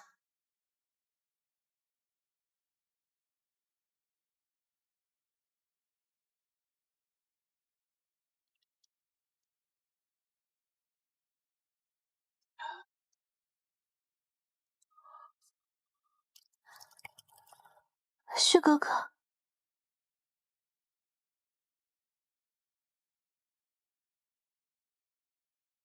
娘娘又逼你了，是不是？月儿，对不起，旭哥哥，你是不是还是要娶月溪郡主？月儿，对不起，无论我娶谁，我心悦的人一直都是你。只是如今现实所迫，只能委屈你了。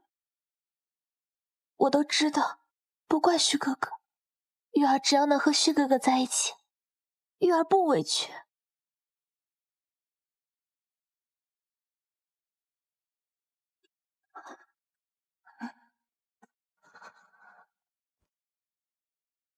北疆传来了战报，北琼果然出兵了。哼，这些宵小，到了好好收拾收拾他们的时候了。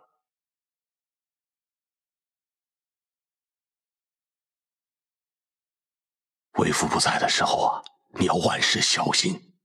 我在府中给你留了府兵，别怕得罪人，该用就用。若是遇到了什么难处，就交给太子去搞定。若是这小子也搞不定，你就忍忍，等为父回来给你做主。老头子，你就别操心我了。战场凶险，你自己要注意安全。我还指望你平平安安的从战场回来替我撑腰呢。你就放心吧，你父王可是朝廷的猛将，等着我凯旋而归吧。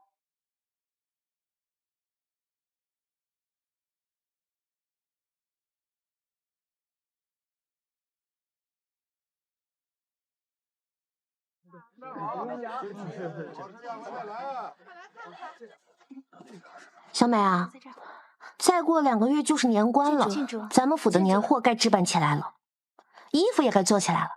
小姐，不用这么破费的，咱们府上下人的衣服每季都有新做的呀。好啦，老头不在，我这第一次当家，咱们这年一定得过漂亮了啊！听我的。嗯。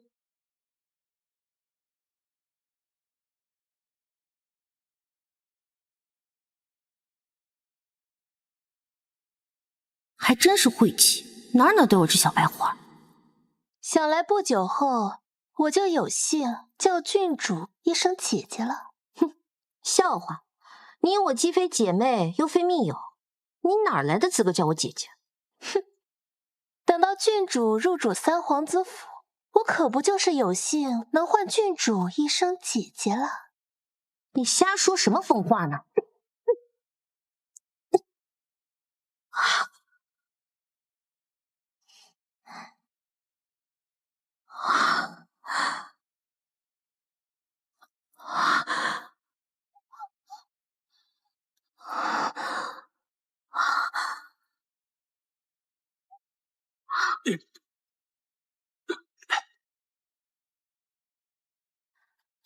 宁主席，别怪我太狠毒，是你挡了我的路。快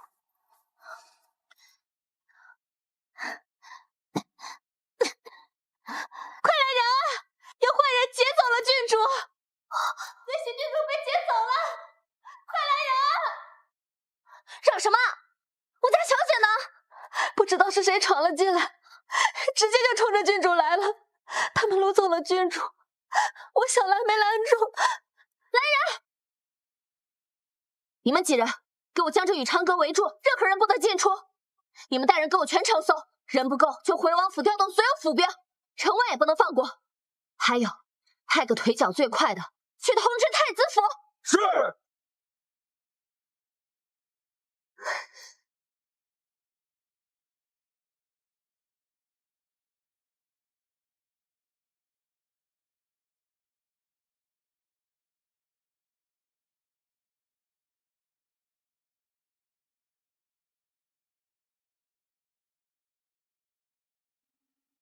这场绑架，看样子是早有预谋。我现在浑身无力，动一下手指都难，更别提呼救了。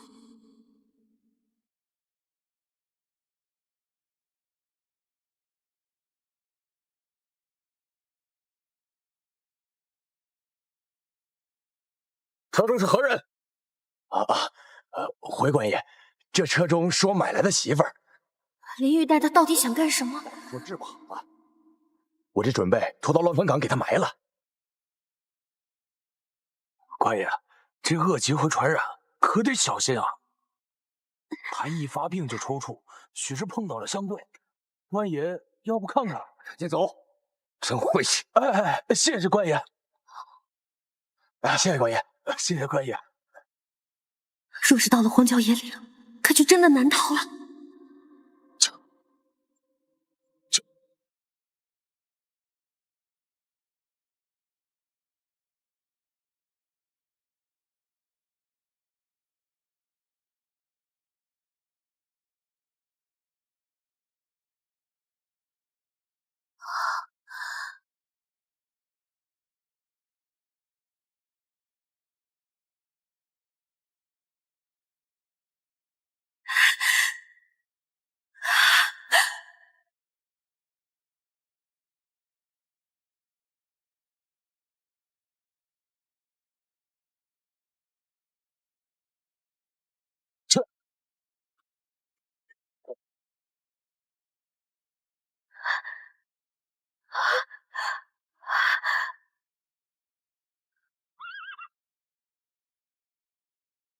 京城各处眼线遍布，他们藏匿不了人，他们不敢在城内逗留太久，带人去城外搜。是。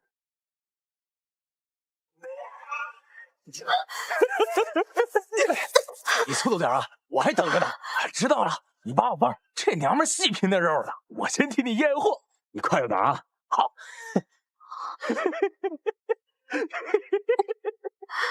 好了，你别费劲了。这麻筋散可以要到10几匹壮马，更别说你这样的小娘子，叫啊，叫不出来吧？一会儿啊，还有你哭的时候。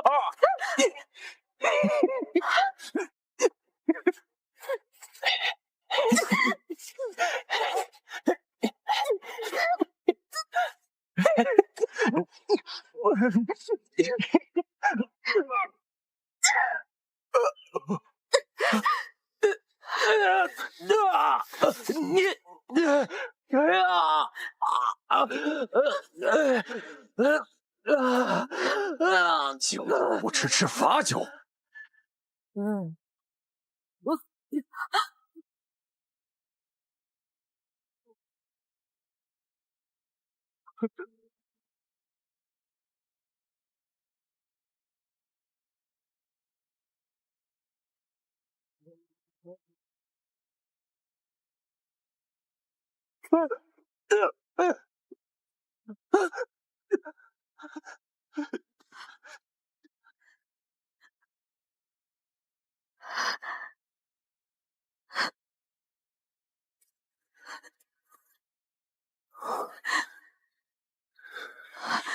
咫尺一眼，于是人间，山海万千，不再鲜艳。我们在不觉间，系上红线，时间的线一起直面，花落之间，再爱一遍。将化作风和你缠绵，走过了四海八荒，穿越了人海苍茫，只叹这一生我们纸短情长。即便看过一切的名言，而我依然最爱你的脸。等等，你的剑能不能借我用用？去吧，别怕。无论千古永恒或瞬间，不变改的叫做思念，想一直在你的身边到晚年。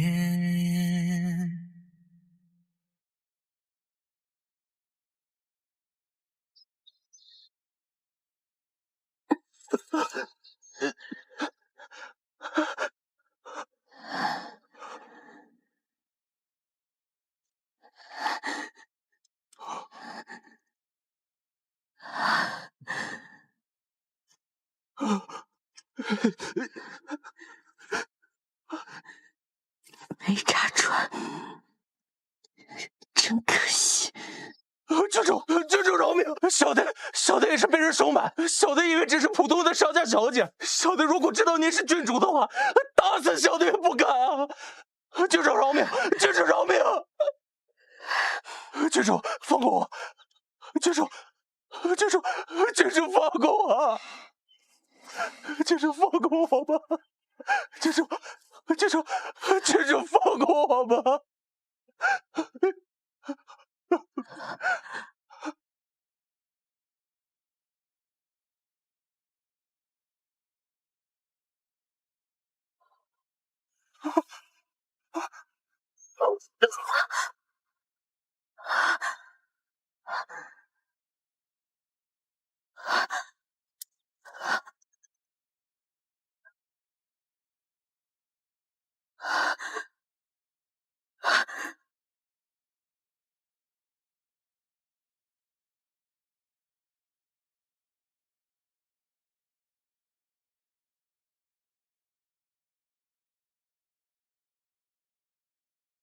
睡吧，睡醒了，噩梦就远去了。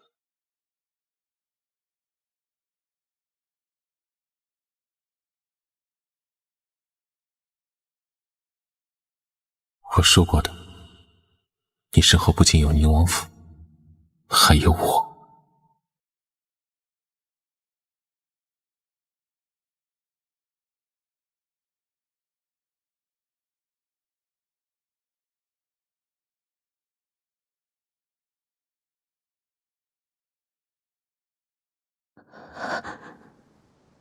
就是这双手，今天第一次杀了人。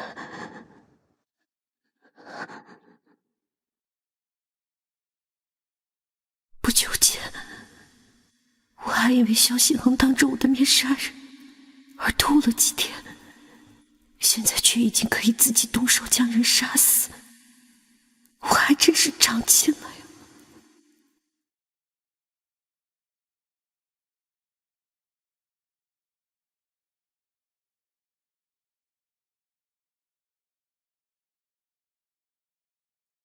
醒了。你怎么来了？我怕你醒过来想见我，却见不到我，所以我就过来了。我没事。还好太医说只是皮外伤，并无大碍。害怕吗？你知道吗？那把剑落下的时候，我的2只手都在抖。不，我当时一直看着你，你没有抖，你很果决，也很勇敢。可是，为什么我觉得我的手现在还在抖？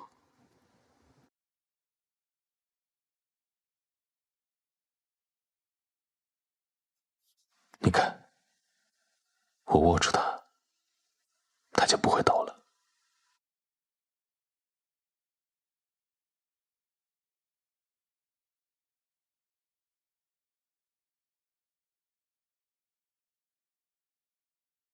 你不用担心，我没事，我只是一时无法适应。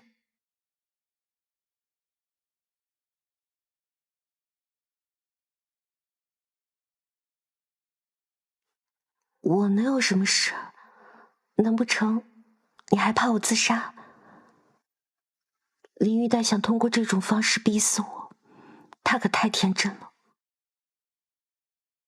我不会死的，萧心恒。我从来不是什么贞洁烈女，贞操对我来说一文不值。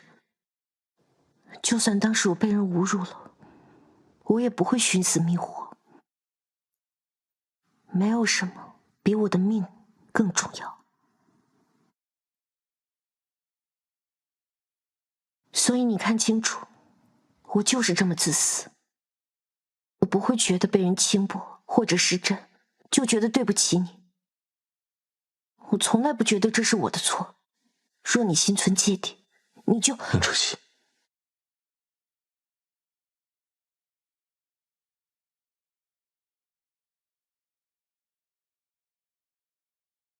宁主席，你给我听着，如果你受到任何伤害，一定是因为我无能，是因为我没有好好保护你。你说的没错，在任何情况、任何时候，你的性命都是最重要的。只要你可以平安的回来，其他的都无所谓。宁主席，你要记得，我爱你，不需要任何理由，也不需要任何的条件。只是一眼于世人间，山海万千不再鲜艳，我们在不知不觉间系上了红线，时间的线一起织眠，花落之间再爱一遍，哭吧，没事的，我在。我当时都怕死了，动都动不了。你为什么来的这么晚？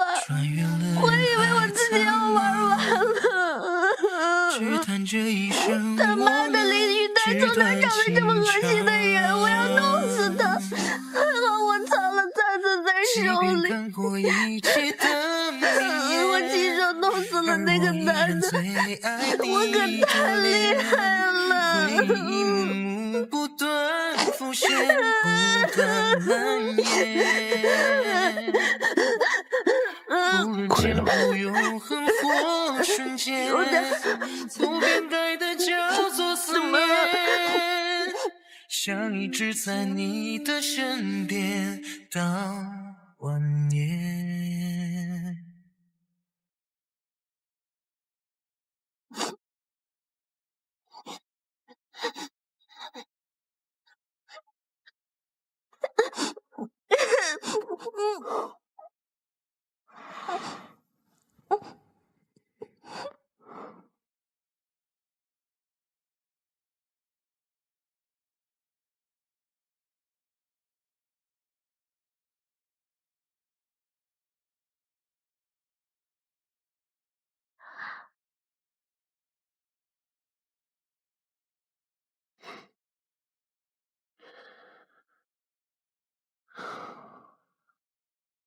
林一代，你想怎么处置？我要弄死他，帮我的2个人都没了，没人对峙。我当时怎么没想着留一个呢？不知道现在还有没有证据可以证明是他干的。可报官处理的话，我被掳的事不就都知道了？虽然我不在乎什么名声，可我不能如了他的意。明的不行，那就暗杀吧。也不知道老头子留给我的府兵够不够用。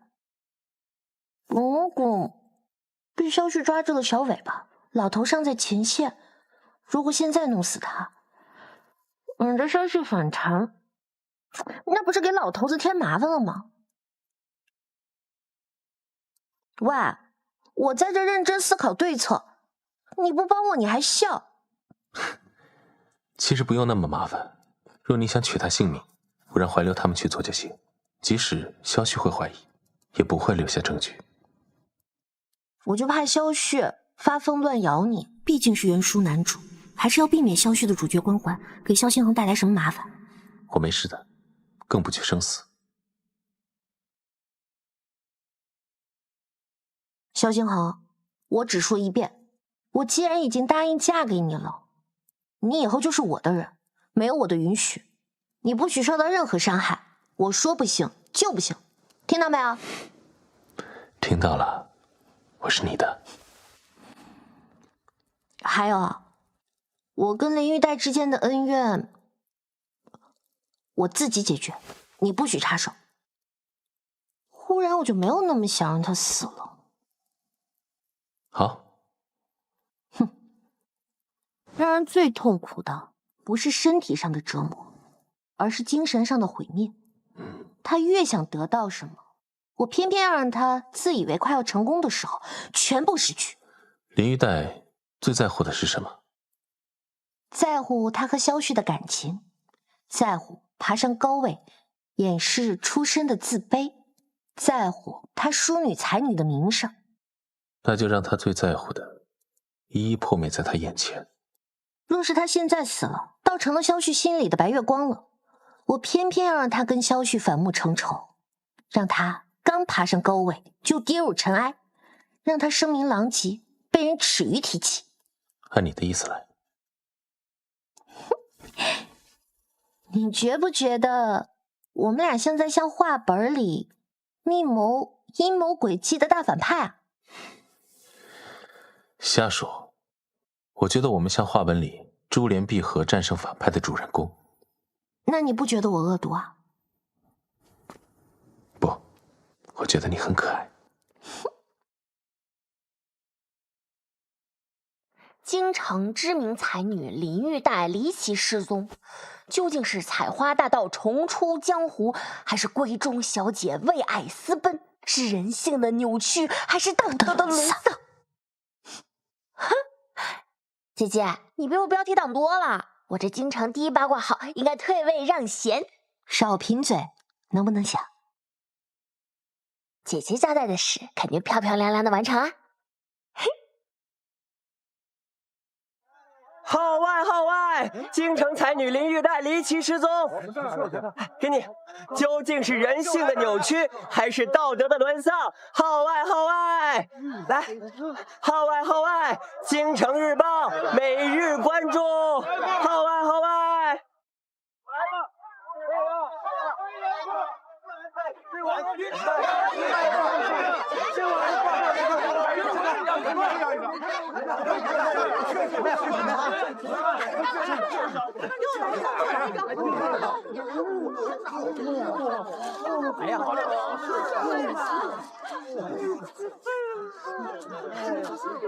听说前几天城里闹了大盗，要我看呢，这林家才女就是被采花大盗掳走了。哎呀，真是可惜了这么一个黄花大闺女啊！可我怎么听说是这林家小姐与人私奔，她违抗父命与人私定终身了呢？说起来还真有可能是，之前不就传这林家小姐早就心有所属吗？而且这里可是京城，谁敢在天子脚下劫人？对啊，是啊。是个人吗？那么小，这是谁呀？怎么躺在这儿啊？是个人，是个姑娘。姑娘啊！这是谁家的呀？这不是林家那个才女吗？林玉带，这是怎么了？这是？她这样好像丢了清白啊！这怎么了？我没有。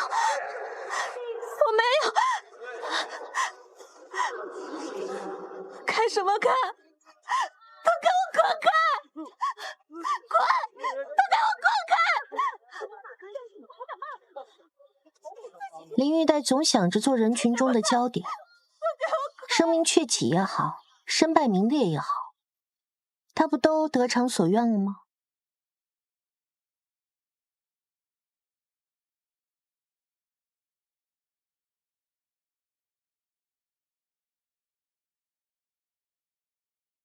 下一步，通知萧旭接人吧。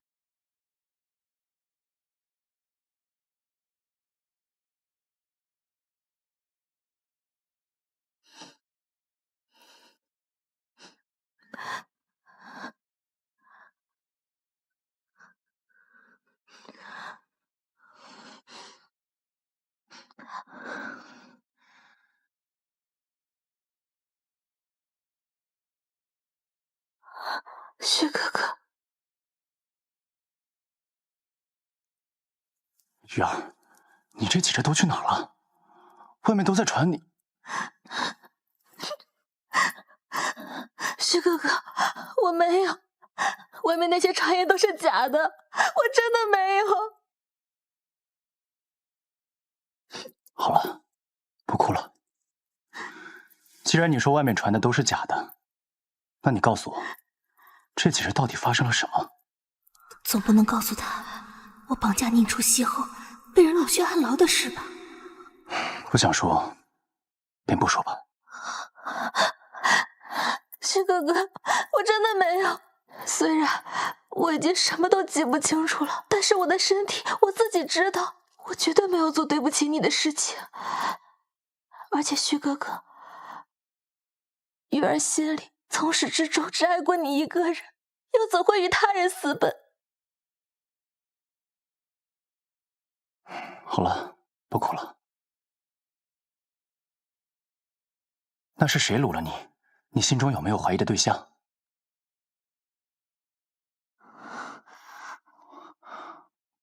罢了，玉儿，如今是多事之秋，我今日留你在这儿，已经冒了很大的风险。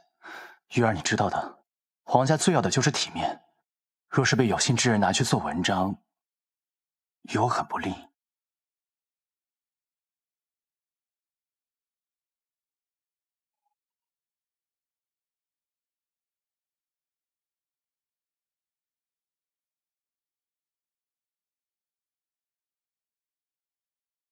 罢了，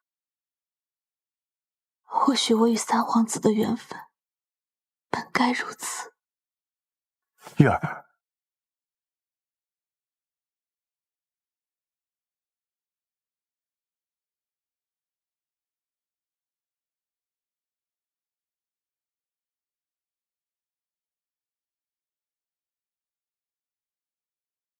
最后，三皇子再与玉儿喝杯酒。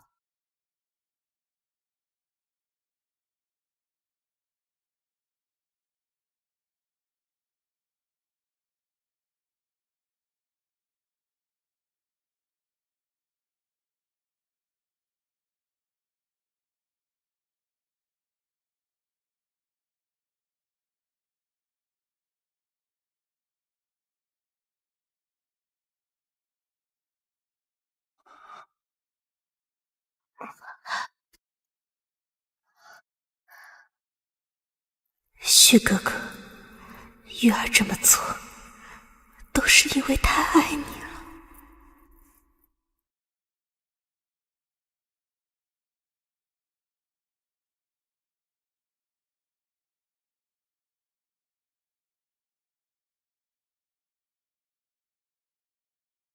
旭儿，旭儿，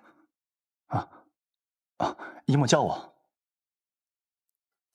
你今天说有事找我，可我陪你在这儿坐了1刻钟，到底有什么事让你这么难以启齿啊？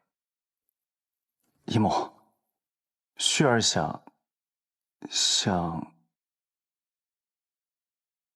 儿想求你向父皇请一道圣旨，替旭儿赐婚。怎么，旭儿这是想通了，想娶那岳西郡主了？不是宁初夕，不是宁初夕，不是宁初夕是谁？难道是那林家庶女？那个林玉带给你灌了什么迷魂汤，让你对她这么死心塌地？姨母，旭儿与他已经有了夫妻之实。什么？所以旭儿必须得娶她。你还真是饥不择食，什么糟糠都吃得下。她林玉带不过是区区一个庶女，如今变成了上不了台面的货色，你怎么下得去口啊？娶她，你就不用想了。别说是本宫不同意，如果被你父皇知道了，你这辈子都与那个位置无缘了。可是姨母，旭儿与他若是不娶的话，他存心报复，旭儿怕。说到这个，我还想问问你呢，你明知道他德行有亏，已经不可能入皇室，你为何还要与他苟合？还是说，你们早在之前就已经同床共枕？姨母，是旭儿鬼迷心窍，可是如今木已成舟，旭儿必须要给他个交代。他前些天因为这件事情，已经被林府赶出了家门，旭儿实在是不忍他流落街头。你不是说他爱你爱得非你不可吗？那还在乎什么名分啊？他这样德行有亏，心思歹毒，做一个外室都算抬举他了，还想登堂入室，他算个什么东西？本宫给你1天时间，把这件事处理好。若是捅到你父皇那儿，本宫也帮不了你。旭儿知道了。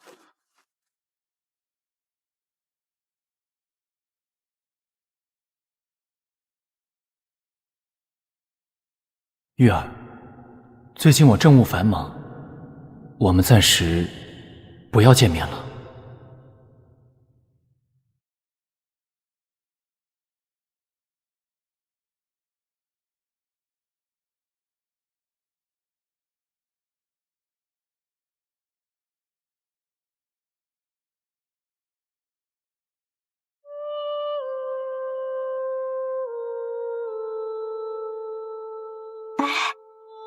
她就是那个失踪了好几天，然后衣不蔽体被扔在大街上的林府小姐。是她呀，失了清白了。就那还好意思来找三皇子，看看自己现在是什么货色，还想着飞上枝头当凤凰，当初还不小姐，你没事吧？西郡主抢风头，一个庶女而已，仗着三皇子的宠爱和郡主叫板，也不知道哪来的胆子。宠爱？现在三皇子躲着她呢，一之不及，还夸自己是那个京城第一才女。小姐，这就是报应。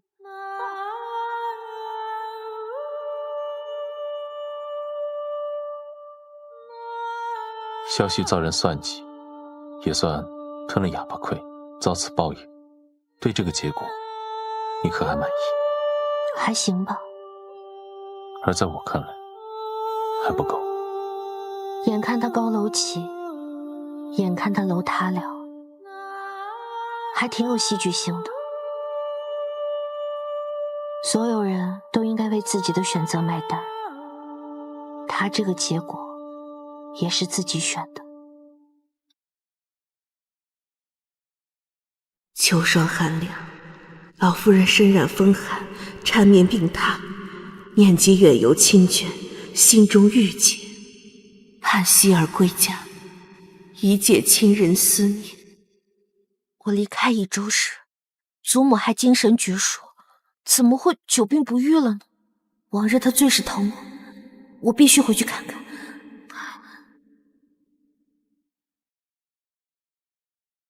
你要回益州？我父王尚在前线，这时候本不该多事，但老太太病危，我父王又不在。此去益州，担心途中生变，这不是来找我的未婚夫婿帮忙了吗？我担心宁王府的兵人手不够，要不将太子府的侍卫带上，充当王府的人。还有宁老太太患疾，我身边常用的太医医术精湛，你把它带上，还有各种药材一并带上，我让人都给你准备好。还有，你身边没有贴身侍卫，我让怀辽跟着你一起去益州。怀辽跟我，你身边没人怎么办？不用担心我，我能自保。要不我称病，我陪你一起。别闹，现在正是京城各方势力蠢蠢欲动的时候。可是，我知道你不在乎这些，可若是争不了权，夺不了势，即使此刻你陪着我，往后也是护不住我的。好吧，都听你的。你放心，这回我肯定处处小心，绝不让自己身陷险境。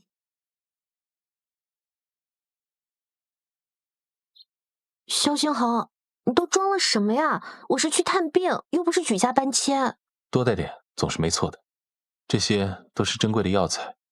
虽然我不知道宁老太太情况如何，但总有一样可以用得上吧。对了，这个给你。这是什么？这是我的私意，若遇到什么事情，你可以带着它去找益州刺史赵康玉。益州刺史可是地方3品大员，益州最高的行政长官，居然是你的人。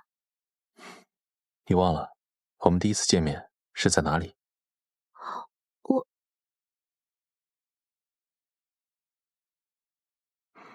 还有这个，送给你。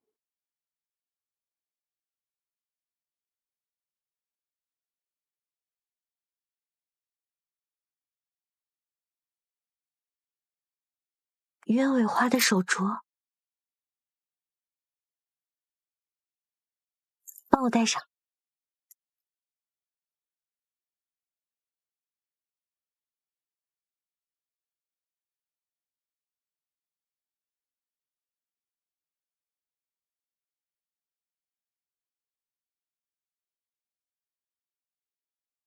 好看。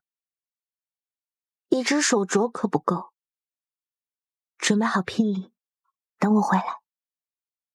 好。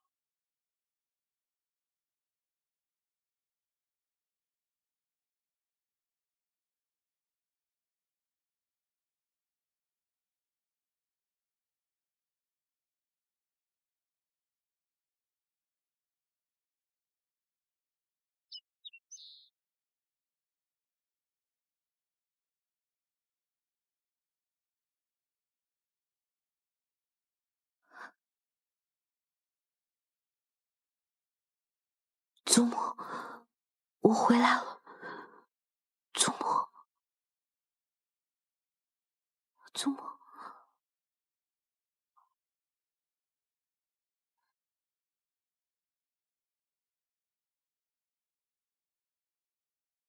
好，我的希儿回来了，回来了。祖母就是此刻去了，也心安了。祖母，你胡说什么？你还要长命百岁，健健康康的看我成婚呢。对了，我的希儿有对象了。定亲了，是太子，孙女马上就要成为太子妃了。祖母高兴了吧？高兴是高兴，可对方是天皇贵胄。以后我的希儿要被欺负了，该怎么办呢？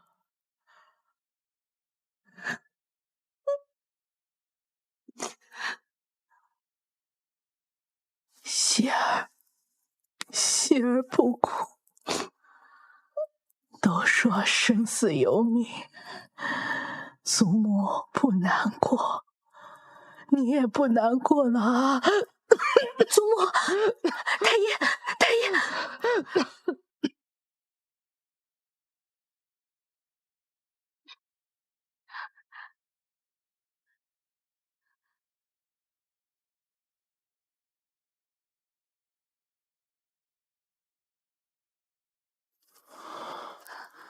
回禀郡主，宁老太太得的是风寒，好在不是肺痨，应该是风邪入体，因年纪大了痊愈的慢，再加上治疗不当，炎症累积，才拖成了现在这样。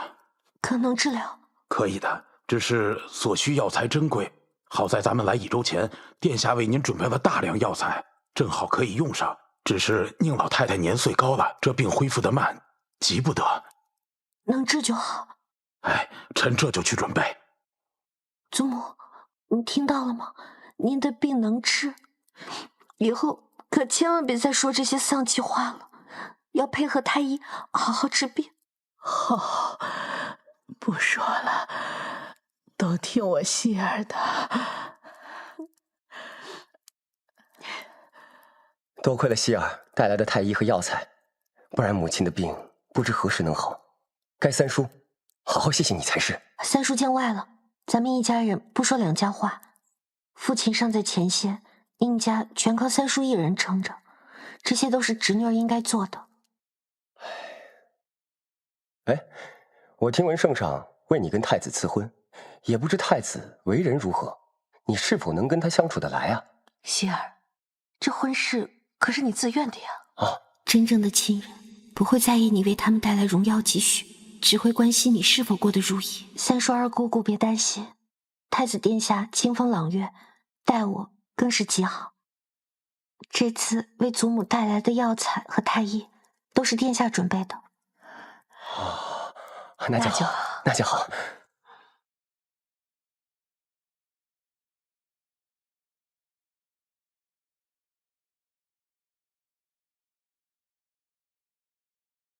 谈恋爱可真愁人啊！山远天高烟水寒，相思枫叶淡。这些话，萧心恒应该会懂吧？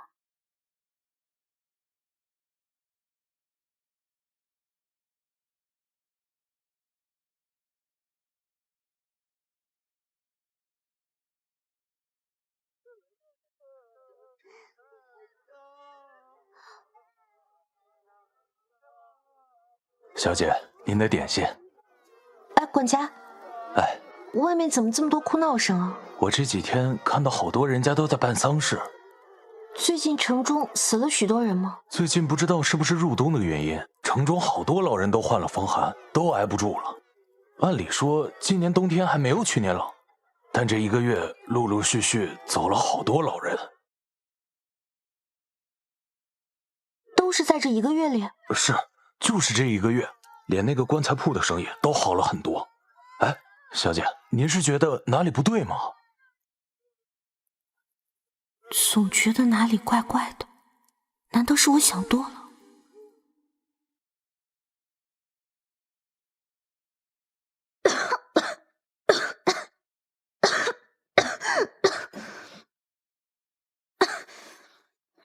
你这都生病了，怎么还在打扫啊？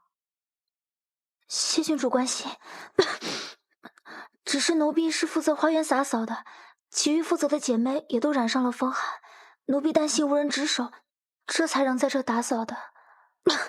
你带我去你们的住处看看。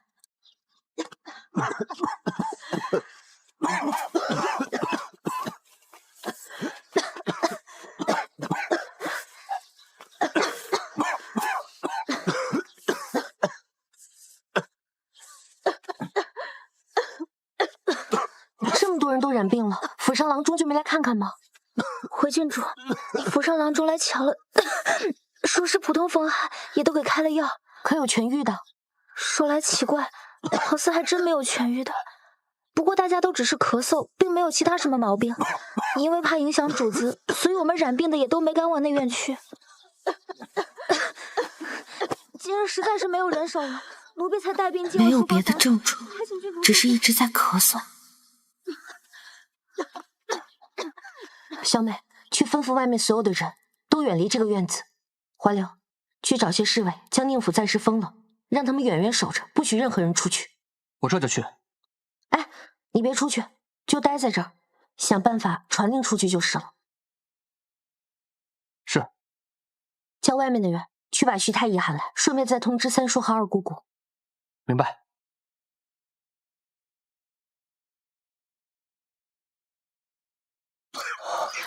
别进来！希儿，这是发生什么事儿了？你快出来！对啊，我怀疑这里的人得了癔症。癔症？还请太医做好万全准备后，再进来为众人接诊。是，臣这就去准备。有劳了。希儿，这当真是癔症吗？瘟疫向来令人谈之色变，若真是癔症，那可就不单是宁府的事情了。还不确定，我也希望是虚惊一场，但结果可能会不尽如人意。三叔，还请您将宁府立刻封闭，将所有的下人都盘查一遍，将染病的和未染病的人全部单独隔开。内院也要排查，特别是松鹤院，我担心祖母的病。你放心，我知道怎么做，我这就去。可是希儿你，以防万一，我也需要一同被隔离。这怎么行呢？我怎么向大哥交代？三叔别担心，有徐太医在呢。现在控制住癔症才是最要紧的。行，我这就去。走。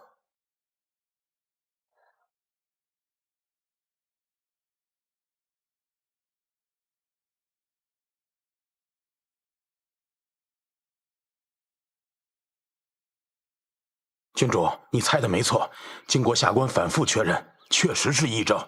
具体是什么情况？最先咳嗽的是东院里负责外出采买的小厮出现了咳嗽，后来与他同屋的小厮也都相继出现了咳嗽的症状，而且最先染病的那几个小厮已经开始出现了发热的症状。下官用了各种风寒常用的降温方法，但是都没效果。也就是说，这癔症的症状是先咳嗽，再发热。是。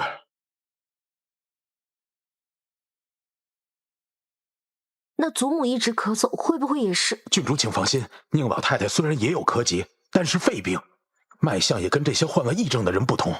她没事就好。这些患了癔症的人看似风邪入体，但他们的脉象要更沉一些。之前郎中开的风寒用药也是没有半点效果。那知道癔症是怎么传染的吗？我们这些人是否也会患上癔症？这些人都是在接触了有咳嗽症状的人之后3天才出现了症状。也就是说，只要观察3天，没有出现咳嗽症状的，均是没染上的。是的，郡主在这儿已经待了3天没有症状，所以郡主已经平安无事了。宁府应该没有新增的感染者了吧？没有，幸亏郡主当机立断，及时封住了小院，所以疫情才得以控制，没有在宁府传播下去。此癔症没有在宁府传播下去，不代表没有在乙州传染开来。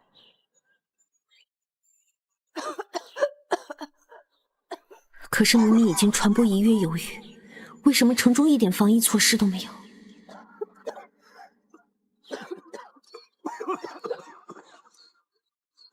郡主，这可使不得，郡主。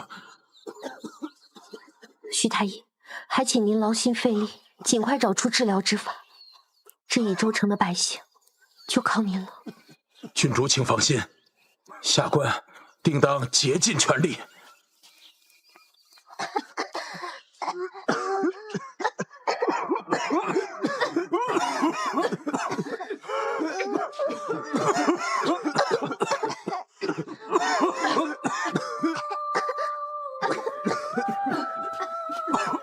我不是爱管闲事的人，但此刻我必须做些什么。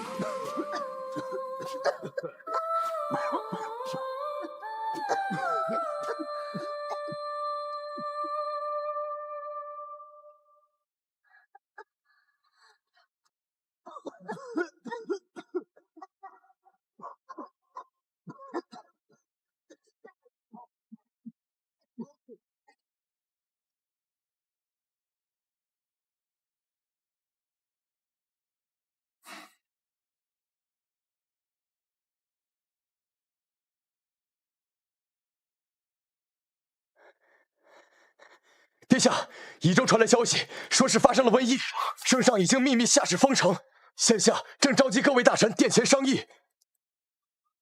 郡主到。不知岳西郡主到访，下官有失远迎。赵大人多礼，倒是我突然来访，惊扰了大人。哪里，郡主客气了。此次到访是因瘟疫一事。不瞒郡主，下官收到宁家消息的当天，已经找大夫确认了瘟疫一事，当即将此事上报朝廷。只是乙州路远，还未收到上面的旨意，可现下百姓仍聚集在一起，瘟疫只会传染得更严重。可乙州地处江南腹地，并无多少士兵镇守，若是百姓知晓瘟疫，一旦发生暴动，我们根本就压不住。可赵大人知不知道，不止乙州，若是在等旨意的期间，让瘟疫流传出了城，危害到了其他州县，只怕不只是百姓暴动这么简单了。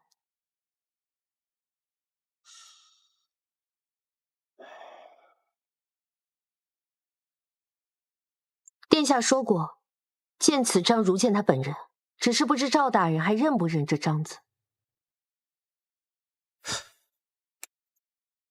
本以为岳西郡主不过是太子殿下联姻的选择，没想到殿下信任他至此，连私章都交给了他。请郡主吩咐，下官定听命行事。当务之急是请大人封锁乙州城门，避免瘟疫流传出去。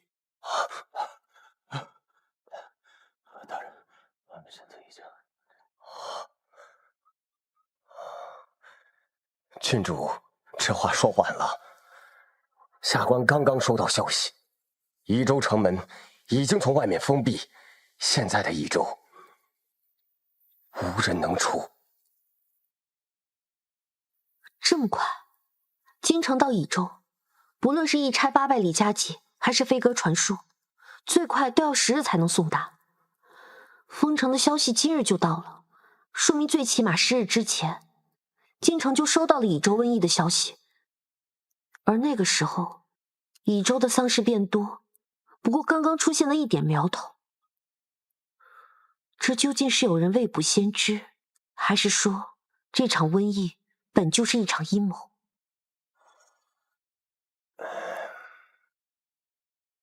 其他几个都送过来了。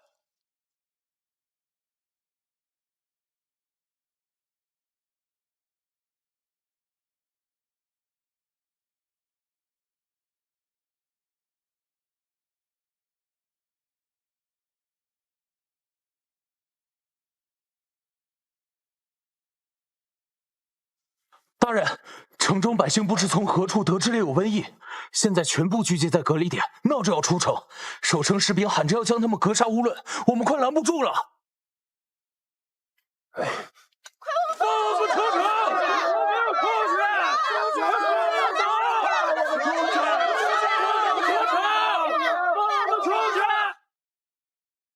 臣以为宜州人口数10万，一旦因为疫情引发暴乱，3成的城卫军怕是也难以抵挡，还请圣上调兵提前镇压防范。臣以为瘟疫自古死者10有8九，此乃天灾，非人力所能治愈。避免瘟疫扩散，增加死伤，应死守宜州，不许任何人出城。宜州地处江南腹地，商贸发达，耕地众多，更有人口数10万。若是弃城，不仅尸横遍野，此后宜州耕地无人种，商贸无人理，对我朝更是损失惨重。关键时刻就应该壮士断腕，虽然代价有点大，但却能保附近其他州县百姓安危。再说了，如今宜州瘟疫横行，如此天灾，又有谁敢进城援助？谁说没有人的？圣上如此英明，我倒要看看哪个居心不良的要弃了我宁王府的族地。臣不负所托，北琼已鸣金收兵，主帅撤离，只留了小部分人镇守边境，已无再战之意。此战我朝大获全胜。好，爱卿辛苦了，朕重重有赏。臣只是做了分内的事，此次回京，听闻宜州疫情严重，心中难安，便匆匆赶来，未曾换甲，还望圣上恕罪。哎，无妨，爱卿担忧家人乃人之常情，何罪之有啊？既然爱卿回朝，那你对宜州的疫情可有对策呀？回陛下，臣以为必须驻扎重兵防守，这样能防止疫情蔓延，防止百姓暴动。但是宜州不可弃，若弃了宜州，百姓人人自危，恐怕产生暴动啊。若宜州可弃，其他城池皆可弃。若在此开了先河，如果疫情一旦泛滥，那我朝便救不了一人，守不住一城，此损失巨大。陛下，千万不能开这个口子呀！宁王说的轻巧，宜州疫情泛滥，如此严重，又有几个人愿意冒着生命危险前去城中救助？臣愿前往。哼，可光您一人可不行。若要派人，那便只能增兵。各军队均驻守边疆，所隔甚远，御林军守护皇上的安危，皆不可轻易调动。臣这次大胜归来，特准了北疆将士常年未归家的家，此刻已经在城外，臣尚未解散呢。带了多少人？5万人。你这是私自带兵入京？你耳朵是聋了吗？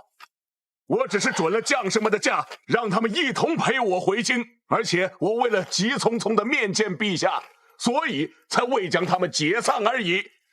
哼！爱卿刚从前线回来，理应休养生息。目前益州的疫情尚未明了，爱卿实在是不可以以身涉险呐。哎，不如这样，另派他人领了你这5万精兵前去支援，爱卿，你看如何呀？这，儿臣愿带宁王前往。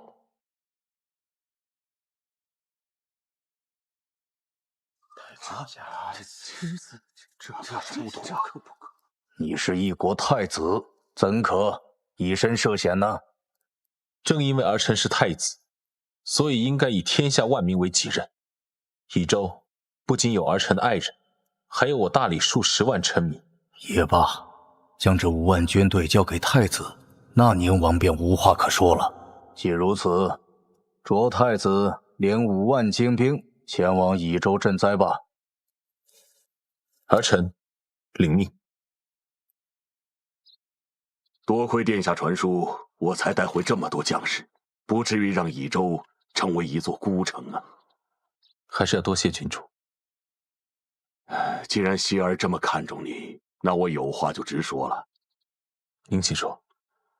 我在京城看住这些牛鬼蛇神，但是你要保证，从益州安安全全的把希儿带回来。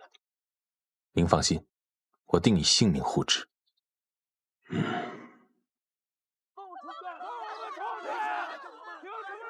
郡主，虽然城门被封，但我有办法送您出去。你能送我1人出去，但能送宁家那么多人出去吗？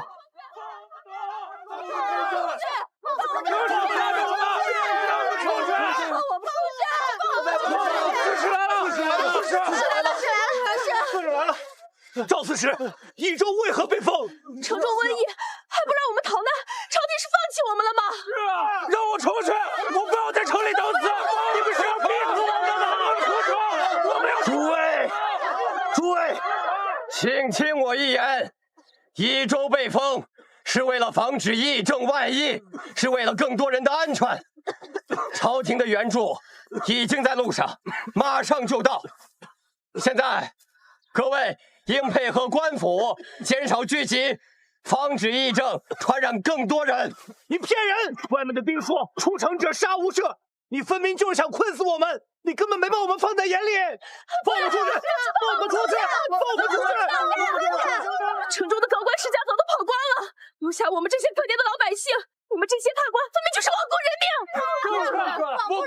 本官还在城中，今日之前，根本无闲杂人等知晓瘟疫一事，说有人提前出城，根本是无稽之谈。赵大人的意思就是，你明知道益州有瘟疫，故意瞒着我们这些老百姓喽？我看赵大人就是故意借着想留在这里的幌子，欺骗我们这些老百姓了。那些有钱人都跑光了，放我出去！放我出去！放我出去！放我出去！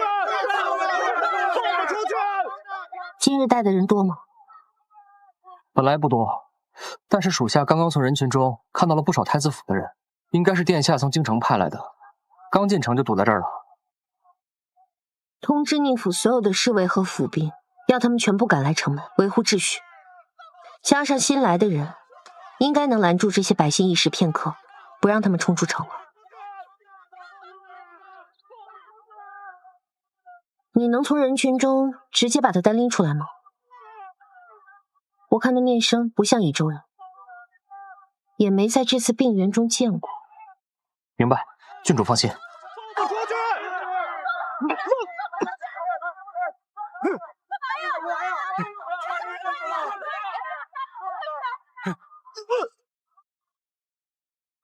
我在萧旭府上见过你。不可能，你不可能会发现。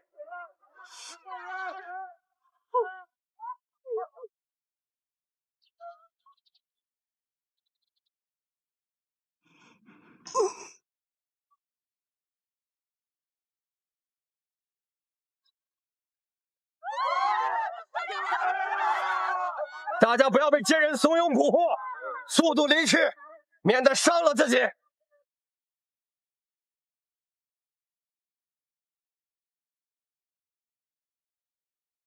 外面驻守的军队说，出城者杀无赦。你们不是想出去吗？我就帮他一把，看他能不能活着出城。赵刺史拦着你们，是怕你们自寻死路。你们以为你们人多，城外的士兵就拦不住你们吗？你们确定要拿命跟城外那些带刀带枪的士兵拼上一拼吗？那你说怎么办嘛？出城是死，留在这里也是死，那让我们怎么办嘛？是吧？是不是？大家说是不是？放不出去！谁说留在城内就是死啊？此疫症不是不治之症，太医和大夫们都在研究治疗之法。若你们出去后发病，试问又有哪个大夫敢接诊？又有哪个大夫能比城中的大夫更加知晓治愈之法？更何况朝廷的援助已经在路上了，未染病的人只要听从官府的安排，就不会被传染，也不会有性命之忧。你又是何人呢？你怎么能保证朝廷来的是援兵，而不是来困死我们的？就是啊。况且那些有钱人都跑了。就是啊，不知道真的还是假的。是啊。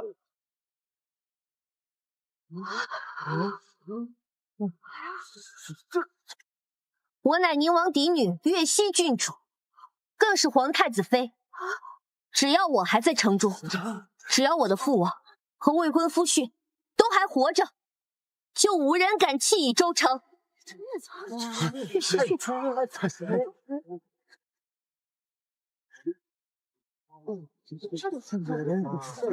真的假的？没见过岳西郡主，就是啊，没见过。郡主，你刚才也太厉害了，特别是您将那个挑拨离间的奸人斩杀的时候，简直跟个杀伐果断的女将军一样神气。说实话，刚刚那么多人盯着我，腿脚发软，头皮发麻。还是像现在这样什么都不想才适合我。逼着一个社恐大庭广众之下演讲，简直不是人干的事儿嘛！郡主，目前城中百姓们已经安顿好了，只是这城中药材极其紧缺，还有重症患者的治疗因为缺少人手，这都是大问题。徐太医，别急，总会有办法的。那臣告退。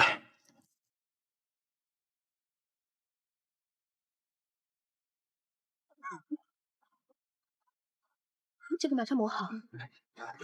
会好了吗？好，简直想让。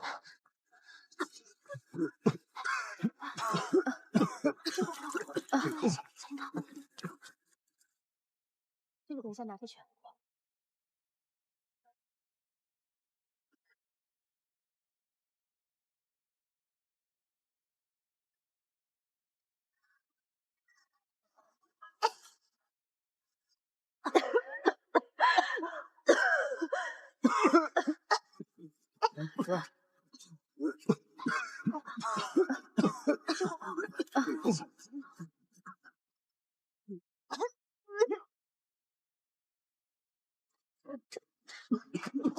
这个拿去接。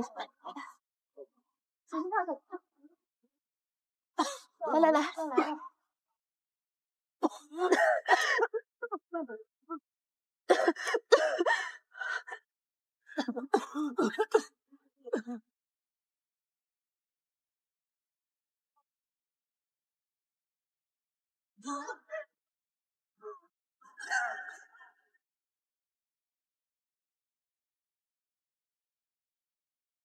好香的吗？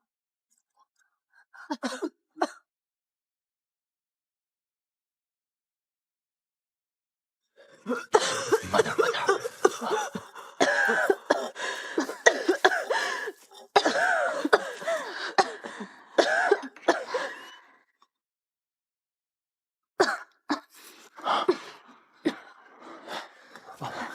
见过郡主。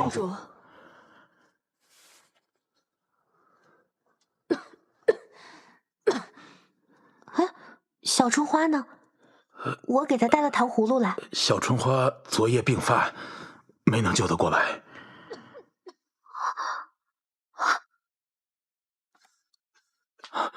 郡主，都是下官无能，至今未能寻得治疗方法。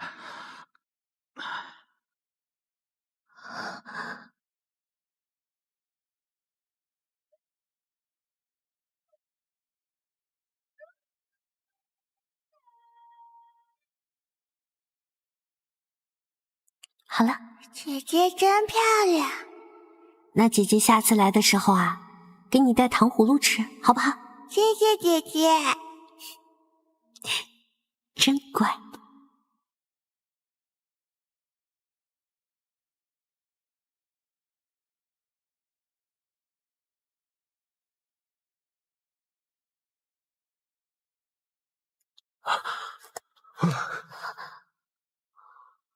若是这场令如此多无辜之人失去生命的瘟疫，不是天灾而是人祸，我定要让背后之人付出同等的代价。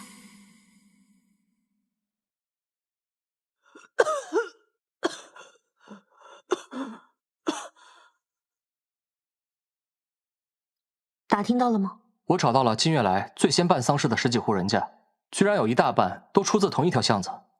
同一条巷子？怎么这么巧啊？若这疫症真是人为制造的，那这巷子必定就是制造疫症的源头。你马上出发，挨家问一下，看看他们平常生活所需的物资的采买和用水都是哪里取得的。是。看来这场瘟疫的背后有更大的阴谋。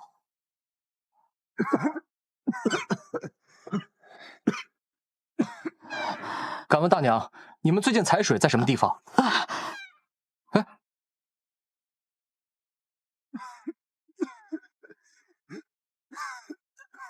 请问一下，你们最近采水都在什么地方？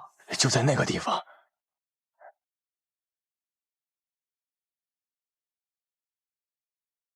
郡主，打听到了，静安巷位于西市，大部分人采买物资都会去西市。静安巷的尽头有一口很大的水井，普通人家院子里没有水井的，都会去那里取水。水井？那去水井看看。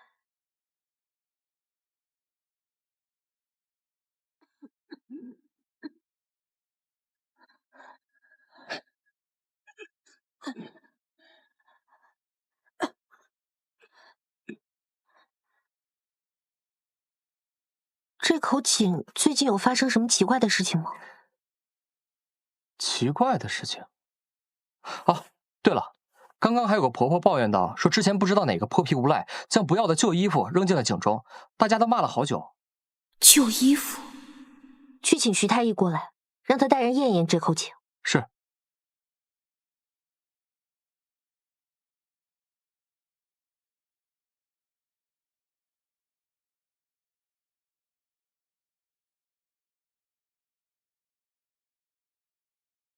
娘娘，益州那边已经被宁初曦查到了。死了还是聋了？我要你们有何用啊？一群人斗不过一个小丫头片子，还有脸来见本宫？他还是杀了不就完了？这么简单的事还来问我？废！宁初曦背后有宁王，有太子，益州刺史对他都是言听计从。我们的人在聚众的时候还被他抓了杀鸡儆猴，他身边还有一个身手不凡的护卫，想要下手恐怕很难。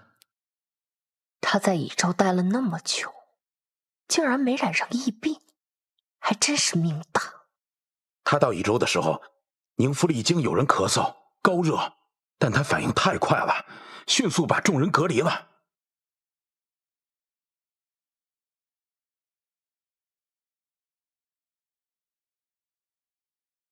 我不管你用什么方法，让不该说话的人统统给我闭嘴。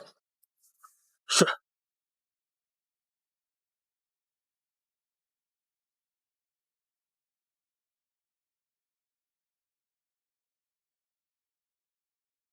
郡主，附近所有的药商把药价翻了几10倍，再这样下去，整个王府掏空也无济于事。周围几个县呢？都一样。看来他们是有备而来。是啊。郡主小心！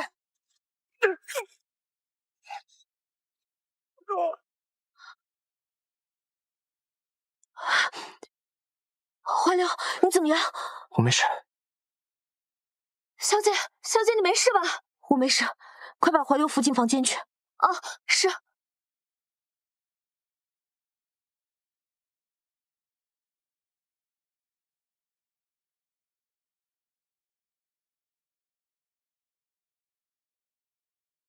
得将宁府所有的侍卫和下人全部再筛查一遍，说不定还有其他的暗桩。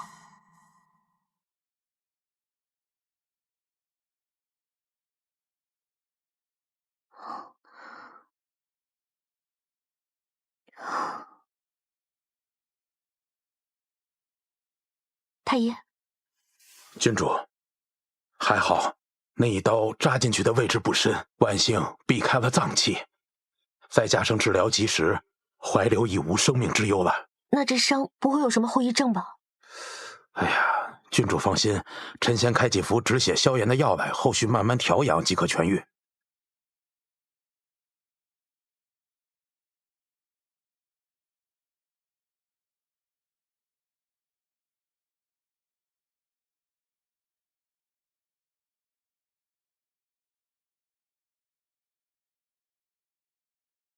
郡主，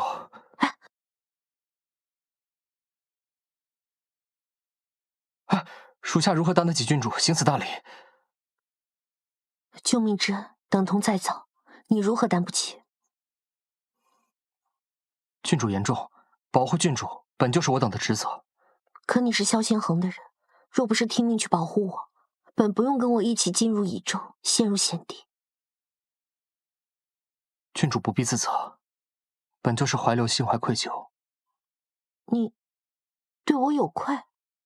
之前郡主被林玉带陷害，我本奉命暗中保护郡主，当时我就带人守在了羽长阁之外，但是因为我的掉以轻心和疏忽大意，导致郡主被掳，险些酿成大祸。此事怀流难辞其咎。你是说此前萧先恒就让你暗中保护我？属下以命相护，是知道若是郡主出了事，主子不仅会疯，怕是最后也不会独活。属下越去，本不该跟您说这许多，但属下只是希望郡主不要因为属下受伤而心怀愧疚，也希望郡主千万要珍重自己。谢谢你告诉我这些，但无论如何，你救我的这份恩情也是实打实的。小姐，小姐，收到消息，殿下他们已经到城外了。不好了，不好了！玉安堂出事了！许是这伙人知道刺杀失败的消息，又得知朝廷援兵马上就到，因此想在这里不顾一切取我性命。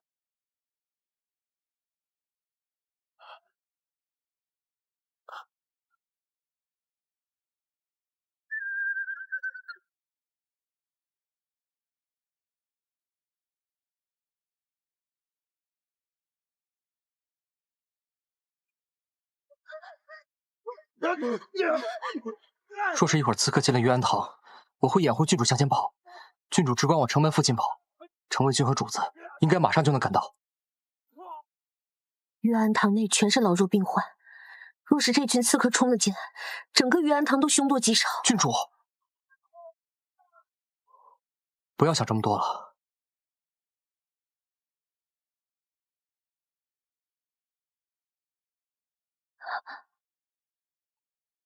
郡主准备好，一会儿我让您跑，您就立即往前跑，千万不要回头。别动了，还不赶紧走！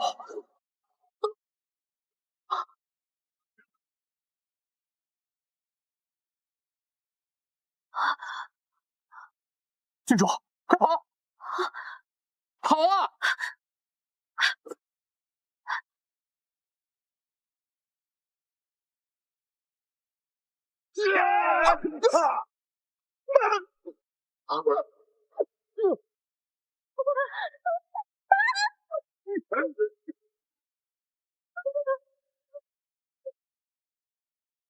跑快一点，跑快一点，跑得再快一点！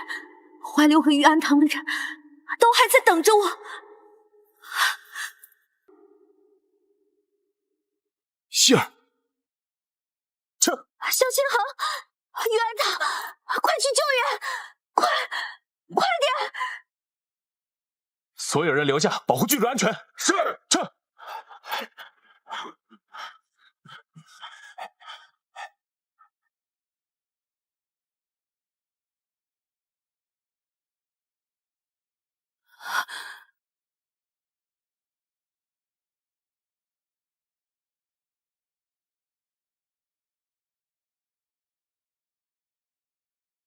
怀流，一定要撑住！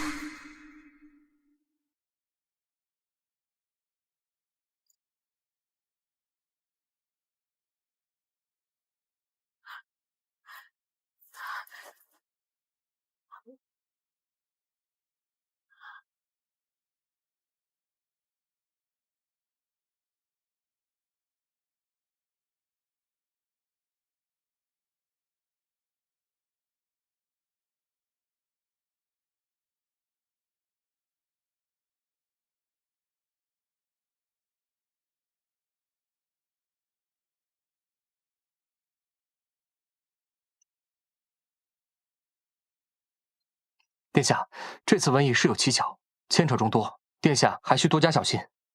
还有，昨日我们刚查出疫病来源于水井投毒，今日便有人想要将太子妃置于死地。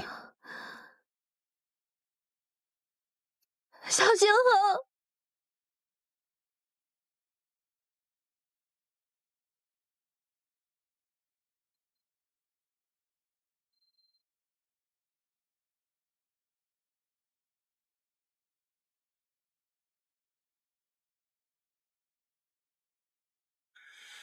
咫尺一眼，于世人间，山海万千，不再鲜艳。我们在不知不觉间，系上了红线，时间的线一起直面，花落之间，再爱一遍，想化作风和你缠绵，走过了四海八荒，穿越了人海苍茫。怀流，只叹这一生我们纸短怀流没事，只受了点轻伤。玉安堂内众人也都稳。身边看过一切的名言，而我依然最爱你的脸，回忆一幕不断浮现，不断蔓延。你先好好回宁府休息，后面的事情无论千古永恒或瞬间，不变改的叫做思念，想一直在你的身边到晚年。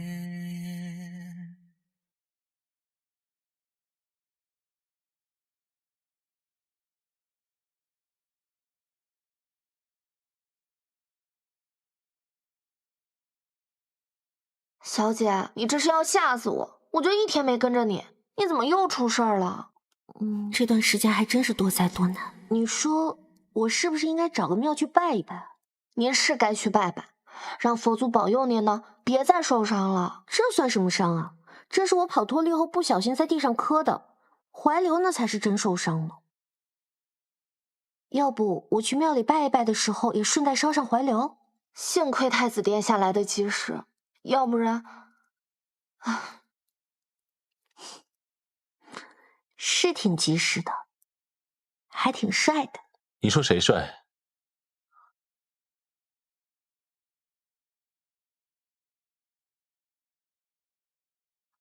我怀留的伤怎么样了？严重吗？你我这么久未见，结果开口就问其他男人的情况。大佬怎么谁的醋都吃啊？回来没事，只是受了点小伤，不用担心。那就好。你就没有其他的话想跟我说？你过来，再过来点儿。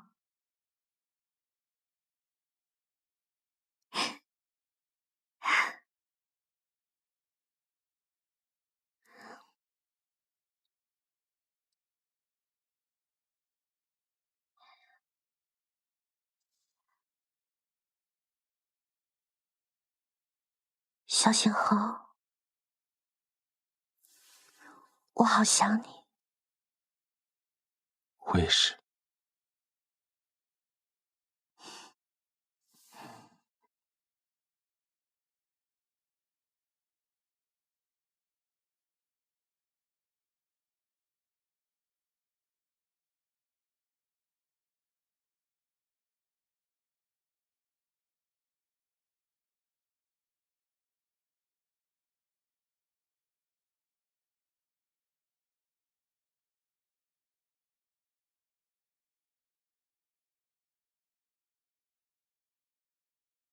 萧星河，我好像知道什么叫一句话可以定人生死，一句话可以夺人性命的感觉了。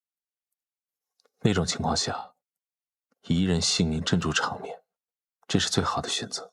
而且你杀的那个人也不是无辜的，你没有错。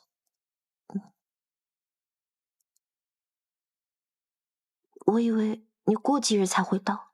我先率了3000骑兵过来，大部队还在路上，过几日就都到了。你亲自来了，那京城怎么办？无妨，宁王已经先回京了，有他在，那些人不敢轻举妄动。这场瘟疫应该是萧旭主导的，但萧汉也参与进来了。的确，瘟疫不仅是冲着我来的，更像是冲着整个宁府和乙州来的。若是宁府和乙州出事，老头子在前线必然会受影响。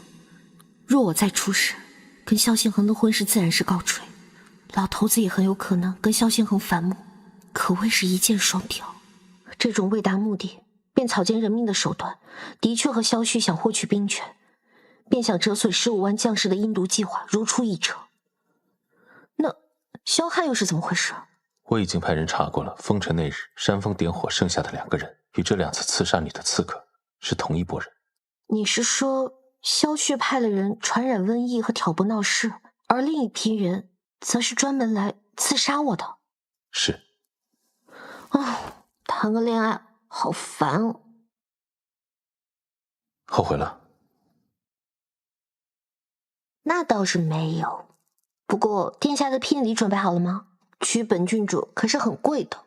本宫以整个灵华宫为聘，不知够不够娶郡主？勉强够吧。那本宫还要多谢郡主下嫁。应该的，不用谢，不用谢。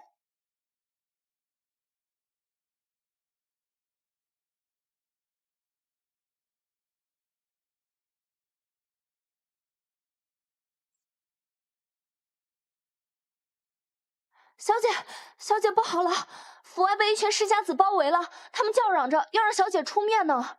急什么？有大佬在，还轮不到我出面呢。安心躺平就是啦。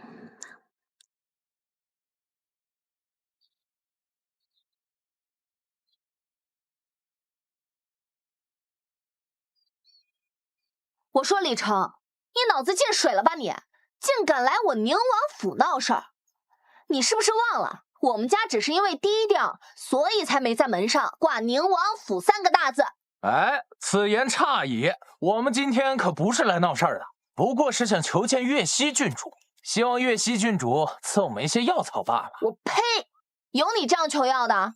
再说了，现在药草本就紧缺，凭什么给你们呢？就凭你们一个个一天只知道吃喝玩乐。哎呀，疫情发作时还要出门，封城之后像个缩头乌龟似的躲在家中，都不如人家寒门子弟还知道出门帮帮忙。你别说的跟你们多高尚似的，太子运来的那些药草不全被你们垄断了？咱们都是世家，不能光你们吃肉，我们连口汤都捞不着吧？对呀，污蔑当朝郡主，可是等同诽谤皇室，轻则流刑，重则斩首。你可要想清楚了再说话。你少在这吓唬我，我们不过就是想见岳西郡主，求他手中的药救家中长辈而已，难道行孝道还错了？走！我的手，我的手啊！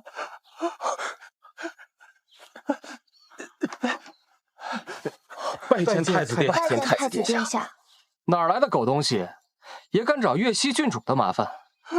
殿下饶命！小的只是因为家父患病，这才想向郡主求药，一点都没有为难郡主的意思啊！留你一命，是因为你是为了尽孝。如今所有的药材由官府统一配送，优先给玉安堂、道观、书院的患者使用，其他警患可及的且等上些时日。朝廷派来的药材已经在路上，再过不久，人人都可以吃上药。若有单独需要提前用药者，不用来宁府，尽管来找本宫。可还有疑问？没有，还不快滚！姑姑，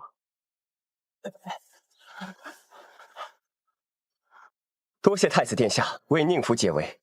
职责所在，不用多谢。既来了宁府，就没有不拜见宁老夫人的道理。老夫人可还方便？来，请。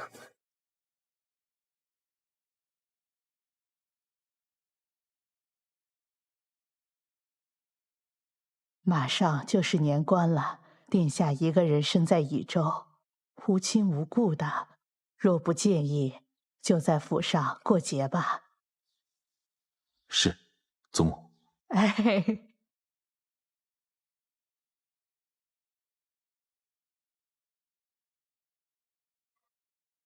祖母，怎么还没成亲呢，你就改口了？什么？祖母究竟跟你说了什么？秘密。不过我更好奇你是怎么跟祖母保证的？祖母能让你还没过门就改口了？我答应了祖母，她担心的都不会发生。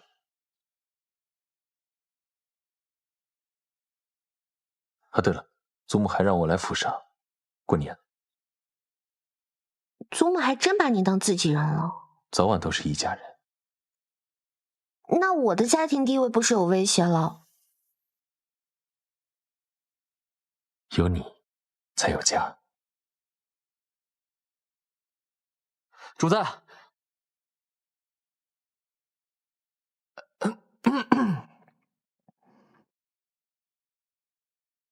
主子，你让我查的宫中10年前那场瘟疫，和这次瘟疫的症状果然如出一辙。10年前瘟疫，难道是小说中我还漏了什么重要信息吗？10年前到底发生什么了？是瘟疫。卷宗记载，那17名宫女死前半个月，先是先后出现发热、咳嗽、高烧，再然后就是呼吸困难，这些病状跟如今益州城的瘟疫一模一样。主子，益州瘟疫，萧兴亨已经查到我们了，至多10日，他便会带着证据回到京城。之前让你们查的事，查得怎么样了？的确如您所料，当年叶庭那场来势汹汹的瘟疫，与如今益州城内爆发的瘟疫症状一模一样。属下翻阅了当年记录叶庭瘟疫的卷宗，确定益州城瘟疫与当年叶庭的瘟疫的确同宗同源。所以10年前那场瘟疫也是人为，可是为什么？因为萧汉。对哦，萧汉的生母就是叶庭的宫女。那希儿，如果这背后之人与我猜测一致，那此事就非同一般。我必须马上回京一趟。那我跟你一起去。不行，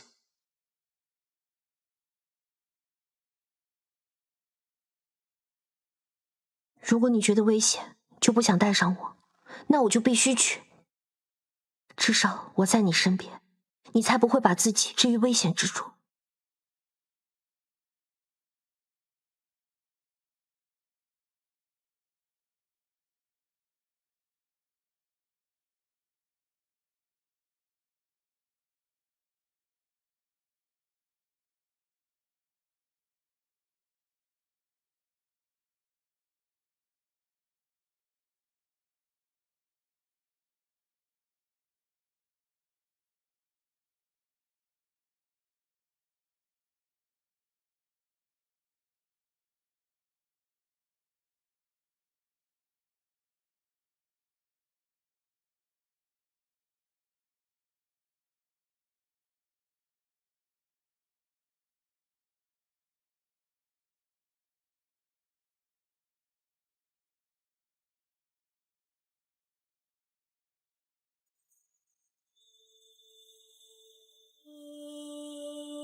小何，你今日又在玩什么新游戏？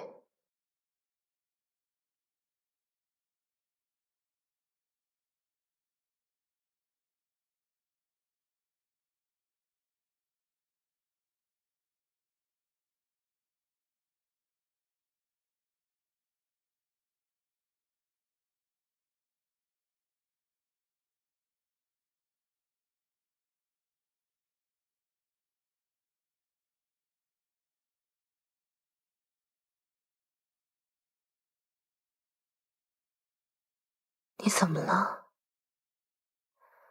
本宫知道，最近的计划都有不顺，但是那又怎样呢？我们已经等了这么多年，也不差这一个。乙州瘟疫只不过是个引子，萧星恒他不会得意太久的。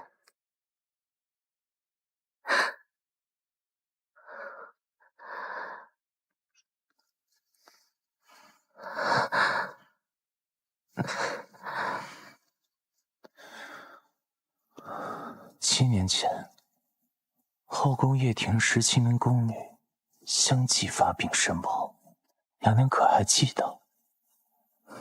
据卷宗记载，那17名宫女死前半个月，先是出现了发热、头痛、高烧，甚至呼吸困难，这些症状与如今益州城所发瘟疫症状一模一样。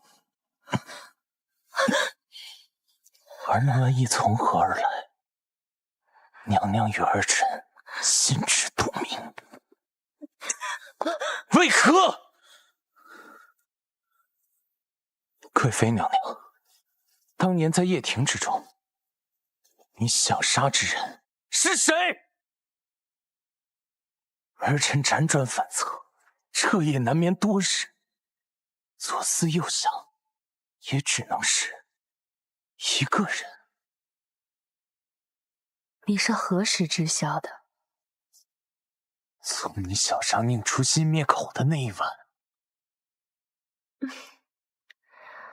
哟，这么早啊？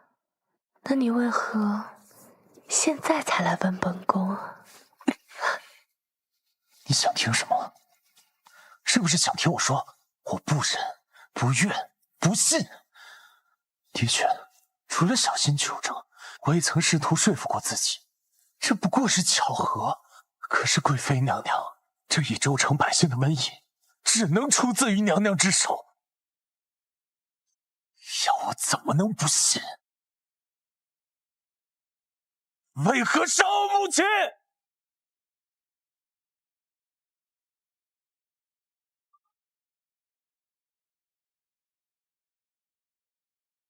本宫给你讲个故事吧。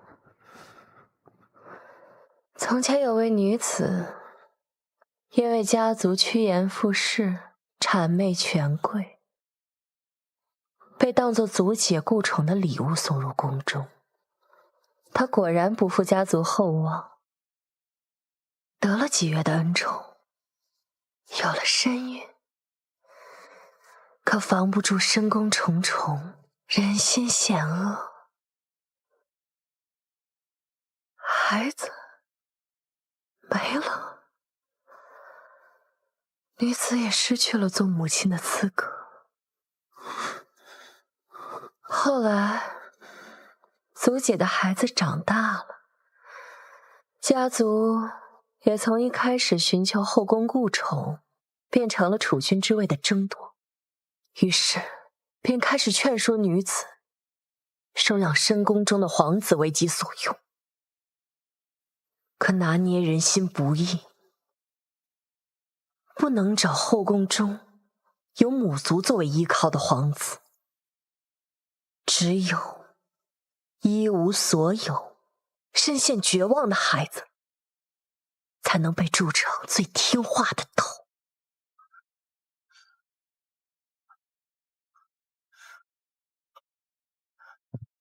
我需要你，绝不会让你有任何退路。所以，杀了我的母亲，那是因为她该死。身为宫女，却有了皇子，即便是本宫不动手，她在这深宫也活不久。所以，从一开始就是算计。你说过，你从来不相信任何人，但你竟相信我不会杀你，真是可笑。10年前，我以为你是我深渊里照进的一道光，可你却也是将我推进深渊之人。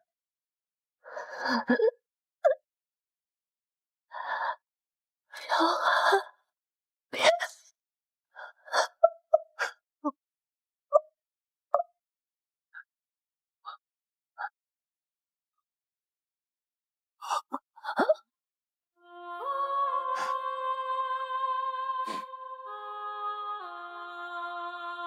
你知道吗？从见到你的第一面，我就从未将你当过一母。别怕，黄泉路上，我会一直陪着你的。等我。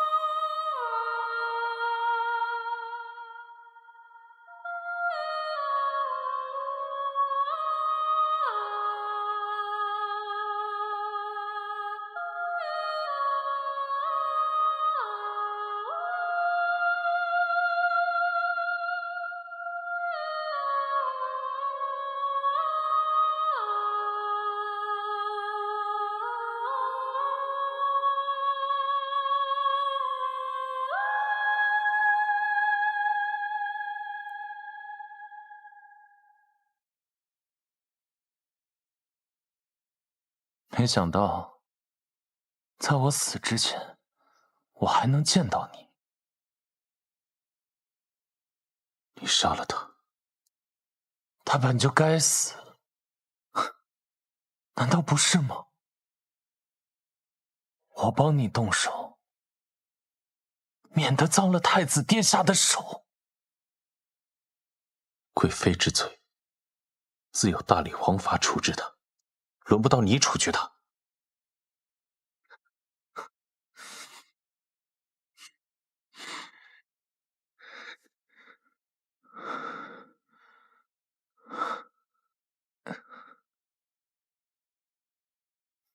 小心好，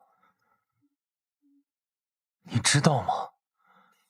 我恨那个造成我母亲一生苦难的男人。我恨所有明明跟我同一个父亲，人生却是天差地别的兄弟姐妹们。我恨这个宫中所有趋炎附势、美上欺下的人。我也想尝尝把人民捏在手里的滋味。有时候我还真挺羡慕你的，小星航。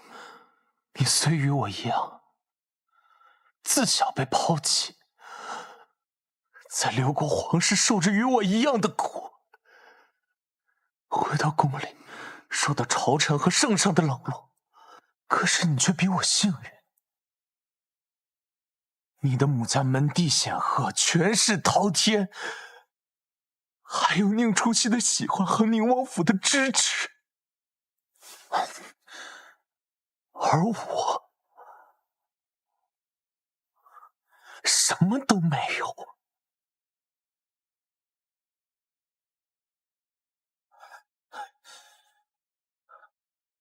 就连我最爱最信任的人都是假的。小寒，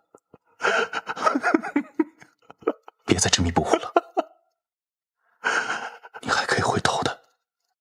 回头来不及了。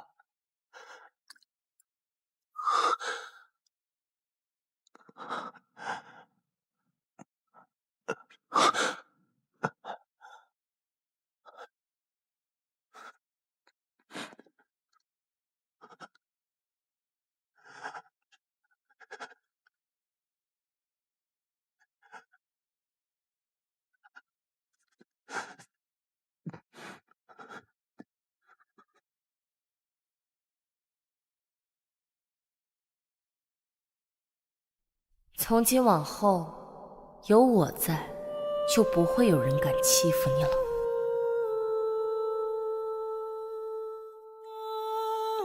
下辈子，我们干干净净的相遇。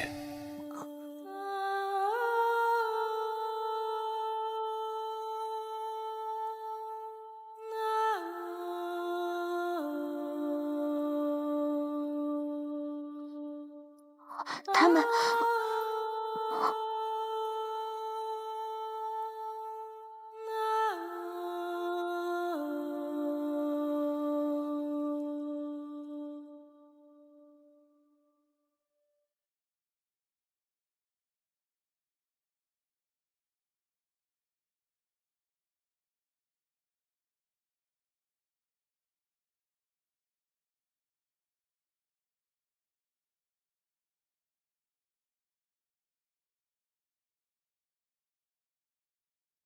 这是从北疆运来的剑茅草。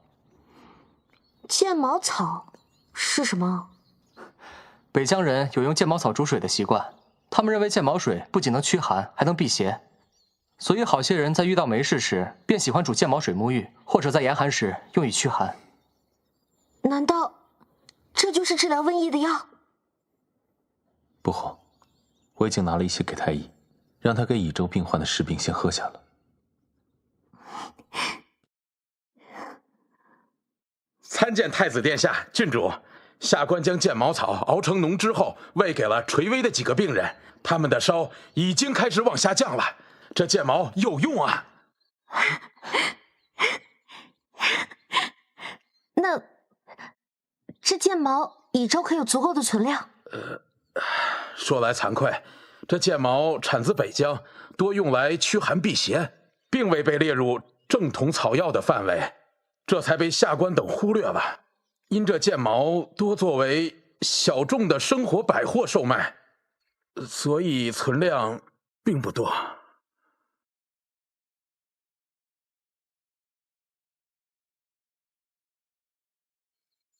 无妨，我已经令人去将周围几城的存货先调到乙州急用，一会儿再去给其他几州去信，让大家一起帮忙，令朝廷倾力从北疆运送剑茅过来。这样，这疫情有了治疗方法，解封乙州不过是时间问题。既然这剑茅草出自北疆，看来孙贵妃这一次的计划，萧许也必然参与其中。是啊，就是他一直在勾结北疆的大皇子啊。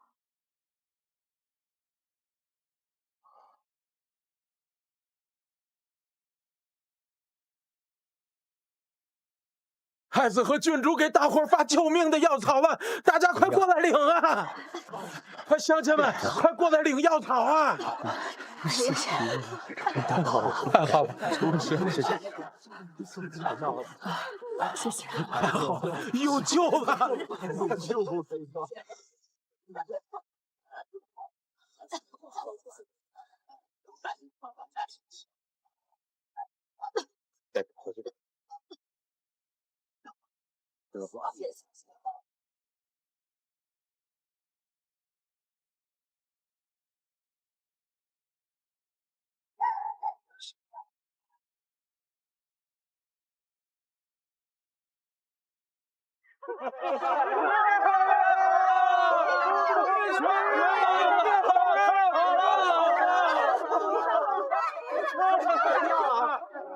大修马的好了，怀孕了，好了，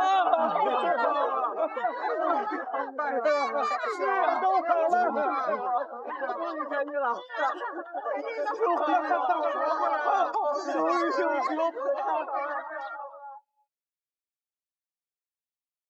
殿下，益州失败，太子昨夜赶回京城后，连夜进宫，宫中传出消息，贵妃和五皇子已经……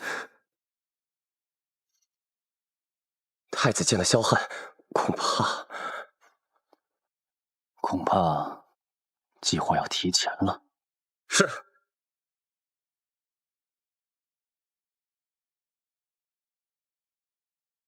陛下，该喝药了。朕命不久矣。陛下洪福齐天，龙体一定会很快痊愈的。这是老天爷对朕的惩罚。瘟疫是老天爷对朕的警示，朕逆天而为，注定有此一劫。瘟疫已经被太子殿下控制住了，太子殿下代陛下福泽万民，这也是陛下的功劳啊！太子，来，扶朕起来。陛下小心，陛下还是先把药喝了吧。朕要逆诏，朕要传位给太子。明日召集大臣觐见，朕要昭告天下，太子仁德，可替朕福泽天下。是。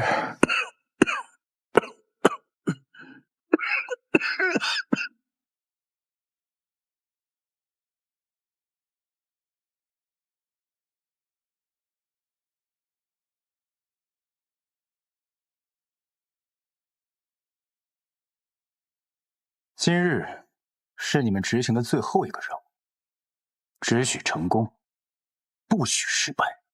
是。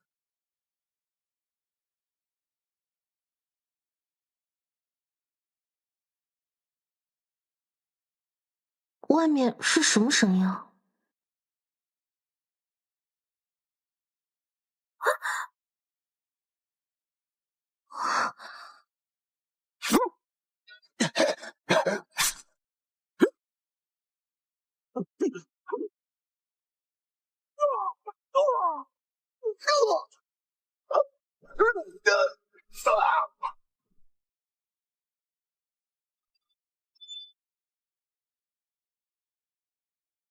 花柳上！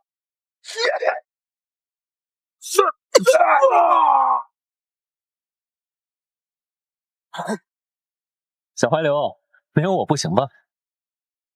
那有什么办法呢？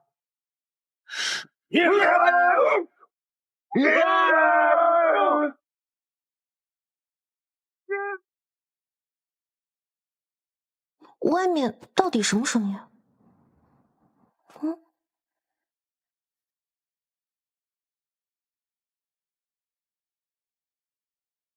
你闭眼干嘛？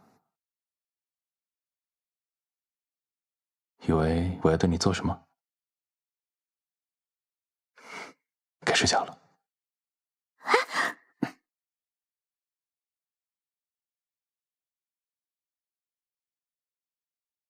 然后，少年找到了属于他的鸢尾，守着他的花，永远幸福、快乐的生活。这怎么听起来这么耳熟啊？有吗？分明是你拿我讲过的故事揉在一起瞎说的。好吧，被你看出来了。快睡吧。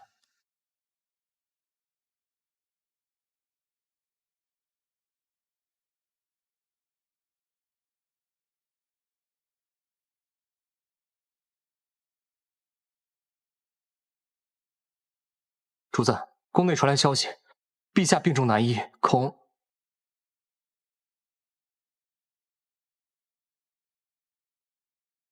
年寿难永。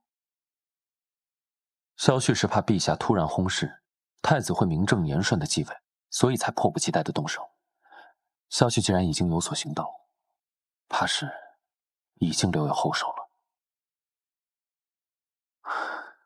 明日你要赴的不是皇家节宴，而是一场鸿门宴。鸿门宴罢了，比起刘国为之，不足为惧。明日恐怕会有一场恶战，太子府也难以幸免。怀柳，明日一早我离府之后，你便送郡主回宁王府，务必看到他进门之后再离开。主子，那你呢？只要他安然无恙，我便没有软肋。萧旭赢不了。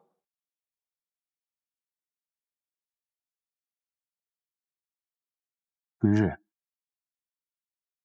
我会带郑国公府的私兵在宫外接应，若宫门有异动，我便杀进去。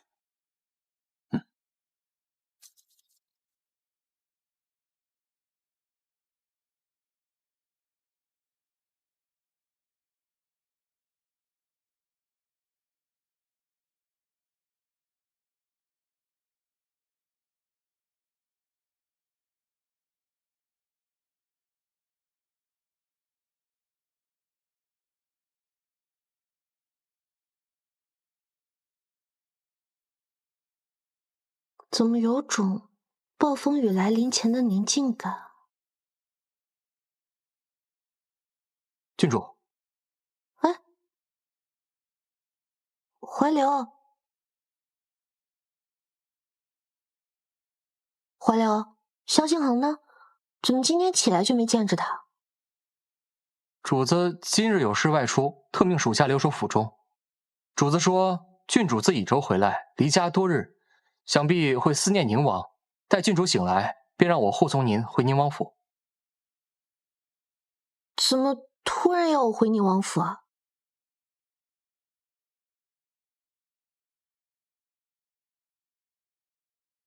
怀流，你老实告诉我，萧星恒到底在哪儿？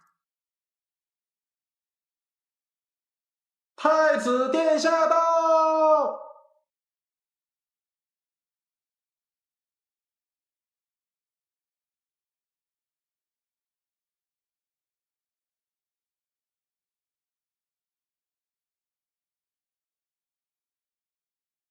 皇兄还是这般爱摆架子，吸引所有人的目光。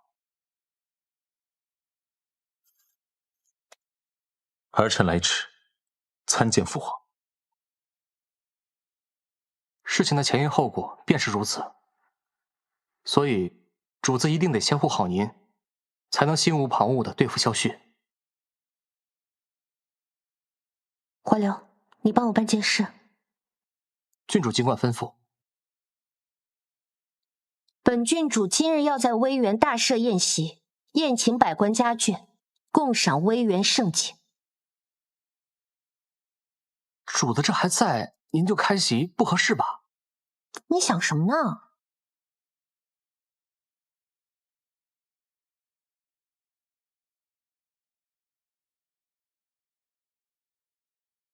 郡主放心。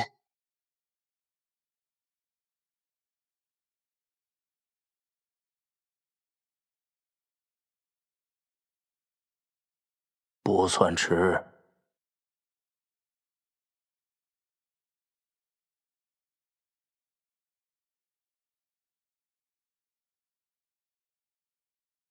看来父皇病重难愈，如今已经传遍朝野。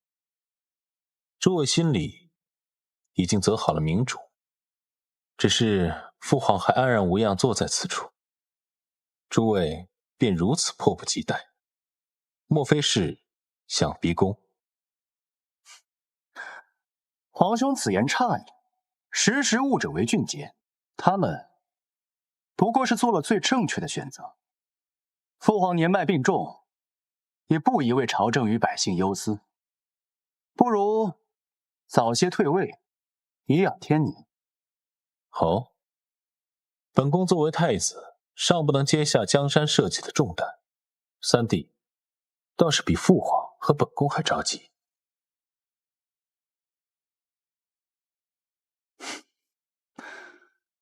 无妨，皇兄如今也就只能逞逞嘴皮上的功夫了。父皇，儿臣认为太子名不符实，碌碌无为，难堪大用。今日结宴，儿臣恳请父皇废黜太子萧心恒，改立储君。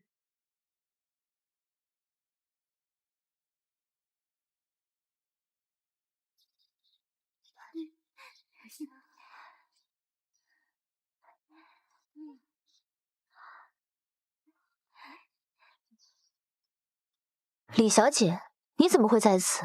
我也想问赵夫人，你怎么？郡主请柬上分明写了只签我一人。我的请柬上面也是这么写的。我的也是。郡主，这是怎么回事？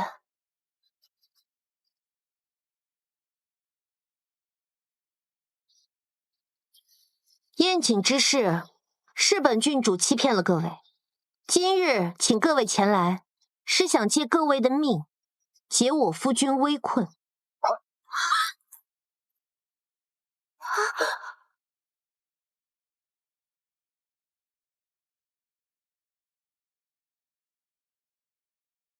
郡主，您这是在说笑吗？我们这里这么多人，您是要把我们都杀了吗？赵夫人说的是，不过我今日可以杀了你，明日也可以杀了他，这样间错开来，既不会显得太慈悲，也不会显得太残忍。我们都知郡主仁慈，救了无数瘟疫的百姓，又怎会滥杀无辜呢？就是啊，很不巧，本郡主很是善变。平日里葬不了花，但今日葬得了你。若各位夫人好好配合的话，倒还是有商量的余地的。岂有此理！我今日就要出去，你能奈我何？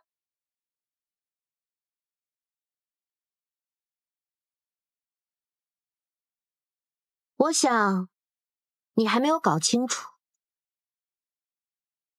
我的意思是，今日无本郡主令，擅出威远者，就地诛杀。你敢！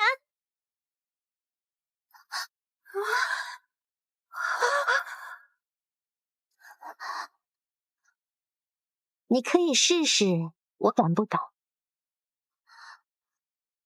诸位请放宽心，既然大家都是来赴宴的，本郡主定会保大家安全。至于多久能回府，相信不久后就会有结果。小旭，谁给你的胆子啊？直呼太子的名讳？太子，父皇，您忘了，儿臣刚说了，废黜太子，改立储君。一国太子，岂是你说废就废，说立就立的？你可将朕放在眼里？你可有问过满朝的文武百官？文武百官？诸位大人，既然父皇都问了，那便请诸位来说说，这太子可不可废？陛下，太子自归国之后碌碌无为，毫无建树，又体弱多病，极易早夭，不宜继承大统。赵夫人，赵大人不过从五品官，他的俸禄怕是难以支撑这账本上的流水吧？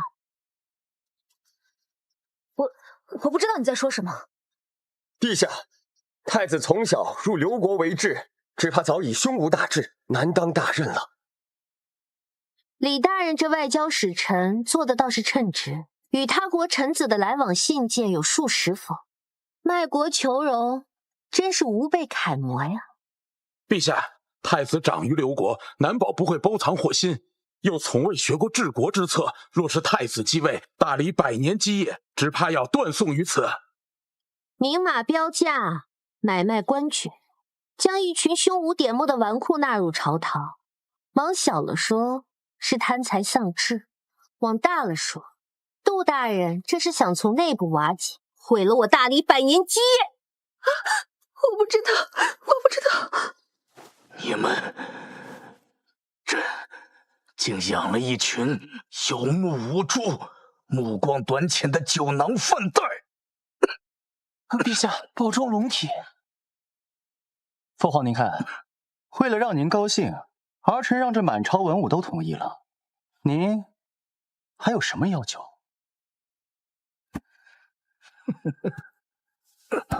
太子碌碌无为，毫无建树。那一周的瘟疫是谁带兵前往？是谁查出瘟疫之源？又是谁寻到治疗之法？你们一个个只会喊着弃城的时候，是谁有胆魄去救黎民百姓于危难之中？刘国为质，胸无大志。若非太子出治刘国，你们还能有命活到现在？朱门酒肉，高官厚禄，都将你们的脑子堵住了。就算萧兴恒的确做了1-2件事，可是那又如何？他除了会帮助宁初曦和宁王府，哪里比得上我？父皇，如今境况可由不得你说不了。陛下，保重龙体，保重龙体啊！皇城内虽没有几万精兵，但也有数千羽林军。萧旭，你哪来的底气说出这种话？羽林军？萧兴恒，你不若试试，看看如今的羽林军究竟听谁的差遣。萧旭，你好大的胆子！想不到朕多年的教导，竟养出你个野心勃勃、大逆不道的白眼狼！父皇，儿臣这不叫野心勃勃，这叫雄心壮志。生在帝王之家，谁不想登上那个至高无上的位置？儿臣不过是比有些沽名钓誉的人更加坦诚，将这份雄心摆在明面上罢了。萧兴恒，你那是什么眼神？你有什么可傲气的？我从小长于父皇身侧，受太傅教导，学治国理政之策，习济世为民之理。而你呢？你在干什么？你在刘国卑躬屈膝，仰人鼻息，艰难求生，过得连狗都不如。萧兴恒，你一个为质归国、徒有其表的太子，凭什么与我争？就凭他的心胸和气度，凭他行事磊落光明，凭他临危受命带兵救益州，他就比你更当得起这大理君主。父皇，如今惹怒儿臣，可不是明智之举。如今皇城内外皆是我的人，只待儿臣一声令下。父皇，您是想儿臣兵不血刃的继位，还是想血流成河的夺权？孽障！父皇与皇兄这般仁心爱民，定不忍牵连宫内众多士兵与宫人的性命，不忍百姓流离受苦吧？是吗，萧许？那你大可试试，一声令下之后，你还有没有那个命，活到你继承大统的那天？萧星恒，我知道你不怕死，可是宁初曦呢？他怕死吗？你这么在意他，怎么就不知道把他藏好一些？你说他死的时候会不会恨你？恨你以爱之名将他卷入这场纷争之中？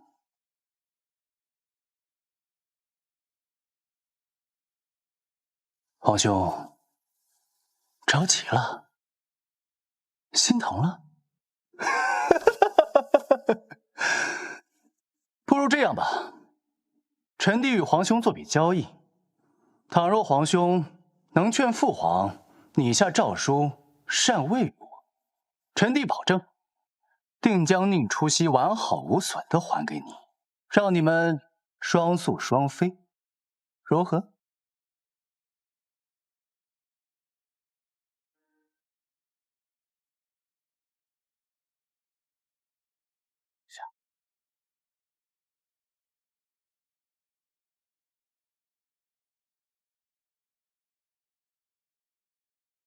参见陛下。殿下，郡主今日突来兴致，便在微园设宴，邀请群臣的家眷共赏微园盛景。因您一早出府，未能提前与您商议，擅自借用，特让属下来告知您一声。无妨，本宫的微园就是他的微园，他想什么时候用，想怎么用，随他心意。是。除此之外，郡主还让属下给各位大人带句话。今日若萧星河没有毫发无伤地出现在微园接我回家，那么整座微园的人都会与我一起为萧星河陪葬。这什么？这郡主怎可如此做呀？就是啊，这报！宁王带领5万精兵逼向皇城。说什么？再说一遍！宁王带领5万精兵逼向皇城。滚！这不可能！这绝不可能！这我守宁王的兵还在关外呢，怎么这么快回来了？将这个逆子给朕打入地牢，听候发落。退朝！这可如何是好？各位大人，你们可要想清楚，微园里还有各位大人的母亲、夫人、女儿，在微园等着你们去接他们。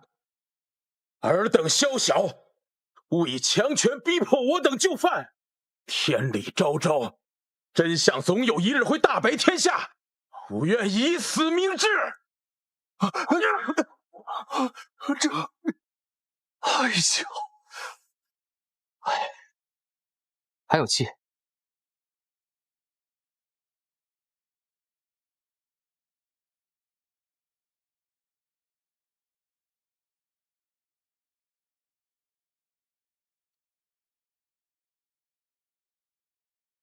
既然他有如此心愿，那本宫就替他了了。史官也不用记其死驾，只记其乃叛军同党，冥顽不化，今日死于乾元殿，理由是伏诛即可。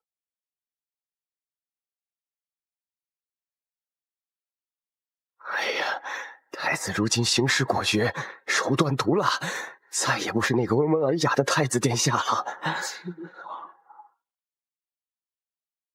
朕知道你心里边一直恨朕，虽然你嘴上从来没有说过什么，自从母后走后，儿臣心里就不知道什么是恨了。朕已经拟诏将皇位传于你，但是朕希望你留你三弟一条命。他犯的可是谋逆之罪，可他毕竟是你的亲弟弟啊！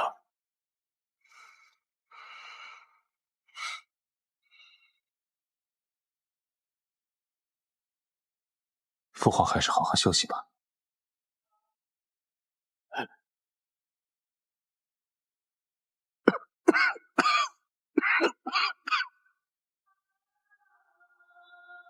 三皇子萧旭现赤夺其亲王位，贬为庶人，流放冀州，终生不得回京。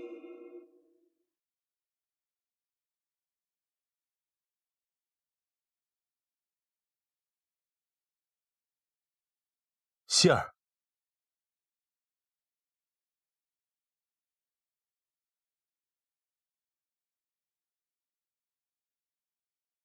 希儿，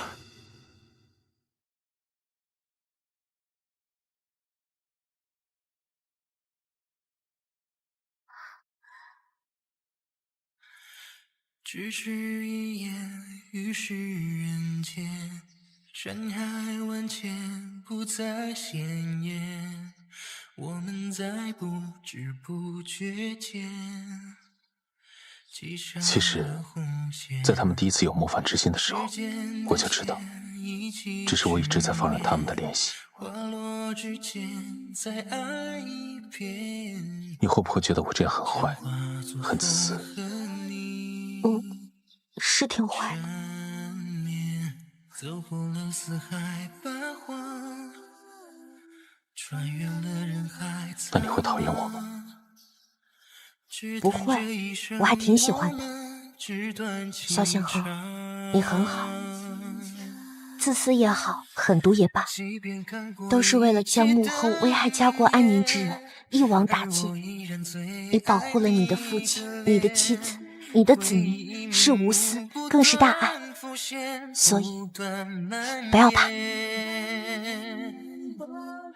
无论千古永恒或瞬间，不变改的叫做思念，想一直在你的身边到晚年。萧旭今日就将流放益州，且终身不得回京。如果我是你，我将从这深宫中永远的离开。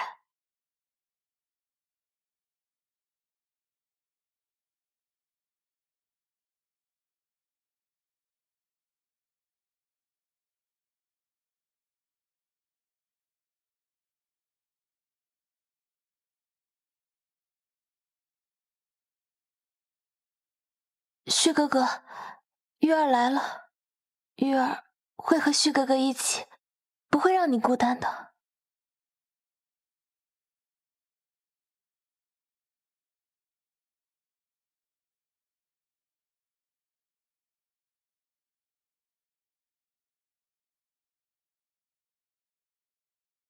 我昨夜做了一个梦。梦？我梦见我与宁初曦订了婚，鸳鸯闭合，举案齐眉，执子之手，与子偕老。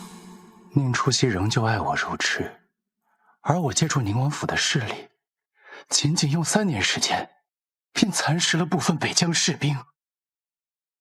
3年之后，在我的安排下，萧敬恒在秋猎之后不久，兵符交给你，也生重不治。日后好好爱护希儿。我在宁王的支持下，终于顺利登上了太子之位。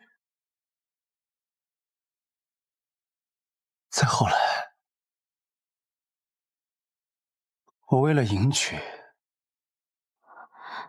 我最心爱的人，也为了除掉早已对我无用却时时压制我的宁王府。我默许你诬陷宁除夕与侍卫私通，放任其被毒杀。果然，只要是旭儿送的酒，你永远都不会怀疑。叶幕，救我！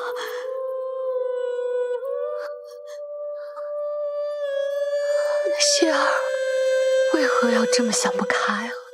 你为何要服毒自尽啊？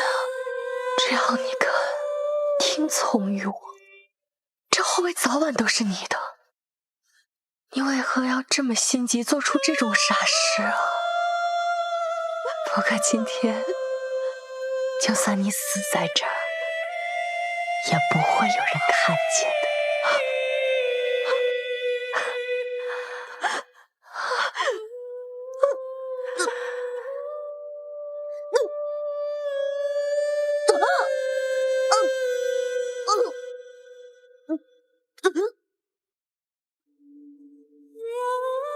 宁除夕死后，宁王造反，为谋逆叛国之民，将宁王斩于马下。在此后，又除掉了处处与我作对的萧汉之后，我终于顺利登上了皇位。吾皇万岁万岁万万岁！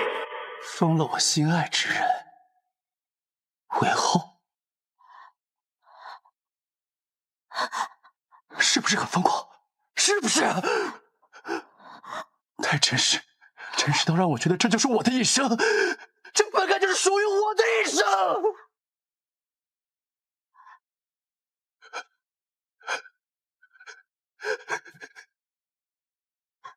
可是，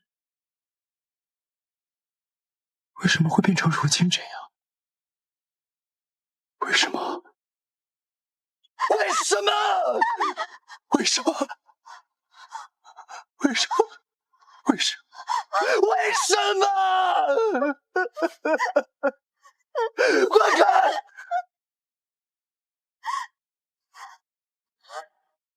执子之手，与子偕老。万岁！原本这一切都该是我的，怎么会变成如今这样？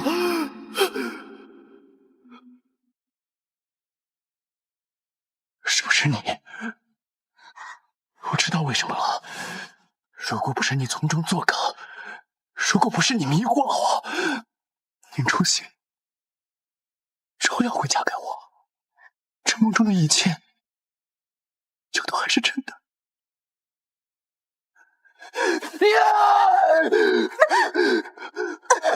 怪你，都怪你！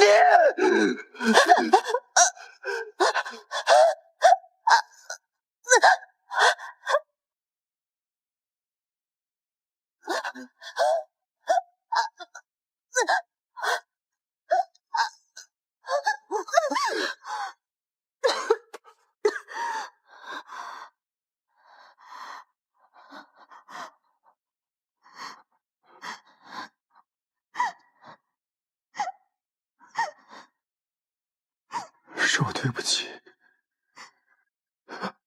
是我对不起。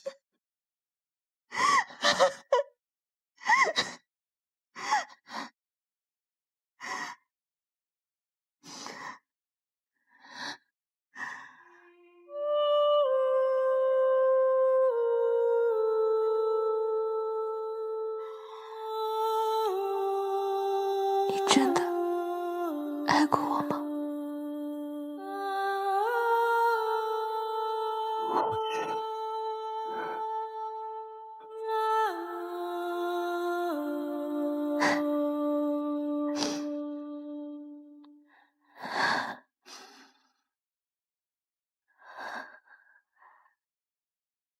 你能不能最后抱抱我？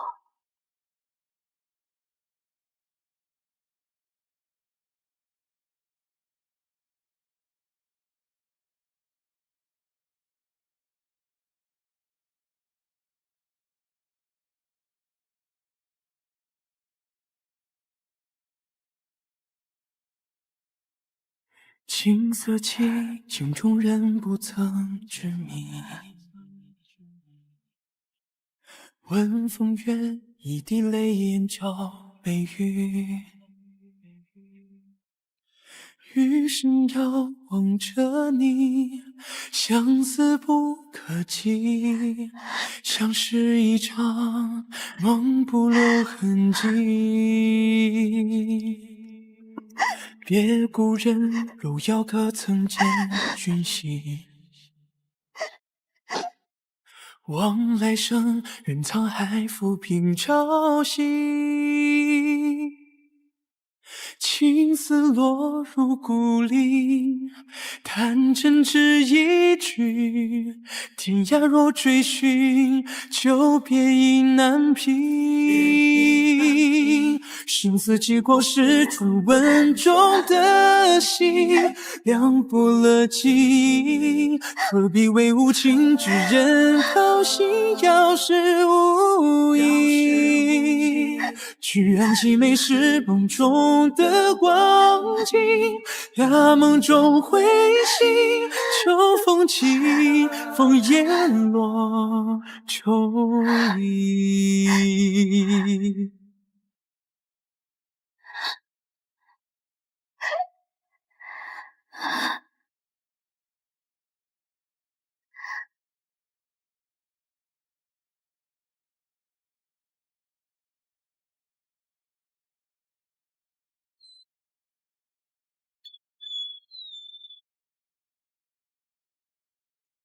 好，多吃蟹棒。真好吃。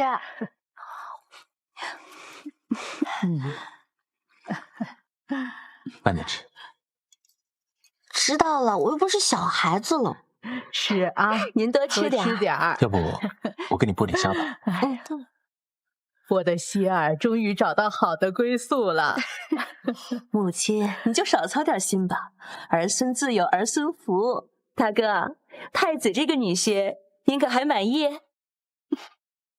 我这个女婿文武双全，温文尔雅，希儿嫁给他是修了几辈子的福气了。是。希儿，你可要好好珍惜天定的缘分呐。来，我们干了此杯吧。来，干杯，干杯，干杯。那可不般配着呢。食菜，食菜。你尝尝这个，尝尝这个。真好吃。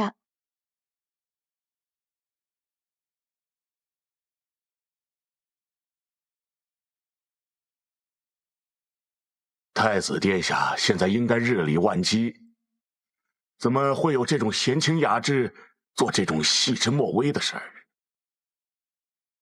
与希儿有关的一切事情，对我而言，都不是微末小事，我自然也要亲力亲为。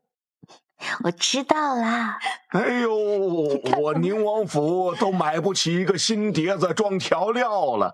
让太子殿下亲自的给我女儿挑香菜呀！行了，你又舍不得女儿了是吧？母亲呐，你不知道希儿在外面这3年我是怎么过的呀？你怎么过的？靠内耗过的呀！你呀，真赖干嘛去啊？别去了，吃点吧。行，喝酒，坐着吃。来，我敬你一个。干杯！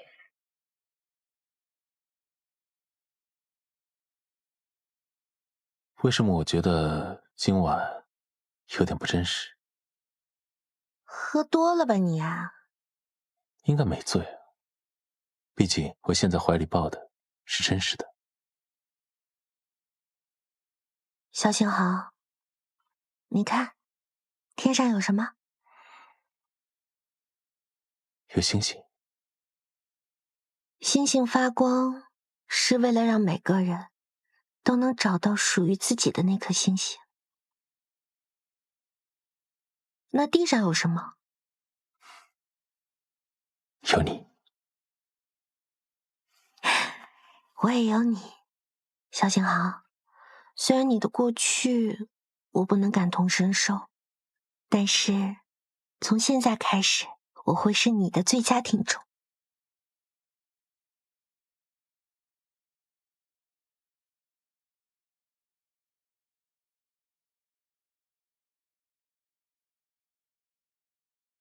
我已经找到了属于我的星星了。